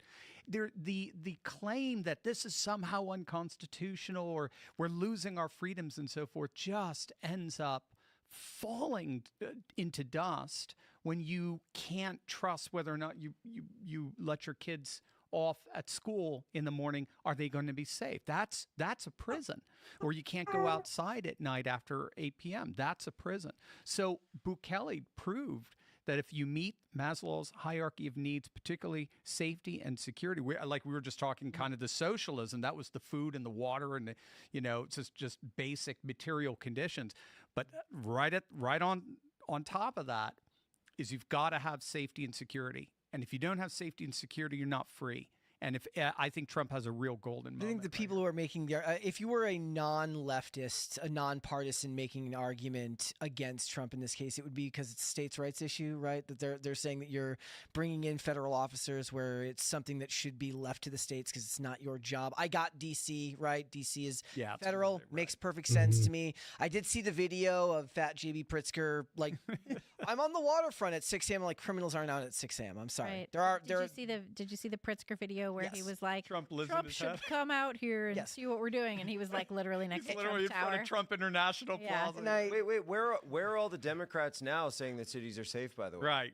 Where did all the Democrats go today? They're still out there. Safe. Well, they're telling us not to pray because there was a horrible attack, but I haven't heard. Well, here's what they don't want us to pray. Right. They don't want us to bring in law enforcement. Right. They don't want us to put curfews on young people. Right. They shut up and be a victim. That's what they want. Shut up and be a victim. The thing is also is the argument also to the contrary that for somebody who, if you're living in Chicago, if you're living in Illinois, that they're not going to vote. They're not going to vote in politicians who will put in people in law enforcement that will actually be able to uphold the law in a way that keeps people safe, and that this is a Band-Aid until the next administration comes in, and then it gets removed and things go right back to the way they were. And some people's argument may be that they need to feel the pressure to finally put somebody into power that will do this at the state level so that the federal government doesn't get accused of encroaching where they don't have a right to be. I'm not saying that that's necessarily what I believe. I'm saying I understand that argument if you're worried about federal overreach. Let me toss this out then as well to the mix, because Libby, you probably have a better number than me, but this is how many times have we seen these mass shooters and they turn out to be trans? They turn out to be involved in some kind of either hormone replacement therapy or the SSRIs, and we have this mass mental illness problem going on, and we claim it's a mass shooting problem, but actually there are these connections. Do we have an issue in this country where we've got millions of guns in this country, and we also have millions of people on SSRIs, and now more and more people on hormones? How do you balance this? Yeah, I think it's a real problem. And yeah, we had Minneapolis, Nashville, Denver, Aberdeen, Philadelphia, Colorado Springs. Like, a lot of people who are caught up in this gender cult have come out and started killing other people en masse, you know, and that's a real problem. How do you prevent something like that? Well, I think that there's far too much prescriptions of like psychiatric medication on young people. I think that's been going on since the 90s with Ritalin and Adderall and all of the rest of it. I've seen devastating effects on, you know, friends and younger siblings and stuff with those kind of drugs. Then there's the SSRIs, which I don't know if anyone's ever taken though. Like I took those like just for fun one time because whatever. Anyway, I took one and it was terrible. And I was like, gosh, how would you like it? You wouldn't feel the effects till it has to build up in your system. No, it made my eyes bug out and I couldn't, it was like very bad, but maybe I took too many. I don't know, but whatever. Yeah, I think that those are pretty bad. You've seen the effects, you know, people get really like their personalities get washed out. I think the cross-sex hormones are a really bad idea. RFK came out just today with a whole new thing about nutrition and putting proper nutrition education into pre-med programs in order to deal with preventative diseases. And I think there's a lot to be said for eating right and exercising and seeing friends, making friends, going to church, and realizing that I was just resting my eyes like I was last night. Something to believe in, right? Like we hold ourselves up as these mini gods, and in fact we should be looking outside of ourselves. We should be looking to God for meaning. We should be looking to relationships. Worship a God, so Would you be able to worship get God, more so water, then somebody? you can worship self. Yeah, you should never be worshiping the self. Gender is not the soul. Your mental illness is not something to celebrate. But this topic is going to get turned to firearms and is going to talk that's what about. I'm trying to ask. Yeah. So Phil, what are the laws on the books as far as being on prescription medications and owning firearms? I don't know specifically what the. I know you can't have like a weed card. When it so Yeah. if it's anything illegal, federally illegal, and you're the 4473, which is the form you have to fill out to actually acquire a firearm, it asks if you're on any kind of illicit drugs. I'm not sure what the legality is regarding things that are prescribed. So if someone's given a prescription for something like SSRIs or whatever, if you're taking those and your doctor prescribes them, I don't know what the legality is about that. I don't think that there's anything. I don't think there's anything prohibiting that, at least on a federal level. So, which by the way, this Robert would have had to lie about to get these guns because I think these are recent purchases. So I don't know the exact time frame, but it seems as though he purchased these firearms possibly while working at a cannabis dispensary. So you would have had to fill out the forms. So he lied on his 4473, so he's a felon. And the thing is with these topics is it always ends up being a Trojan horse to take your guns. They find a way to turn this into an issue where it's like, and I saw some people do this. They're like, can we finally talk about the guns? Remember that one? You always hear that one when these topics happen. Can we finally talk about the guns? But that's what do they mean when they say talk about the guns? Like, what do you want to talk about? But you want to talk about going around and confiscating guns from everybody? Like they're do you think doing that that's going to be Canada with their, effective? like, Do you think people are going to mandatory give their guns up in the United States? It's not going to happen. And they think that this kid wouldn't have done that. This guy wouldn't have done that. He would have, like you said, he would have stabbed the kids if this was in another country. So here's the question though is, and I'm trying to open this up a little bit, and so I guess it's what if you? So you're talking about so marijuana is still on the form. Yes. What if you added that? What if you added what type of prescription drugs are you on, and to that form as well? The problem with that, the people that are against it are going to say that's a violation of their privacy and like their HIPAA, being HIPAA laws and stuff like that. They're going to say, look, you can't ask that because this is something that's private between me and my doctor. So and whether or not people are pro or against this, there's also the argument that would come up saying, but they keep killing people. And, I mean, look, if you use that argument, they're going to say, well, then just get rid of the guns. That's what the argument will be. The guns are killing people. It's not the drugs. It's the guns. SSRIs are helping people. They're making people better. He was depressed. And I'm against. Obviously, I'm only telling you what the arguments are going to be. No, and I'm forcing the argument because I think it's an argument whose time has come. Right? We can't be a country that has both of these things, of mass medication, mass psychological and psychiatric medication that so many people are on, which, by the way, and the way we deal with mental health in this country is such a joke. Now, I think the original way around this trap was much simpler. And if you go back, and I was digging into this before to the show, and the history of this country is very simple, that under the madhouse laws of English common law, and if you go back to Blackstone and all the rest of this, it was very simple. If you were a lunatic, you got thrown in the asylum. Right. And there wasn't any question about, and actually prior to asylums, you were thrown in prisons. Right. And in fact, Benjamin Rush, who founding father adjacent, I suppose you could say, he was basically the doctor of the founding fathers, Philadelphia area, by the way. Yeah.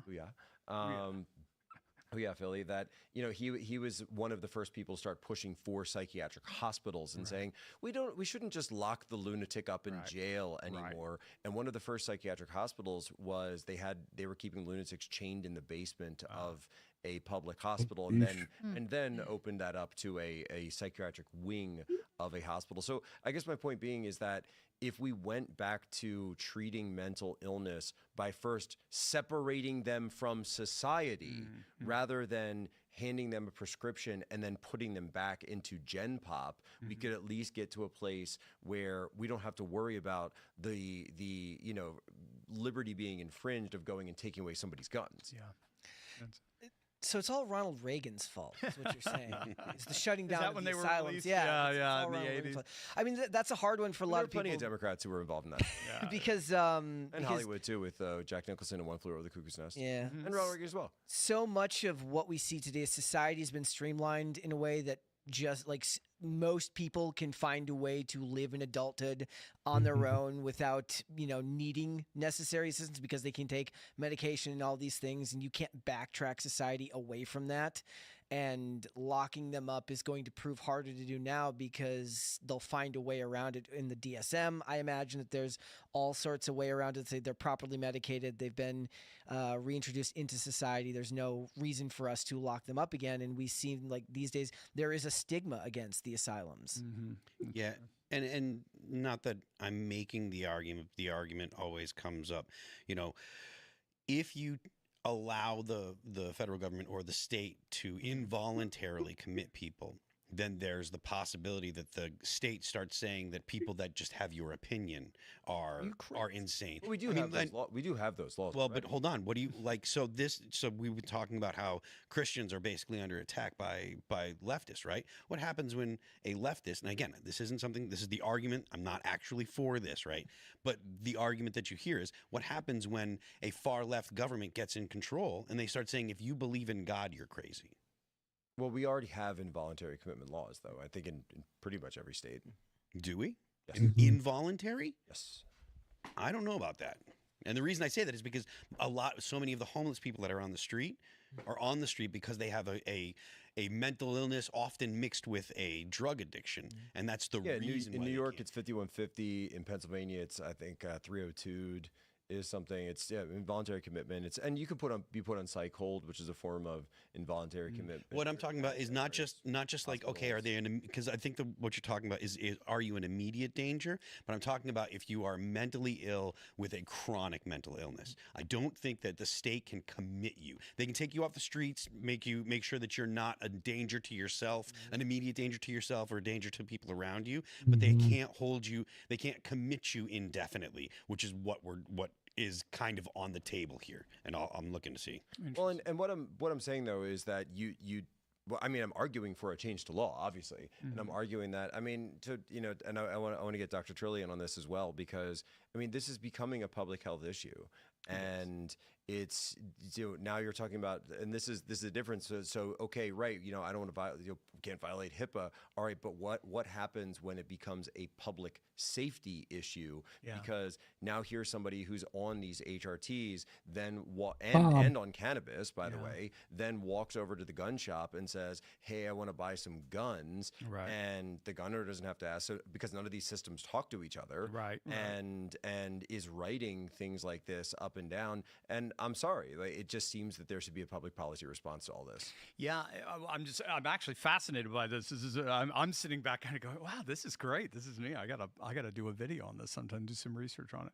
I do think if politics, to the point of but if we do it this way, if the leftists get into power, then they can start imprisoning Christians like they've done in the Soviet Union and so on. I mean, like they were doing for the last 4 years. Exactly, or J6, exactly.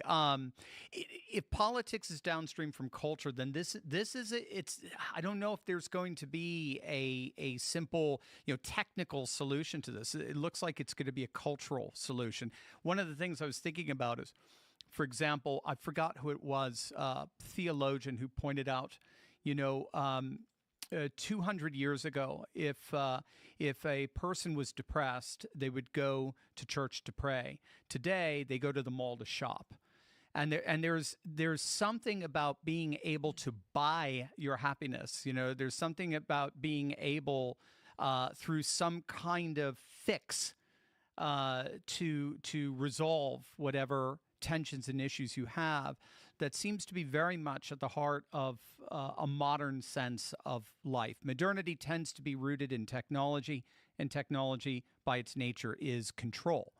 And so we tend to look for technological solutions to what are often very spiritual, very deep, and very moral problems. So this, again, it kind of goes full circle to what you were saying earlier. This is why I love the way how Maha and MAGA have been kind of hooked up together. We can't really save the country until we first, in a sense, and I use this in a thoroughly conservative sense, until we save ourselves, as it were.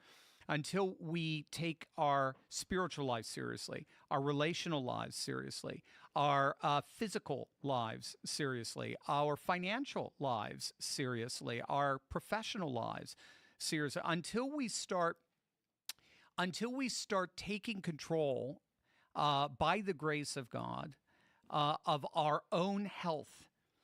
No pills, no techniques are going to solve it. Now, if that catches fire, I think there's something to this. I think we can then find the political downstream of how we handle this. But until we get that full sort of faith, family, and freedom vibe, absolutely pushing the radical left to the 20% in terms of their power, not just in terms of their popularity.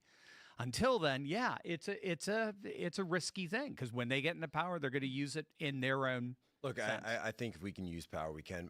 Yeah, I'm with you. Before we push back out this, there was a piece that I really wanted to hit today, which I think speaks to all of this. This was known. Yeah. This was a known threat. Right. And here are the facts. DailyWire.com, the great Mary Margaret Olahan has the story up. Minnesota Catholic school leader warned Tim Walz of critical school safety threats. He did nothing. Yeah. And this was in a letter 2 years before all of this. So back when the Tennessee Christian school, the Nashville shooting took place, there was a letter that was written to Governor Tim Walz asking for extra funding for and pointing out to a lack of security at Christian and religious schools because they were considered non-public schools. Right. And so public schools were getting ample security, but these non-public schools were not getting the same level of security. So he points out that in the letter, there were 72,000 students in independent Catholic, Jewish, Christian, and Muslim non-public schools within the state of Minnesota, saying our schools are under attack, particularly even at the time, Jewish and Muslim schools, but we're writing about the Christian schools as well, experience increased levels of threats. We need to take this very seriously. We need to ensure all our schools have these resources. And they were begging Tim Walz for this money. Instead, Tim Walz was working to protect transgenders and signed legislation establishing Minnesota as a trans refuge. So, look, they had the money, and that's where they sent the money. They knew that there was a lack of security, and potentially even the shooter knew that there was a lack of security, because what did the shooter say that he was doing? Was conducting this reconnaissance prior to conducting the attack and noting that there was this lack of security, which presumably these public schools would not have had. Right. I mean, another thing we could take solace in is since the 2020 Summer of Love, gun control is at its lowest level of support it's been like in decades. And then and that's just the aggregate. When you break it down between blue states and red states, any kind of majority, and it's slim, 52-53%, ends up disappearing outright. 29 states are constitutional carry. Exactly, What? exactly. And then you have, of course, almost He's okay. 2,500 or so Second Amendment sanctuaries among the counties. Mm. And then even those who support gun control, even those, it's like number 9 out of the 10 priority issues. So it's not a winning issue. And then you have a Supreme Court that's been pretty consistent in shooting down any challenge to the Second Second Amendment. So I think we're in good shape with that, and that's why I don't think they really go very far with it. They'll try. Even Obama tried to whip up some anti-Second Amendment sentiment, but it disappeared very quickly. A big part of the reason is because the left tend to focus on semi-automatic rifles, right? Which, when you look into the numbers, there's something along the lines of it averages about 300 murders per year with a semi-automatic rifle. Right? What? It's all handguns, right? Yeah, it's all handguns. It's something. There's usually average of about 10,000 murders a year in the United States. 10,000 in a country of 330 million. That's actually not very per capita, not considerable. Right. And then when you take just rifles, like I said, it's like 300 or so average. It fluctuates a little bit. Everything's handguns. And if you ask the average person, they'll say, well, even people that are like against guns, they're like, oh, weapons of war shouldn't be on the street, etc. But then they say, well, what about handguns? Well, I think I should be able to have a handgun in my dresser in case someone breaks in. Right. So even once you get down into the nitty gritty about gun control, it's unpopular with the vast majority of American people. There was a very interesting study. You may have read it, called Shooters. Are you familiar with that term, Shooters? I'm not. Abigail, I can look it up. If you look at the author's name is Abigail something, and it's a doctoral dissertation from the University of Berkeley, okay? And she is a huge advocate for what she just simply calls the gun community. And she's a cultural anthropologist who studied the gun community, particularly in California, and she was blown away at how diverse it was. She started off being against it, and thinking she was dealing with a bunch of rural, whites in Shasta County or something like that. These patriot militias and so forth. She suddenly realized, wait, there's LGBT, there's black people are one of the biggest supporters of gun rights, and women in particular. And all of a sudden she realized this is one of the most diverse, widespread coalitions in the country. Vermont, is where I'm from. Delaware is as blue of a state as you can get. I can go into any gun shop, give them my license, and in 15 minutes I'm out of there with a Glock, no problem whatsoever. I've done it. So the point is that more and more, I think, the left is doing what they can, sort of galvanize what's left of just a shattered coalition. Because remember, the left's coalition became Trump's coalition. The working class became, this is a Newsweek article back in May, white working class in 2016, then the non-white working class in 2024. The Obama coalition is now the Trump coalition. The Democrats don't have a coalition. No, they've really done so much hollowing out of their support. They really have a lower class or poor, basically poor people that are on some kind of government assistance that are reliably Democrat, and then there are the elites. The elites, people, you got it. Really, so the underclass and then the super class. Yeah, exactly. The middle class has moved to Donald Trump. We saw it in Chicago with Mayor Johnson. The working class in Chicago, voters, Democrats, they were supporting the law and order guy. In the Chicago mayoral campaign, they were all for the law and order guy. It was the elite bougie whites. And the what is it, the Miracle Mile, whatever it is. It's the elite bougie whites with the underclass that teamed up. With the managerial class. The managerial class, perfect. Managerial class with this sort of underclass, they teamed up and they put in. And we're going to see the same thing in New York. Yeah. with Mamdani. Exact same which is thing. part of the reason why the left is actually goes after the middle class and tries to do what it can to erode them and put as many people into the poor or the rich. There was a great Scott Greer had a great bifurcation of the race in the Democrat primary in New York, talking about the Zohran Mamdani, and he was saying the yuppies weren't really for Mamdani. They were kind of split between Cuomo and Adams, the current mayor. And so the yuppies, of course, what does that stand for? Young urban professionals, right? The yuppies. And so he said, but what you saw going for Mamdani was actually the young urban creatives, or the term that he came up with, and it's so good, the yuckies. The yuckies. It's perfect. It's absolutely perfect. So shout out to everyone who is an adherent to the Greer Head pledge, of which I am, including the old one. But before we go, we have a ton of super chats. Got to get to them. So super chats. I'm not here for that.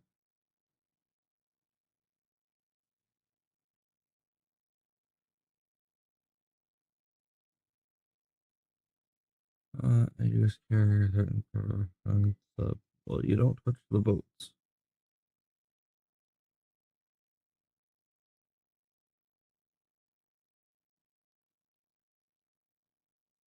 Don't touch the boats.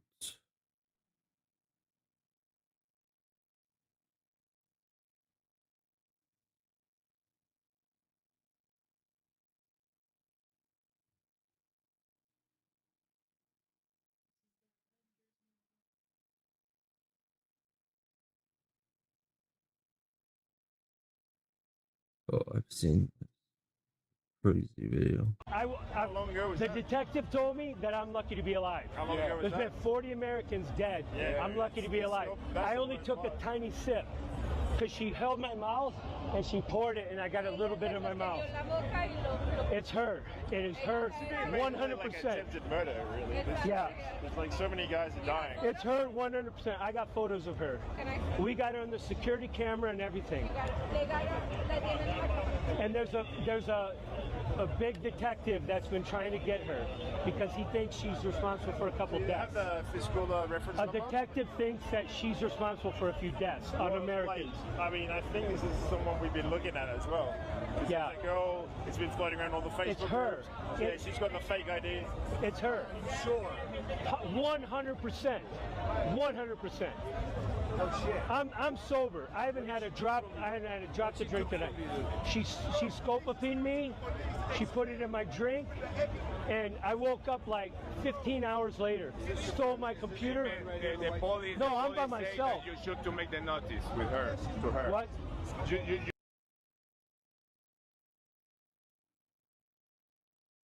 A detective.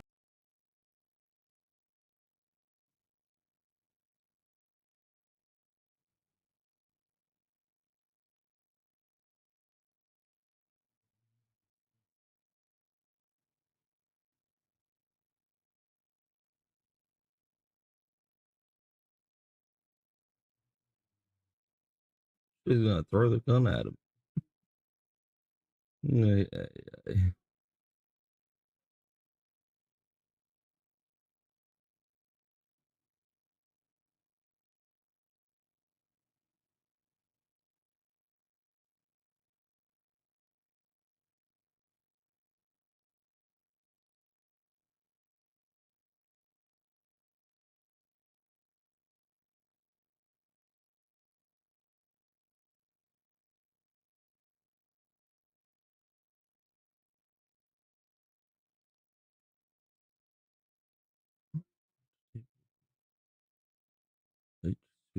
Oh, jeez. They're traumatizing the lives of scare some complaints. The tried and true stretch with the button and the Mason murders. Both CIA operations. I figured to hand over your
Some mass shootings happened in Minneapolis. Sean for the parents who lost the child. Sitting at their hospital period. People.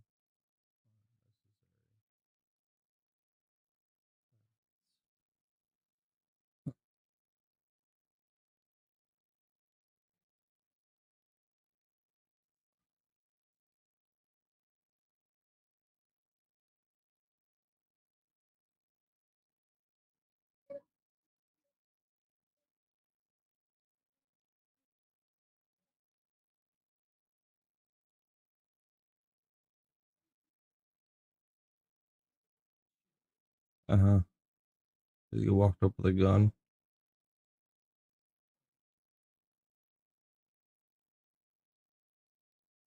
Yeah, 2 shots in the chest.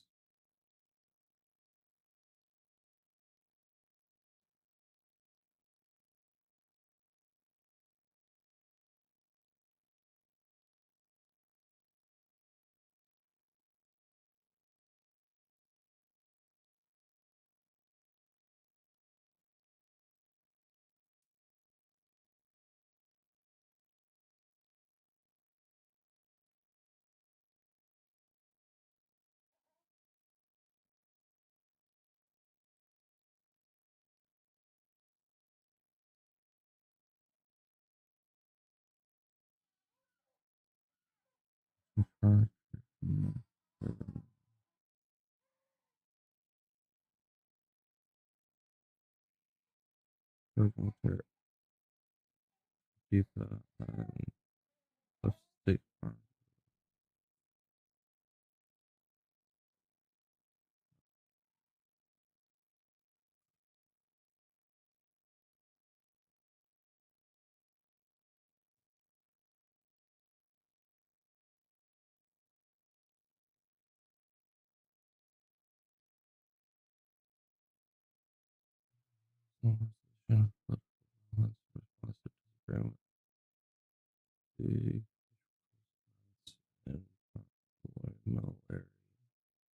Primarily left-wing communities. This needs to stop. People doing it need to get investigated. Does not.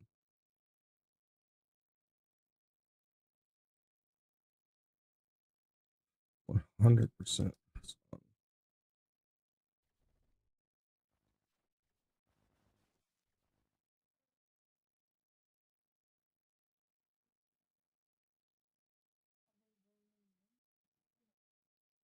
You know,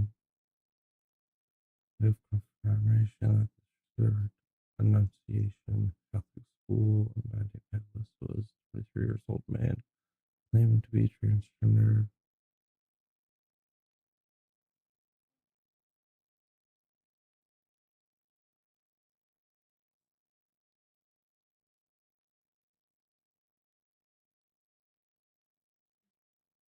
This deranged monster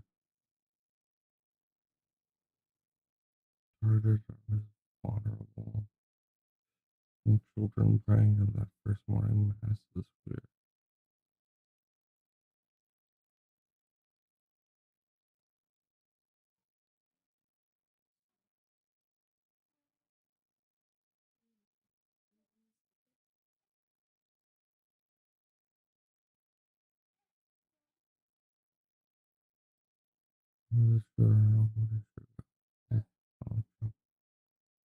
Our rifle was the profile is unthinkable. Hipsters are with shelter parents, families, educators, Christians, more with healing. We will never forget.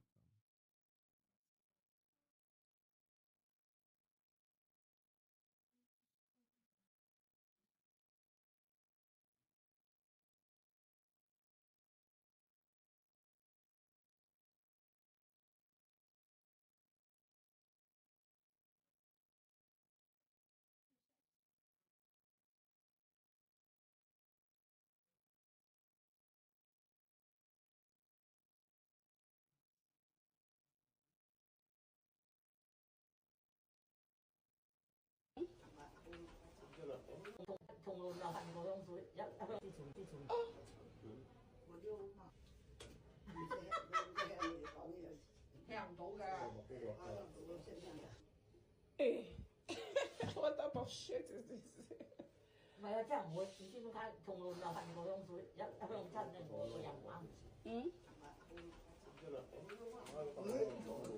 Perfume. Ridiculous.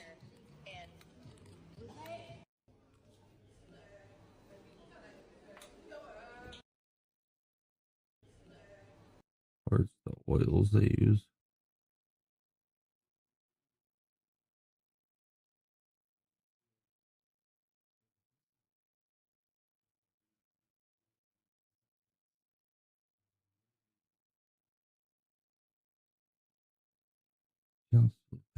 Right across the zone, people crossing.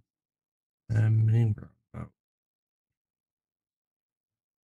It's a shooting in Minneapolis, Minnesota. The FBI is investigating this shooting as an act of domestic terrorism and hate crime targeting Catholics. 2 fatalities, an 8-year-old and a 10-year-old. Children and 3 adults were injured.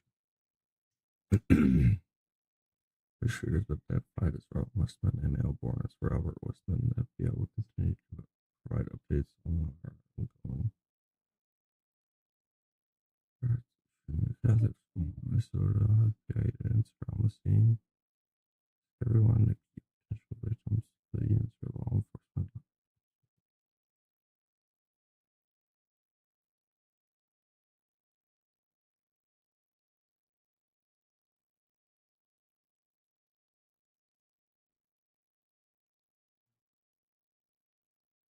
Revolution is coming. Nothing can stop it. Silent majority will be silent no longer. Join us in our stand against tyranny. September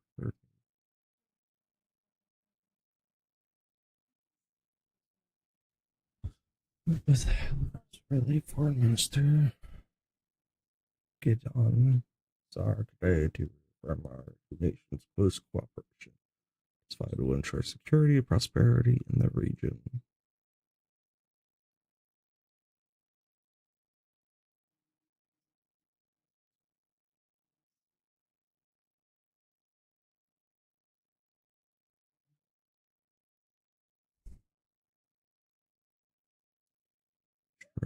Three U.S. warships are now off Venezuela's coast, but Venezuela just struck back. Escalated into something far bigger. What did they strike back with? Into shooting to having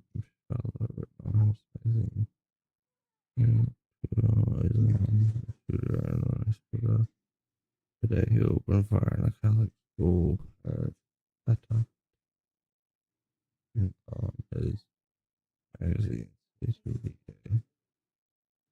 as Muhammad Attah, leader of the 9/11 Islamic terrorist attack, and the hijacker pilot of American Airlines Flight 11 into the North Tower of the original World Trade Centers. There's a long term that's called for rotary to burn and open fire conflicts. Magazines that pay tribute to Islamic terrorists and Islam. Minneapolis is one of the most Islamic cities in America. Is the congresswoman in Minneapolis where the shootings took place.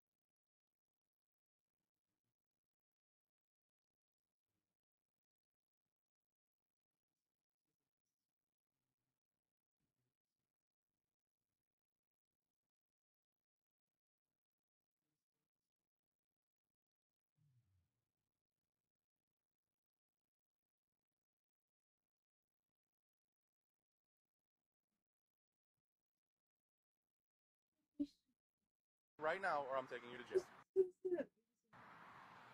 Okay. I go 4-3. Can I get a 45, please? Turn off your car. Turn off your car. Turn off your car. Turn off your car. If you call somebody to come to this traffic stop, they will also get arrested for impeding on a traffic stop. Don't do this. Do not do this right now. I need to see your ID. The ID is on the back of your phone. I need to see your driver's license.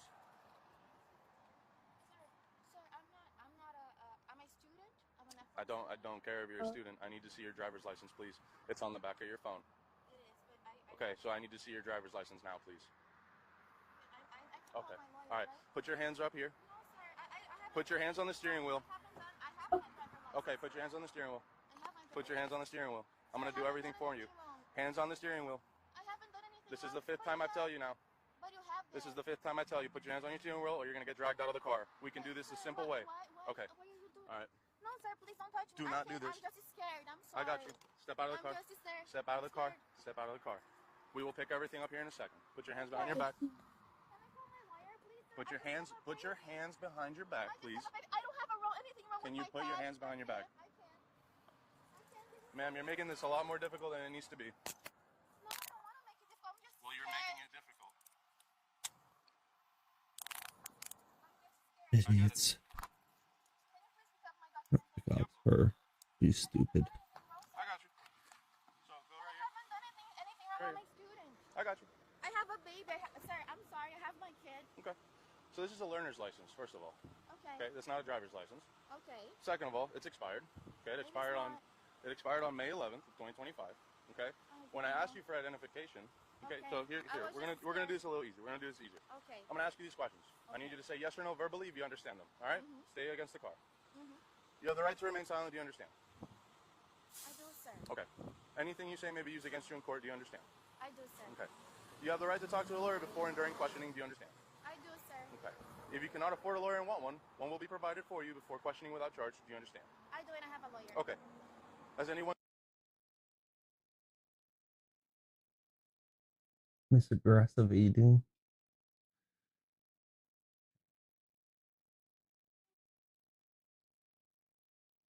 I'm gonna say this one more time. Has anyone threatened you or promised you anything to get to talk to me? Yes, I feel threatened by you. Okay, so have I threatened you to get to talk to me? Yes. I have. How did I threaten you? I just feel intimidated. How did I haven't threaten done anything wrong. I don't want to piss you off. I respect You're not you. pissing me off. I'm not mad at all. Because I don't feel like you had a reason to stop me. So the reason why I stopped you is because the registered owner of the vehicle is expired. I confirmed. So. Here, and then you hadn't seen my driver license yet. 5/11/2025. Yeah, you are the registered owner of the vehicle. Thank you for the follow. Through the window. Roller J. You match your photo. Okay. And for that reason, you're going to jail for resisting without violence. Okay? Sir, I'm sorry. I didn't want to resist you. Too bad. I was just scared. You just wanted a reason Echo to do 4-3. something. Can I get a female 45 for a search, please? Sir, you shouldn't be doing this. Face right here. Face He's doing fine. Good job. I am feeling humiliated by you guys. No, yeah, well. Oh, stop whining. It's off the road, so. Sir, I have a baby here. I'm so sorry. I don't feel like I did it. I should have paid more attention. I already explained to you. I asked you for your driver's license and proof of insurance at least 7 times. You didn't want to provide it. No, it's not. I told you to put your hands on the steering wheel. You didn't do that either. I asked you 7 times. Okay? I apologize. And I will review everything so I get the correct count that I did everything. Yes, okay? Your license is expired. You don't even have a driver's license. You have a learner's license. This is a learner's license. Let me read you the back. Just listen to what I have to say. Okay? Daylight driving only after 3 months. You may drive until 10 p.m. with a 21-year-old licensed driver in the closest seat of the driver. So you don't have anybody over the age of 21 inside of the vehicle. Okay? And there's no one sitting next to you with a valid driver's license. So not only are you with an expired learner's license, you're also committing a learner's license violation. I'm sorry. I should have paid attention better on that. Yes, you should have. Yes, and all you had to do was listen to instructions, and you wouldn't have been in this situation. Okay, I apologize. Yes. Face the car. Face the car, please. I wish I had done more orientation. Please face the car. Do not turn back. Said you wanted to keep the car there? We'll keep the car there. It's off the road. Can you please take my ID? I don't want to be talking much, but can you please? Your ID is coming with me. My passport is on Your the floor. passport will come with me as well. Yes. Okay. The Fonseca, do you mind grabbing her passport and phone, please? Is there anything else that you want to come with you at the jail? No, can just someone can I don't know if I can ask, but my baby is waiting for me. Can someone make a call or something? Yes, we'll make a phone call. Where's your baby waiting for you? It's in the daycare. She has asthma, so I was just going around because I need to drop off her pump. Uh huh. Who do you Sir, need to call? I really apologize. I got you. You're already under arrest. It's okay. Okay. Yep. Respect. Can I ask you something? Is that gonna be on my record? Following the instructions. That's why. This is what happens.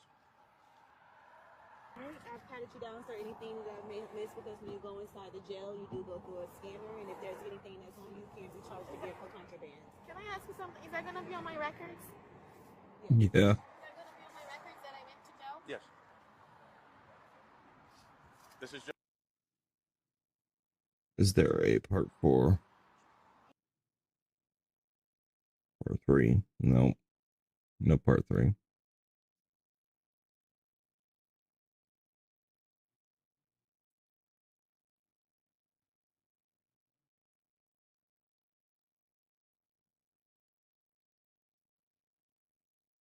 No.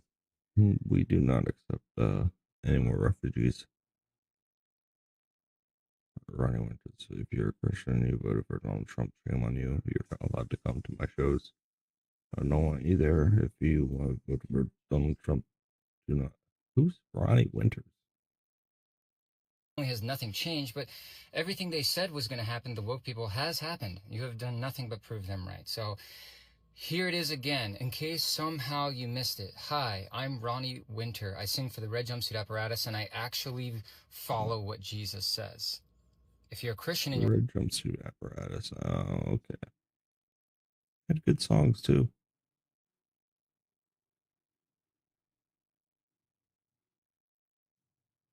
One goes to Dubai and seeks a rich Arab boyfriend. How will this story end? Von oben, mein Lieblings. Guckt euch mal die Architektur an, die jetzt immer besser zum Vorschein kommt, weil die Sonne. Jeesh. Jeesh. Sparkle. Okay, first for my pronouns. Yeah, I don't know.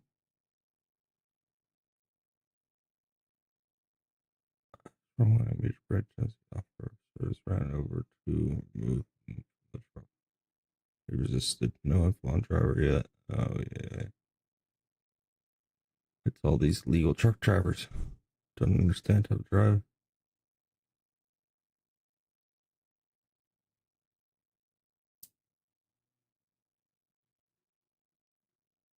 Super handsome, and he came up to me and he asked me, I'm not having relations with my husband until he agrees to this 3-way. So there is this guy that No.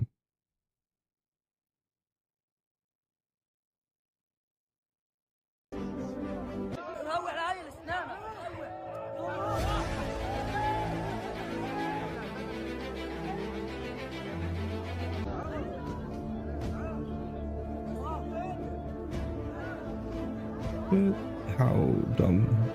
There's something wrong with that inbred guy.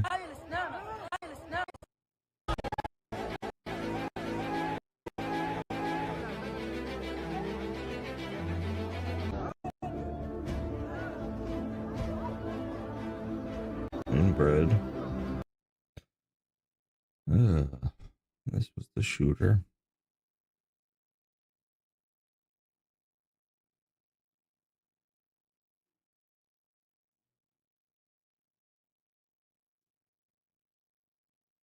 A year-old girl married a man over 60 and is not pregnant.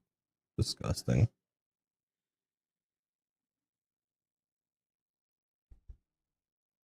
To carry out a food airdrop.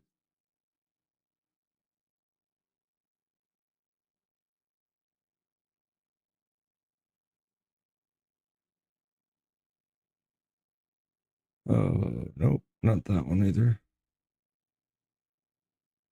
Minneapolis supporters to vote.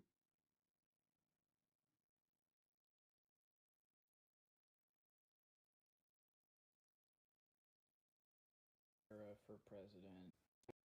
This message brought to you by BlackRock. and ExxonMobil. Sponsored by Pabst Blue Ribbon. Brandon Herrera for president. And I had a conversation every on a lot of things. Brandon Herrera at SHOT Show last year. He and I had a conversation, a brief conversation, but like, we agreed on a lot of things. So y'all should vote for Brandon Herrera for president. Doesn't sound the same.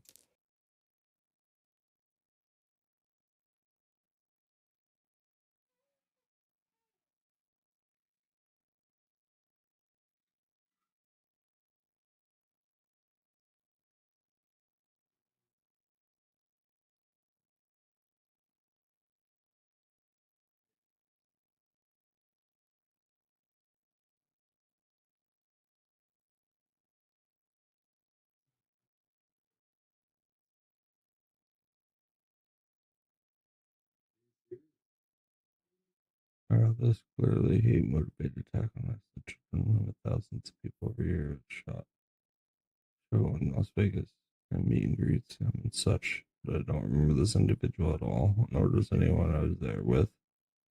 Being said, I'm happy to answer any questions from law enforcement if it will help. Also coordinating with friends in law enforcement to see how my community and I can best support this family.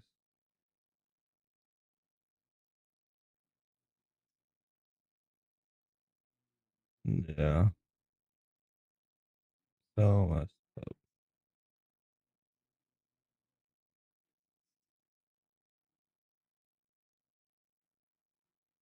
Yeah, there's no question about what side he is.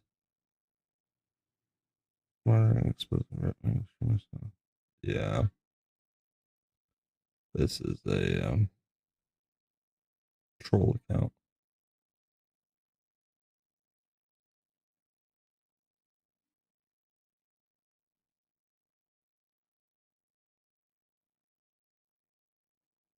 It's an anti-Trump account for sure.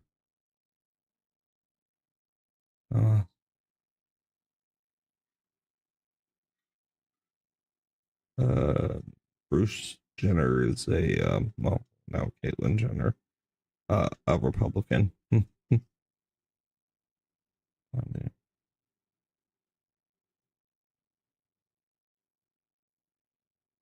And definitely not okay with them being trans. It's a sickness, not an identity. Complete sickness.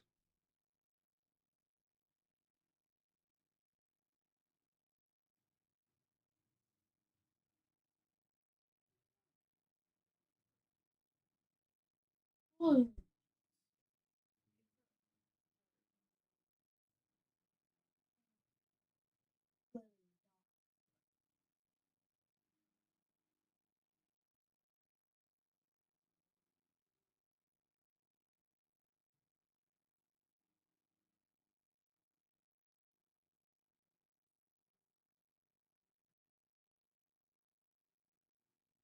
not the Avengers or the B team,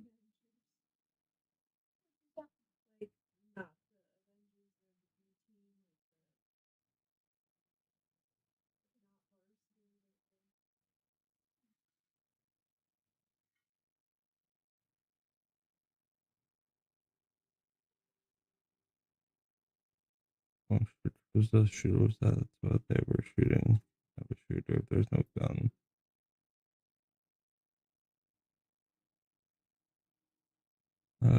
Idiot.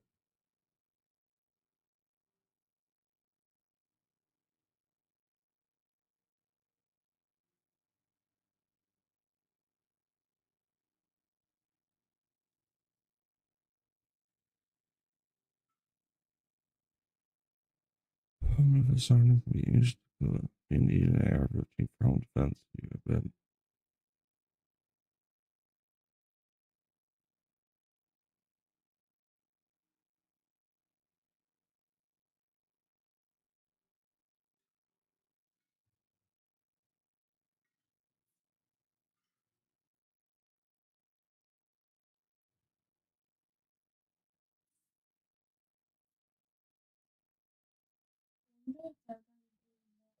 I'm trying to quote you nonsense and then it's proven to be false.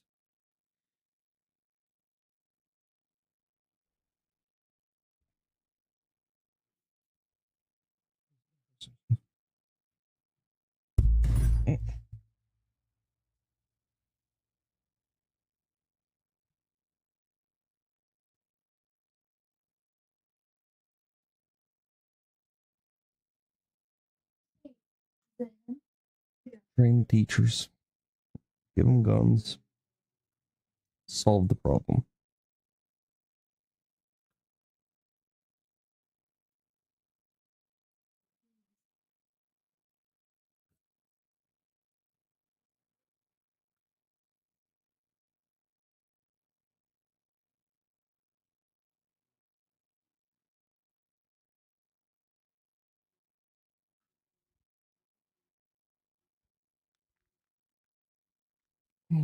Dude's just trolling.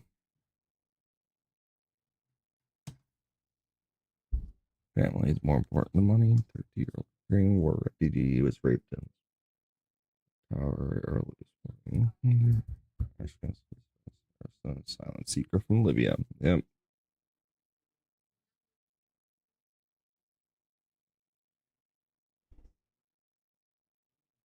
Yep. I'll never been any to the book that is responsible for the massacre of October 7th. The service members at Abbey Gates. As for assassination.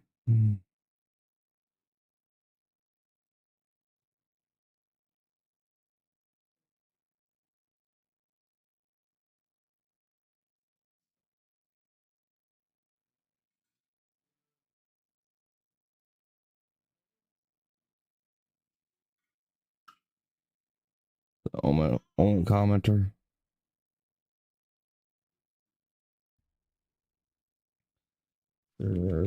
Not.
Yeah, expelled.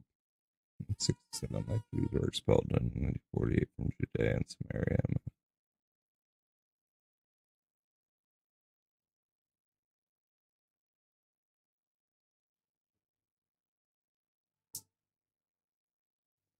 One common problem is called Islam.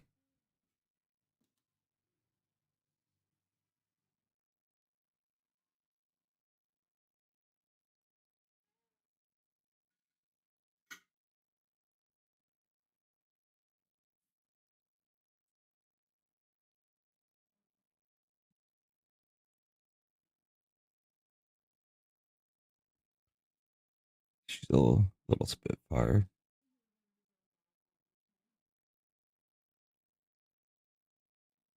One sick F. The last magazine.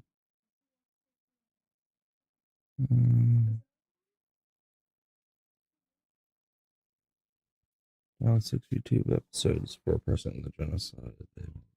It's my Facebook.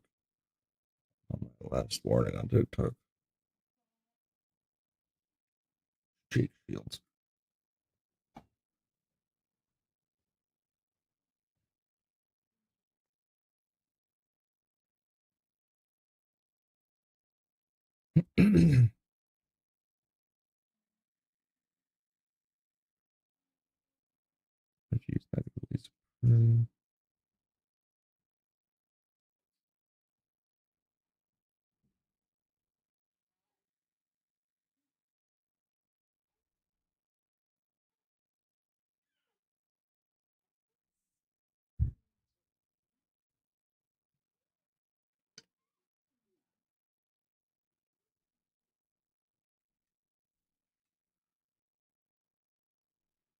They know better than you.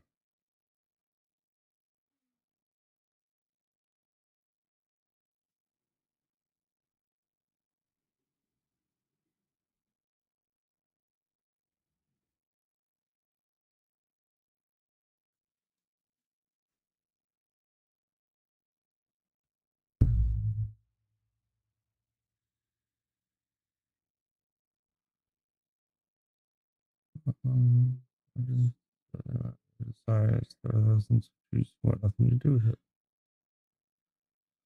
It's like suggesting that one. Let's government. Let's get to decide what we can do, which is not so. Thanks, blue-haired Lucy. An old blue-haired lady commenting on X. She should be eating her pudding cups.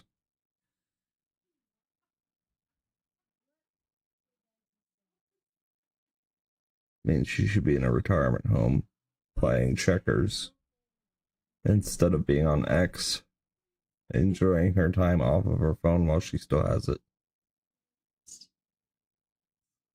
All the money, and they are Jewish.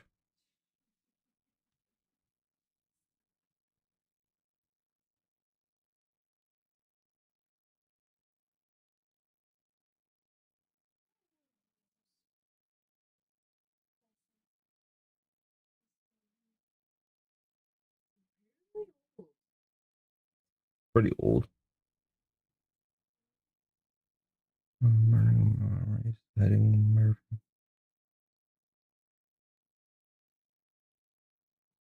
The death of people.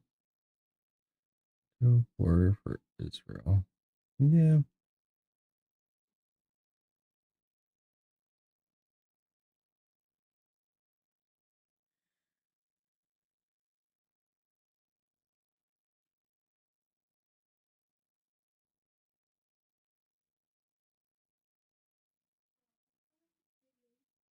They might make a new like Guardians of the Galaxy just with press black. Because in the last one, I remember at the end, it said Star Lord will return, but just Star.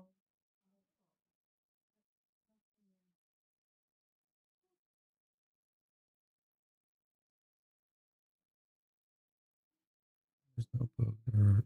Not so much of it.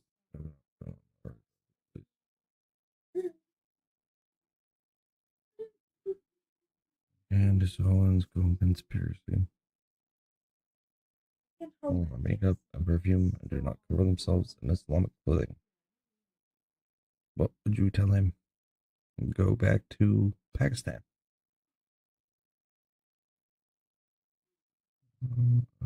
Okay.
Yep.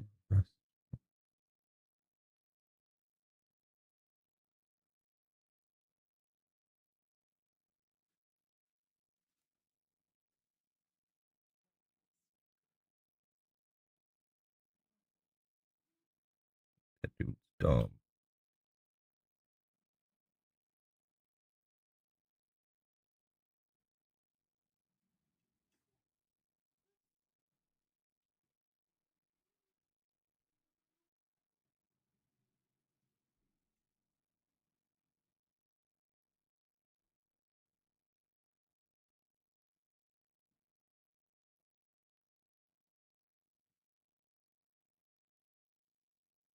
About to account on Judgment Day. Scripture testifies that Christians are Jews internally. I'm a Christian, even if you want to deny it.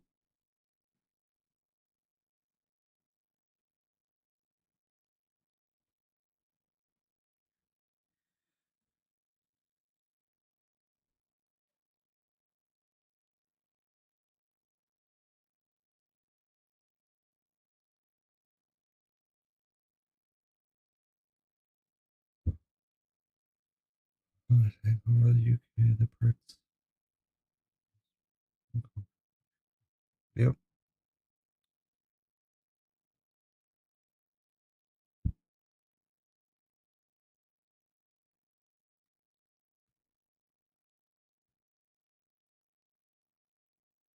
Is the man.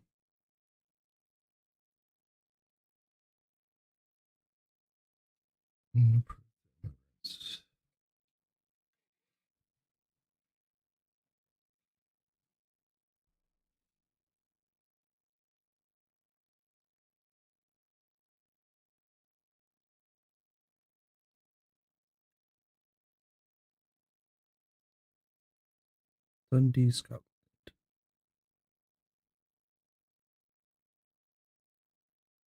If appealing New York was too broad, historically Europe is never a unified whole.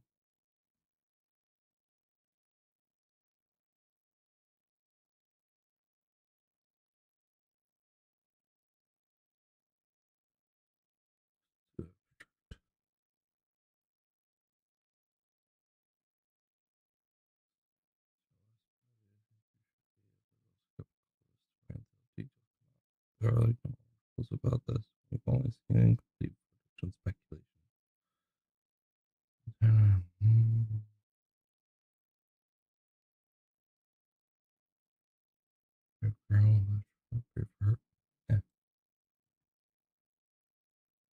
Mostly positive comments.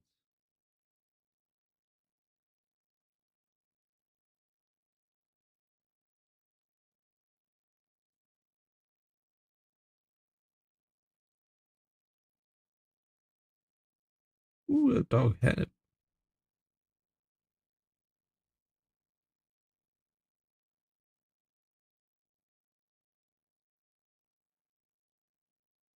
Those who identify Muslim have not reached faith yet, according to Quran. Muslim woman who surrendered to Allah, step toward divine truth. Those who merely identify as a Muslim haven't reached a higher state of faith. Those who do transcend labels together. The vast majority of Muslims identify as Muslims for gain rather than faith. Delusional hypocrites, according to their holy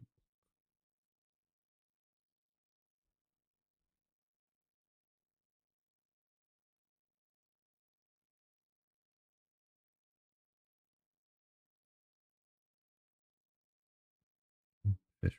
What's gravity? Oh, they found out quick.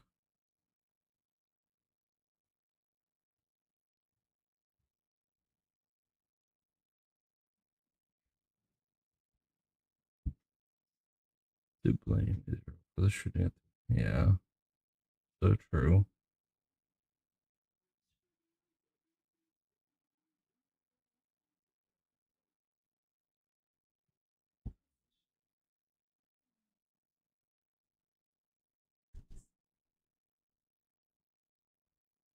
What your Quran teaches.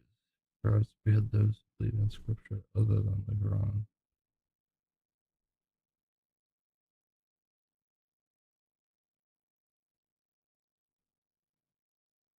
Because she was drinking.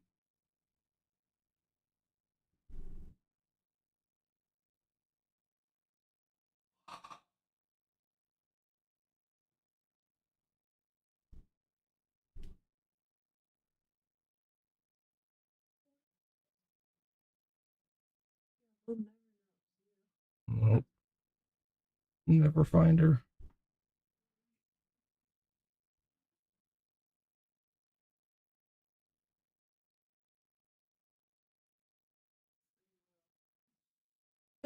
I was gonna say Islam. Mm-hmm.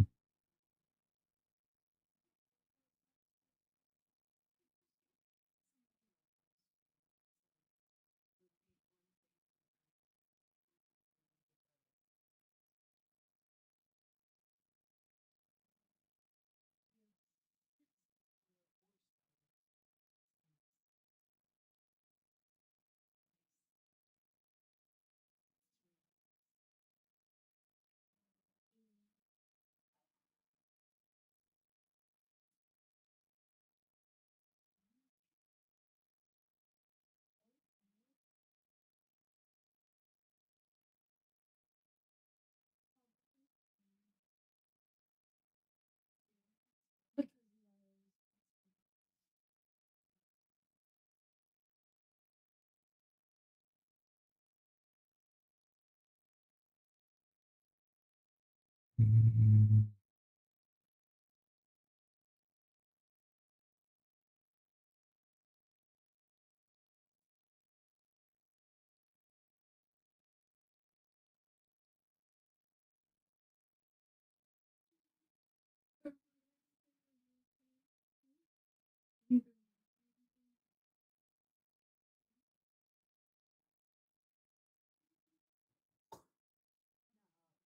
it really? You okay?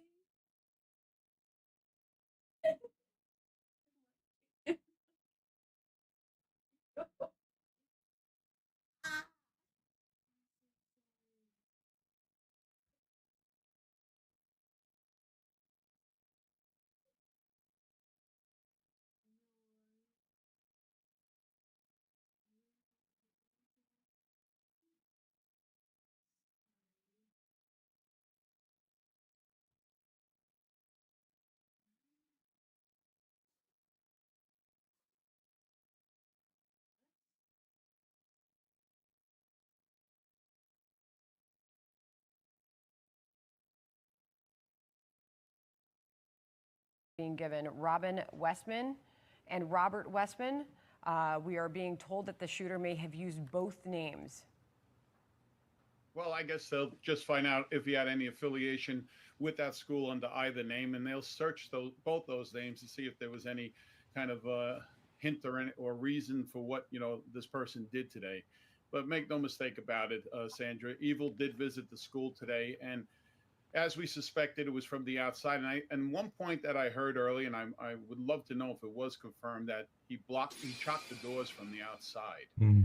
That's very telling, because it tells you that he had planned this in maybe different stages. Maybe he wanted to block the doors, throw that smoke bomb in, and unblock them and get them as they came out. You don't know, but this was very well planned by this person. He had every intent to cause as much carnage as he could.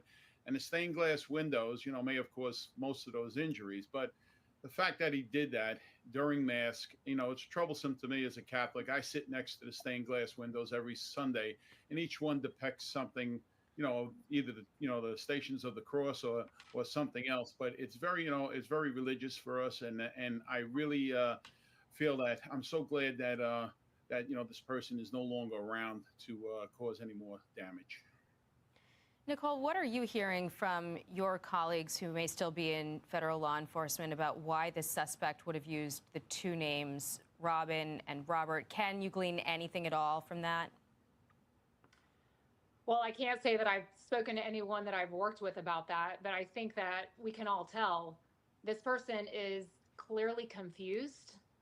And it seems that this might be a little similar to what we've seen in the past, such as the Nashville school shooting. This person may be transgender. It might be a little confused. There might be a manifesto. There might be a note.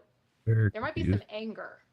And so I think it'll be very important for law enforcement to look into those potential clues. But again, honing in on what Joe said, we cannot underestimate how disgusting this violence is. Because again, not only did they select the most vulnerable individuals, I don't know about you, but I'm a woman of faith. And I really appreciate the opportunity to go to church and to worship.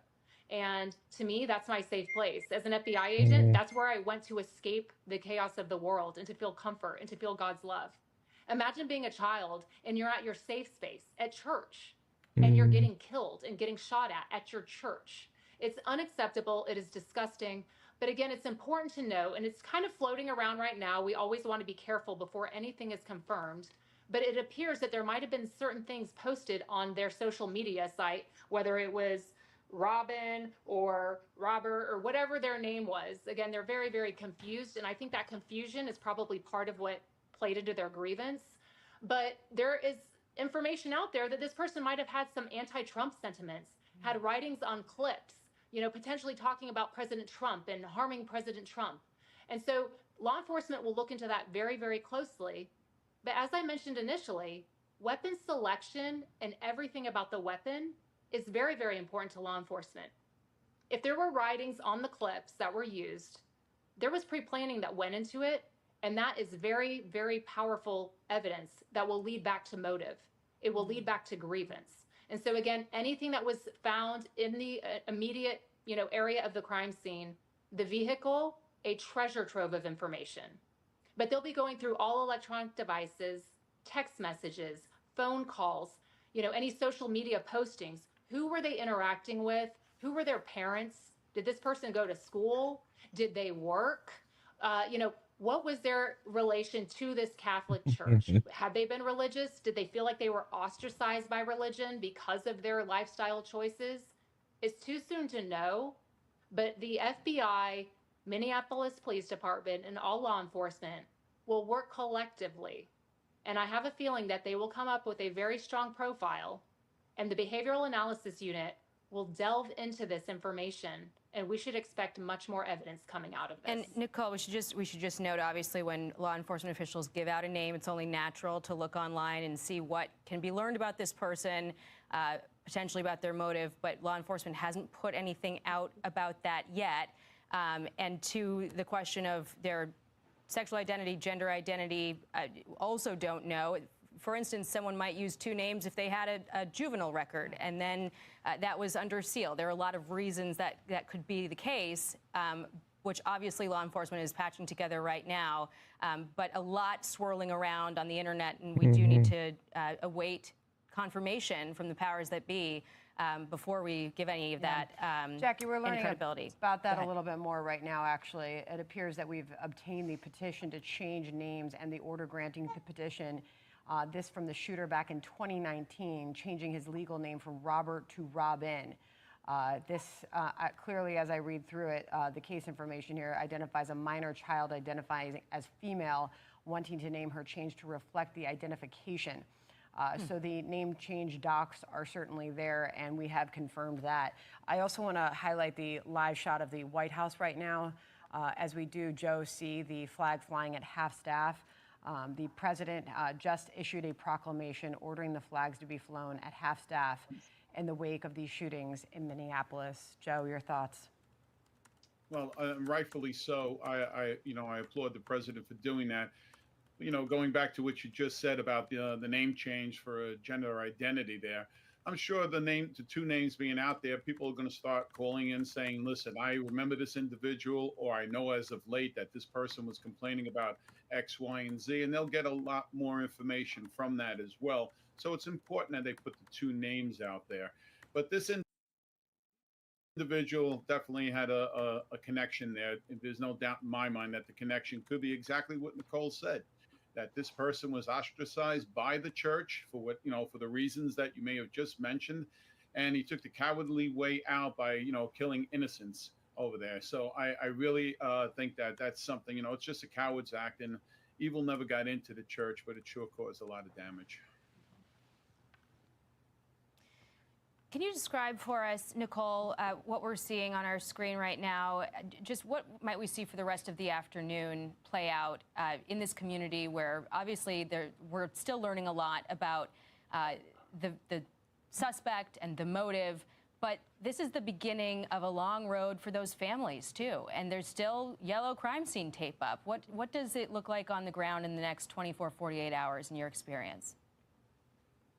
Jackie, you're exactly right, because there are multiple things going on right now. Obviously, there's a crime scene, but there's the human element. And what you're seeing, that caution tape, they've set up the perimeter that no one will be crossing over. But what they have is something called a reunification center, or a reunification location. And that's where you're seeing a lot of these images where young children are being reunited with a guardian or with a parent or with a caretaker. And that is so important. We cannot underestimate the fear that these children have undergone. And for them to be reunited with their parent or their loved one is very important. But sadly, there are two individuals whose lives were taken, and their loved ones, they will never be reunited with them. And there are others who are in the hospital receiving medical care. And so it is a very important part of the law enforcement process after any mass shooting, and particularly with schools involving minors, because you do have to interview witnesses. As awful and tragic as it is, these young children, they are now witnesses to a horrific crime. And many times they will be interviewed. And when it's interviews of minors, law enforcement treats it very differently. I know at the FBI, we have child forensic interviewers, and they are specifically trained to interview minors. who have been witnesses to crimes and have been victims of crimes. And so I'm assuming that at the appropriate time, whether it's now or later, when necessary, law enforcement will talk to those that were witnesses to gather evidence for their investigation. But remember that the shooter is dead. So this case will not be going to trial. It will not be seen in a courtroom. And so I think that law enforcement will spare these young children as much as possible as having to retell, because every time you have to retell this, it's extremely traumatic. So they'll do what they need to do in order to conduct their investigation. But this reunification that you're seeing on your screen is very, very important. And this is when these children that have just seen the worst nightmare of their life can finally feel the love of a parent or a loved one or a guardian who can help them. And I know that as a parent, there's nothing, like I've said, there's nothing worse than sending your child off to school and wondering if they're going to come home. I mean, this is a private Catholic school. They were at Mass. This cannot continue in our country. That's for sure. Joe, when do you expect we'll hear from police next? We got a pretty thorough update from the hospital, from the police chief. That was at about 12 o'clock hour. Do you imagine we'll get another press conference here soon? I think later on this evening, towards the early evening, you'll find out, a lot more about this. The hospital will touch base with the police department. They'll give them their updates, and then they'll come out with possibly about the weapons, a little more about the weapons, a little more about the background on this individual. And to another point that you just brought up a few moments ago, I agree with Nicole. They'll spare the children from this. And what happens in these cases, we find out that maybe a week later, a month later, the children will relate things to their parents and say something, who can also bring that back to the police. And also remember that there were adults in that room, in the church, that were with the children, and they'll rely on them more than the children to, tell them exactly at what time and everything else and put the pieces together. But this is going to go on for a while. They'll clear that area, and it's a shame that, as I said before, that a church has to be a crime scene. Yeah, we are looking at these documents that we've gotten in, and as Sandra mentioned earlier, it appears that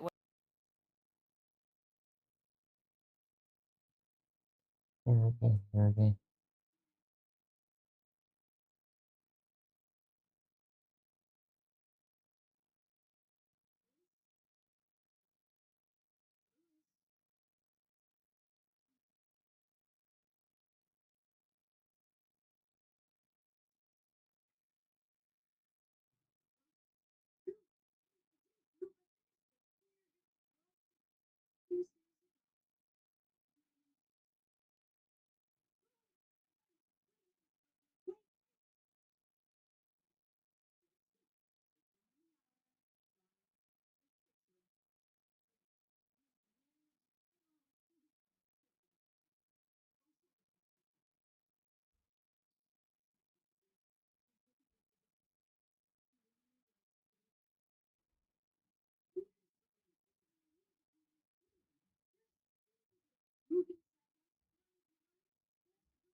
Only my enemies.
Mm-hmm.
I think I'm going to call it.